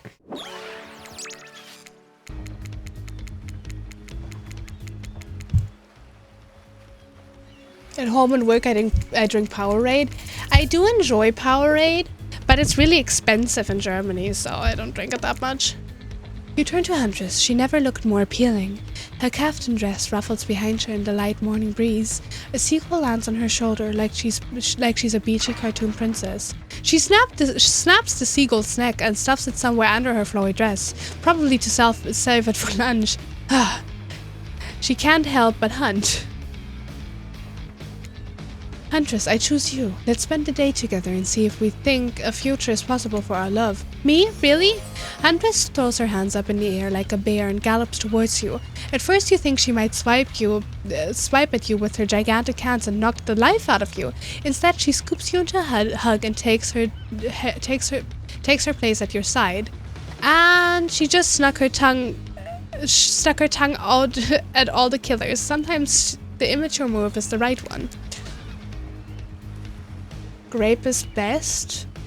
I don't think I've ever seen the grape one. We only have three flavors of Powerade I've ever seen in Germany. Huntress eagerly leads you to the yacht to begin your romantic day together. You have to admit, warm salty air on your skin, the sound of crashing waves. This is a perfect morning, just you and the Huntress. We have blue, which I think is called Mountain something. We have the red one, and then we recently just got a new flavor, which is like a mango one. It's like yellow. You have to admit, yeah. Hey, cuties! Ocean is here too. Did you know that I'm teeming with flesh-eating bacteria and dead bodies? That pesky Ocean, always killing the vibe. You turn to Huntress. You sure you're okay on the ocean? I know you don't like to be out in the open. Something about being here with you makes it feel safe. You both sit down at a beautifully set table on the deck of the boat. A wide spread of mouth-watering breakfast goodies are arranged in front of you.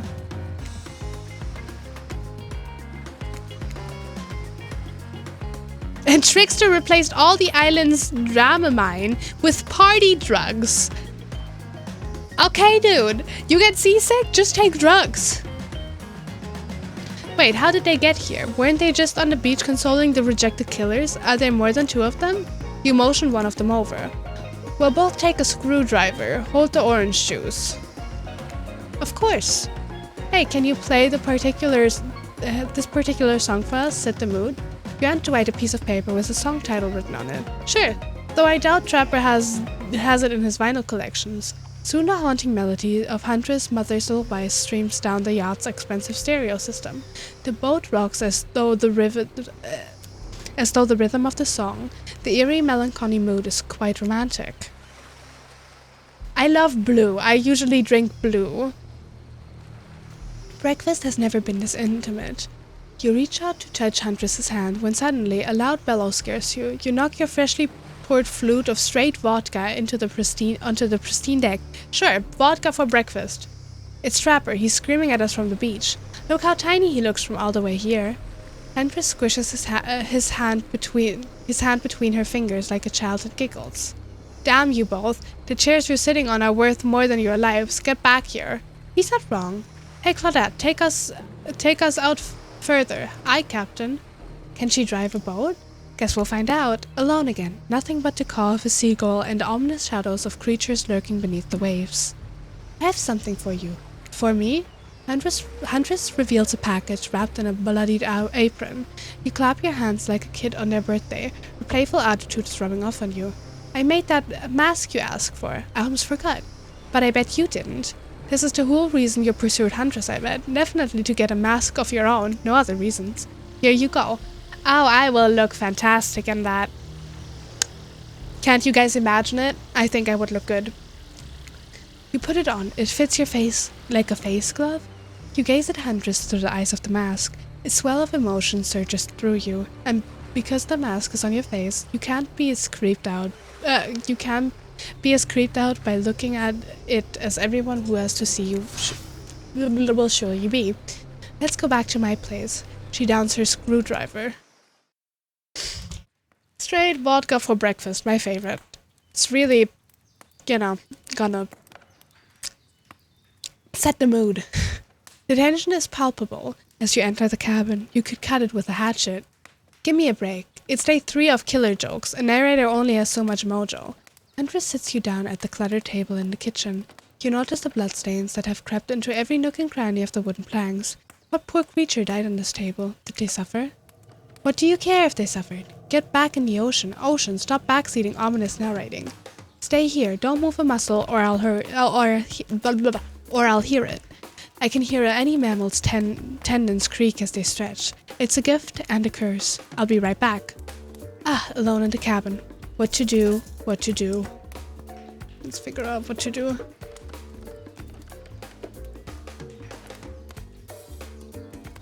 Tidy up, freak out, doesn't affect anything. Okay. Clean up, everybody's do your share. You'll half expect a flock of adorable birds and cute little mice to come sprinting in and help you. But they don't, because this isn't some fantasy. This is gritty. This is real. Plus, I'm pretty sure she kills all adorable birds and cute little mice. So you putter around the room by yourself, organizing Huntress' various trinket collections. Old bottles over here, discarded vintage dolls piles over here, various keys that don't open anything in particular. Doesn't she have a drawer filled with these? Everyone has a drawer like that. Then you lay a blanket down in front of the fireplace for no reason. No reason at all. You're certainly not imagining all the naughty things that could go down on such a blanket. What's that in her strong yet delicate hand? You reach out for her, longing to stroke her bloody matted hair and scratched up shoulders. I thought we could get warm by the fire. She waggers a finger at you, a bunnylicious smirk on her face. Not so fast. Remember when we talked about how there's more going on here? You're not like a little idiot. Well, I now know there is something up. The other night, while you were sleeping like a cute little baby, I snuck into each of the other killers' lairs and saw them with shiny objects that they've been stealing from me. I think they're connected somehow. Maybe it has to do with the symbol. I tried to go back last night, but something blocked me from picking any of the objects up. Someone or something knows I'm onto them. I think if you try, it might work. What do you say? Will you help? Hell yes. Okay. Hell yes, I will. A globetrotting treasure hunt on the level of a Nicolas Cage masterpiece. You can definitely count me in. Let's go. I'll be your guardian angel. You never know when those other killers might pop up. You grab Huntress by the hand and practically trip over your own feet on your way out the door. It feels good to have a quest. Thrilling. But part of you is just wondering how quickly you can get through this and impress Huntress. Soon she'll take you in her yoked arms and you'll swoon. Your childhood crush on Popeyes is making more and more sense. What do you call a cage that contains no nickel, Nicholas cage. Duck, you're pushing it. You're starting to push it. Where do you want to start? There are 4 killers who have stolen from Huntress. You are not going to let them get away with it. Which one will you investigate?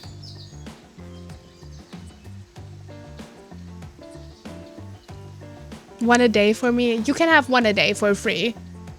I'm not getting paid enough to listen to any more.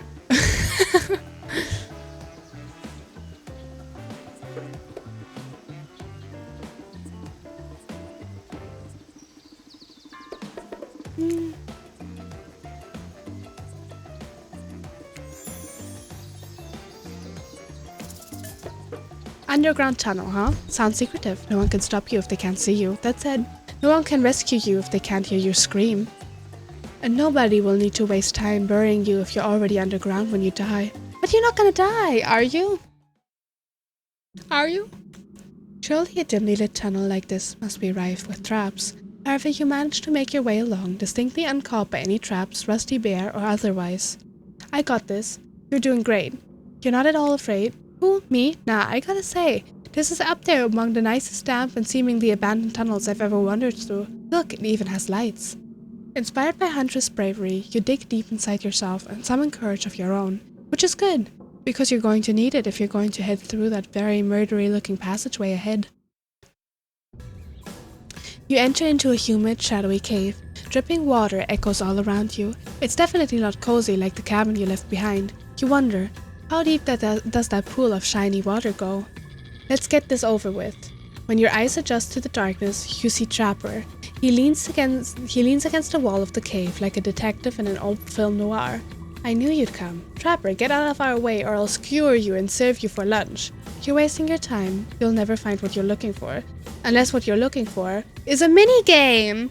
What? A minigame? How unexpected! How playful! How about you play it right now?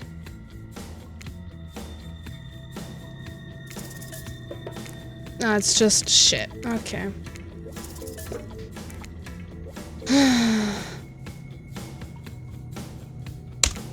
Oh! Oh shit, I need to do it more than once.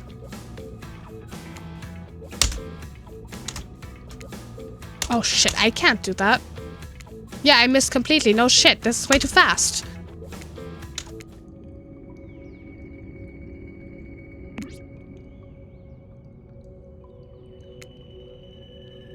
You steal the shiny object and run. It's a pen. Okay, she's not mad that I messed it up. You found Huntress's shiny thing, and, well, I think it's just a regular old pen, but we don't need to point that out. She's happy, and isn't that all that matters? Yes, it is. It is all that matters. There are 4 killers who have stolen from Huntress. You're not going to let them get away with it. Wait, 4 killers? Does that mean we're going to Trickster stage? Oh, we're waiting for the last one. That will be our special little treat after we're done. This place is spooky as heck. Wasn't the beach sunny and beautiful just a moment ago? So you're telling me that your precious little shiny thing is up there? It's pretty great, right? Finally a good chance to activate these quads. You don't get legs like this from standing still. But you already know I love a good workout. Running, jumping, climbing, roughhousing. Get that damn shiny thing before your immeasurable horniness melts your brain and runs down out of your ears already. Yeah, I called it out. It's obvious to everyone. Just own it. Rude! Very rude. Huh! Inside the lighthouse, it's so dark that you can barely see the step in front of you. But that's okay, because you've got about 100 stairs to practice getting the hang of this in the dark. Wait, but we have the hat! However, something about this gloomy place is really wearing you out and messing with your otherwise happy, horny aura. You can practically feel your mood going down, down, down as you climb up, up, up, higher into the lighthouse, before you finally arrive at the top. Spirit, you're looking pretty pleased with yourself. Yeah, I'm getting the hang of this whole being dead thing. Beetlejuice? Did you totally get sadder the closer you got to the top of the tower? That was me, baby. I've got to share a wealth, and by wealth I mean unending despair. You're probably here for one of your precious shiny things that I've stolen. Good luck finding it. I'll be over here if you need me. Okay. Yeah.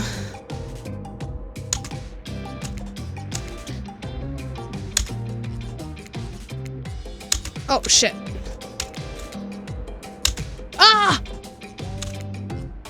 Shit. You win some, you lose some.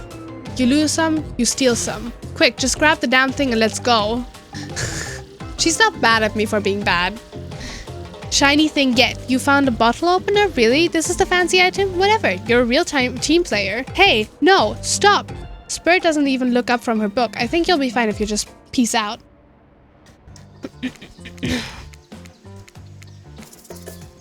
Let's go to Wraith. When you arrive at Wraith's oddball hangout zone, you immediately understand why they call it the cosmic dump. The being me, OBS. It's as if there are items and elements from all over the universe in this space. Also, it's a damn mess, but it's undoubtedly a special place. The very air you breathe makes you feel that you're part of something much larger.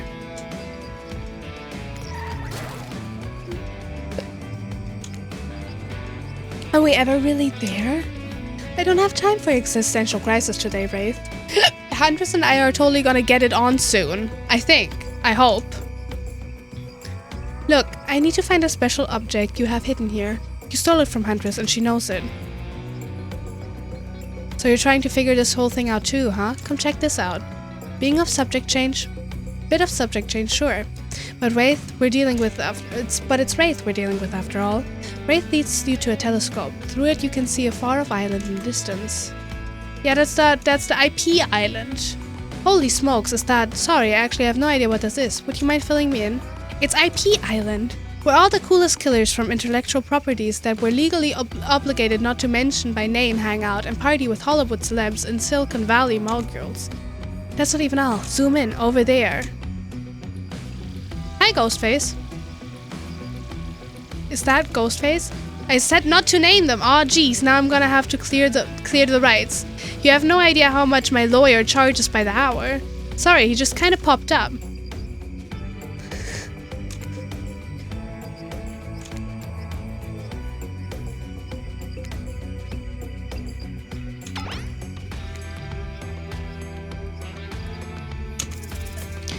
Another mini game, people. Pew.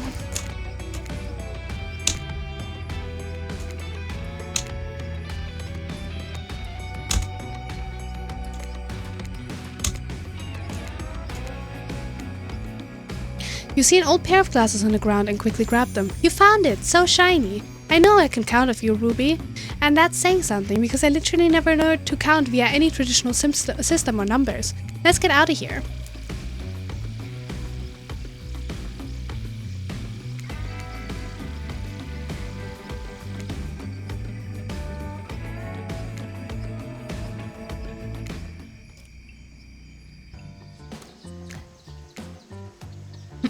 Emerald! Emerald, we're going to Trickster! Emerald! Emerald! Emerald!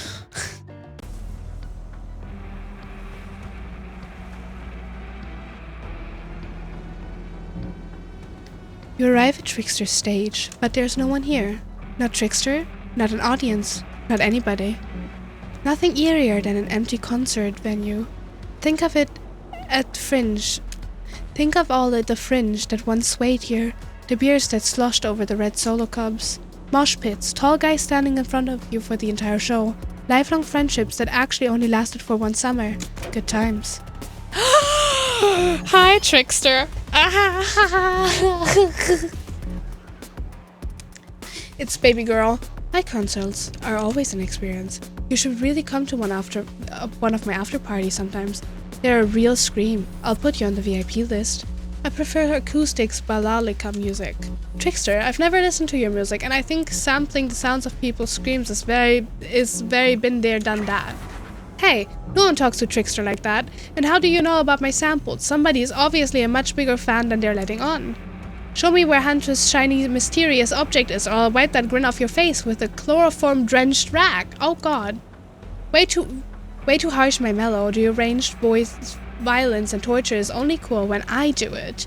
because it's my commentary on a shallow society and I make it look sexy as hell. Your thingamajig is that away.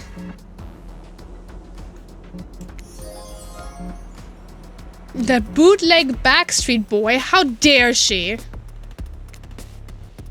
How dare she call my baby boy that?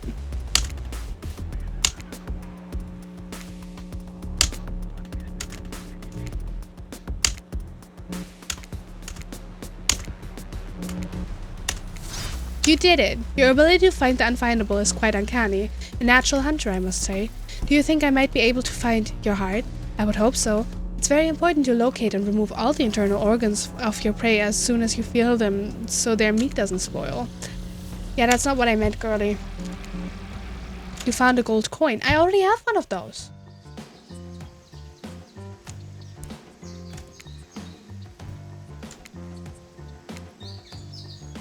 We make a pretty good team, you and I. What can I say? I appreciate a fine collection. Now that yours is back in order, maybe we head back on site to appreciate it. And you collect a certain other special gift I've been meaning to give you. A special gift? Is it shiny? I suppose it could be if you oil it up enough. Oh god! I'm going to be ill. Well, when you enter the cabin, it's dark, barely lit, deep shadows stretching from wall to wall. Oh god, I feel like...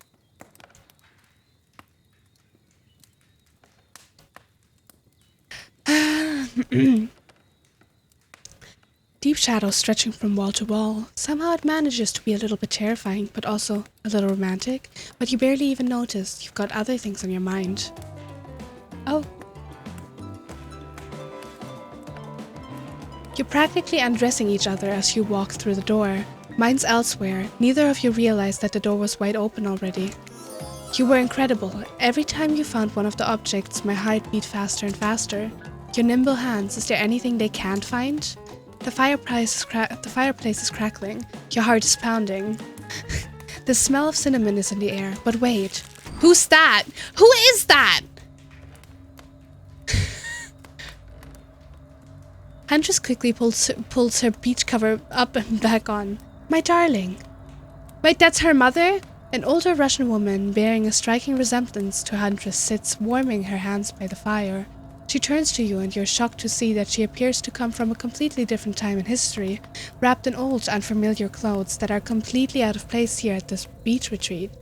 You're thinking, you blurt out, what an honor. What an honor, it's you. I can't believe this. You're the Mama Huntress. I've been dying to meet you. Well, nearly. Can I help you with anything? A glass of vodka? A hatchet for revenge on the elk who slayed you? Oh no, my child. I'm quite content. Just happy to know that my little darling is taken care of. Huntress chuckles nervously. Hi, Mama. Claudette and Dwight burst in like they're in a prank video. Bet you weren't expecting this day to include meeting her mom. What? Hey, Huntress, how do you feel about your dear old mama coming to interrupt your date? Huntress throws a hatchet directly at the two survivors. It skewers the wall between them. With another word, they quickly scurry away. Good girl. Huntress turns to you. I hope this is alright. I was kinda hoping to bang. I was kinda hoping to bang. Of course it's okay. I give great parent. Huntress breathed a sigh of relief. It's just not the mood I thought we were coming back to, but I'm here now, and I'm in it, and I'm ready to meet your mama. Thank goodness, because my mother is the only person, most important person in my life. We Russian invented tea, did you know that? Mama Huntress shoves a cup in your hand, and as you drink your tea with her, the air becomes warm around you. You, Huntress, and her mother sit by the fire and exchange stories, anecdotes. Mama pulls out some old-timey pictures of a young huntress in black and white holding bloodied animal corpses with chilling dead eyes stare. You all love and eat raw meat of some kind. It's a lovely time, almost like you're back home. You've forgotten that you're on a possibly cursed island atop what is likely some sort of hellmouth. Look, that's not official lore. Just call it like I see it. Every so often, Mama Huntress clutches her stomach and her eyes stare into middle distance. She mutters some sounds as if reliving the moment she was skewered by an elk. It's very grim. I like you. Thank you for indulging me in my tea and stories. So tell me, what are your intentions with my... That means bunny, but you guessed that already, didn't you? Or by now you've gotten your translator app ready. To start a family together. All that's on my mind is family. To forge our own forest dwelling and shut up. Dwelling with a brood of half-dozen, at least hunting side by side forever. Mama Huntress smiles at you. She reaches into her bloody cloak and pulls out a handkerchief with a flower on it. For you, the one worthy of my Anna. Use it to clean your hatchet of viscera. You take the handkerchief. It soft and smells like of spices. I'll take good care of this. You point to Huntress. Her, on the other hand, she can take care of herself. Huntress is ecstatic. You won over her mother. No easy task. My time on this plane is coming to an end. The weird magic from that ghost girl's black lighthouse won't keep me here for long. I don't want to get into the logic of this, but yeah, the black lighthouse can bring ghosts back to life. If you're still here, you're willing to believe anything. It was Spirit who brought you back. I'll have to thank her. Huntress' smile must begin to fade. Huntress cries. You can picture her at 6 years old, lying over her mother's dead body. I fully support this union. I feel good leaving my daughter on this cruel earth with you. You share a meaningful look with the mother of your beloved. Mama Huntress fades away, leaving you and Huntress alone again. Not a second later, Claudette and Dwight storm back in, never alone for too long on this island. It's time for a dramatic scene between the lovers. Shall we adjourn to the forest clearing for the ambience? Oh. You and Huntress stand holding hands in the forest clearing. Dwight and Claudette watch your interactions closely. Too closely. Hey, I've really loved hanging out with you. I think it's time. Time for... Oh, okay, Okay, I'm ready for this. Time for you to call me by my real name, like my mother does. Will you call me Anna? Oh, that, yes, of course. I think Anna is a beautiful name. And you're a beautiful person, Anna. Ruby. Do you know what I'd like to do right now, with you, beneath the moonlight? I'm feeling closer to you than I ever have before, and there's nothing I'd rather do than... She averts her eyes. Does she mean what you think she means? Nope, she's looking right at Dwight and Claudette. Chop up these two fools with you. Let's see. Absolutely. My hatchet is as sharp as my love for you. Let's get bloody. It's a gruesome scene as you and the Huntress go down on these two innocent survivors who just wanted to help you guys out. We were being forced to help you. Can't hear you, hun. On account of the congealing blood in your mouth. Once you've made quite a mess of the survivors, you and Huntress look at each other with manic eyes. Shall we return to the cabin? I'd love to get you out of that beachwear and into something a little less there. Thought you'd never ask. Inside the cabin, Huntress strips off her kaftan, revealing every curve of her muscled bod. You follow her lead, disrobing for the first time since waking up here on this island. Yeah, you've been sleeping in your clothes. No judgment. It's a strange new place. You kiss. And yes, if you were wondering, it looks like she's gonna keep the bunny mask on for this sexy time. This is the part where I skedaddle. Decapitations? Sure. Tiger maulings? Love it. Dudes crushing other dudes and car crushers? Gotta have it. But hanky-panky? That I can't handle. I'll leave you horny kids to it. What? Just because Huntress speaks Russian doesn't mean I do. I speak Canadian French. It's a thing. Look it up. Am I nervously running my mouth now just to give you 2 time alone in the dark? Maybe? Stop me if you heard this one. Hillbilly, a doctor, and a clown walk into a bar. Fine, we'll get back to it. Post doing it, you and Huntress lie together in the warmth of the fire. Everything is so perfect. You imagine Mama Huntress smiling down at you from beyond. Then you realize that's pretty gross to imagine her having you just watch do all of that, and you try stop thinking about it. Yeah, that was incredible. You're telling me. The door to the cabin creaks open. You cover yourself with a blanket. Oh god, a severed arm claws its way through the doorway, leaving a trail of blood in its wake. No. We've walked right into a scene from a horror film. As soon as people have sex, they die. Not when I'm around. Huntress pounces a hatchet from out of nowhere. Was Dad in bed with you guys? The wriggling torsos of Dwight and Claudette follow their chopped up limbs. Slowly the pieces of their bodies start to put themselves back together. No way. What the fuck indeed, my friend. You thought that this island would let us die permanently? Have you ever played Dead by Daylight? Come on, we have to get to the final scene. I mean, decision. Claudette and White lead you and Huntress back to the empty beach. You both bask in the glory of being freshly laid. That sounds terrible, doesn't it? Like some sort of laundry detergent, freshly laid? Actually, maybe that's good. I'll get my agent to start circulating that. The island is strangely quiet. No sarcastic remarks, disguising a broken young woman from spirit. No strange wide-eyed stare from the socially awkward wraith. No threats of imminent violence from Trapper. Even Claudette and White are tight-lipped. They seem almost zombified. Last day, you beautiful piece of meat. You've done so well. We're almost at the finish line. You didn't think I brought you all this way without a plan, did you? What kind of sinister body of salt water do you think I am? A whoosh of dark energy surrounds you and disappears as quickly as it came. The island noises begin to return. Birds chirp in their trees. The grass rustles in a light breeze. And oh look, the other killers are all here at the fire pit to watch the final ceremony. I can't wait any longer. The pomp and circumstances is agonizing. You're telling me. Stick to the script, Claudette. Okay, so Huntress, how do you feel about the newcomer? Are they everything your murderous little heart has ever longed for? Huntress stares you down for an agonizing moment. She steps towards you. My dear, I think that this is true love. Come with me to the Red Forest. Let's hunt the woods together and have a family. Bursting with babies. We'll raise them as fierce warriors who can defend their family at home.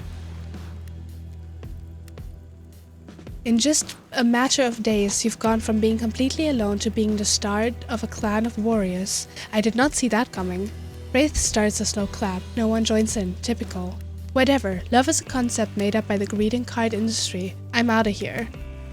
Spirit floats back to the black to the black lighthouse. Look behind you. It's Trapper. Huntress, you bested me. He turns to you and offers his leathery hand for a handshake. Congratulations, Ruby. I don't shake hands with losers. Trapper's eyebrows shoot up, and then he smiles. Did not see that one coming. You're alright, kid. I mean, I hate you. Completely. I want to kill you, mercilessly. But you're alright. But wait, you haven't said anything to Huntress. I love you too. Yes, let's move to the Red Forest immediately. Is 12 kids too many? Maybe in this economy, but who cares? Your heart is overflowing with joy as you and Huntress embrace. Is this what you've been missing your whole life? A woman with shoulders the size of mountains who won't take off her bunny mask even during intimate times? Yes. Yes. 1,000 times yes. You stare into the sunset and picture your life together. Happiness is real.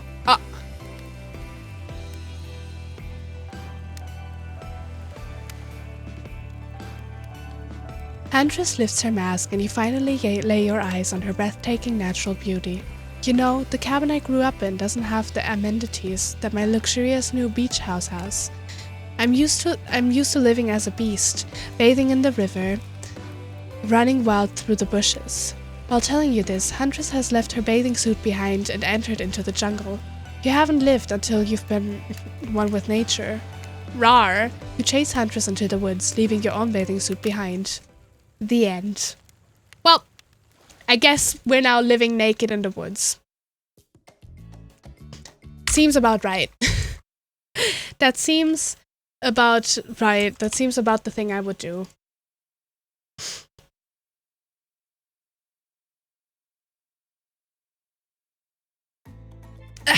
Oh, my back hurts.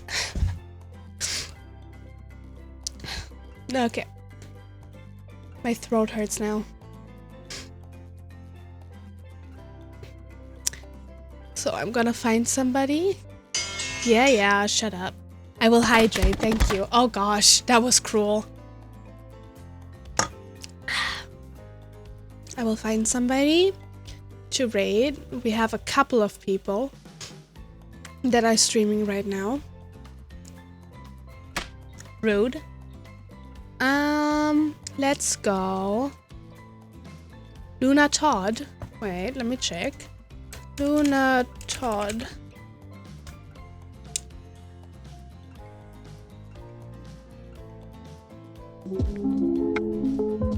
Der Weg in Ihre Zukunft beginnt jetzt. Sure, Mit der we can. Altersvorsorge von AXA behalten Sie jederzeit volle Flexibilität. Optimal abgestimmt auf Ihr Leben. Just Invest, die moderne Altersvorsorge von AXA. See?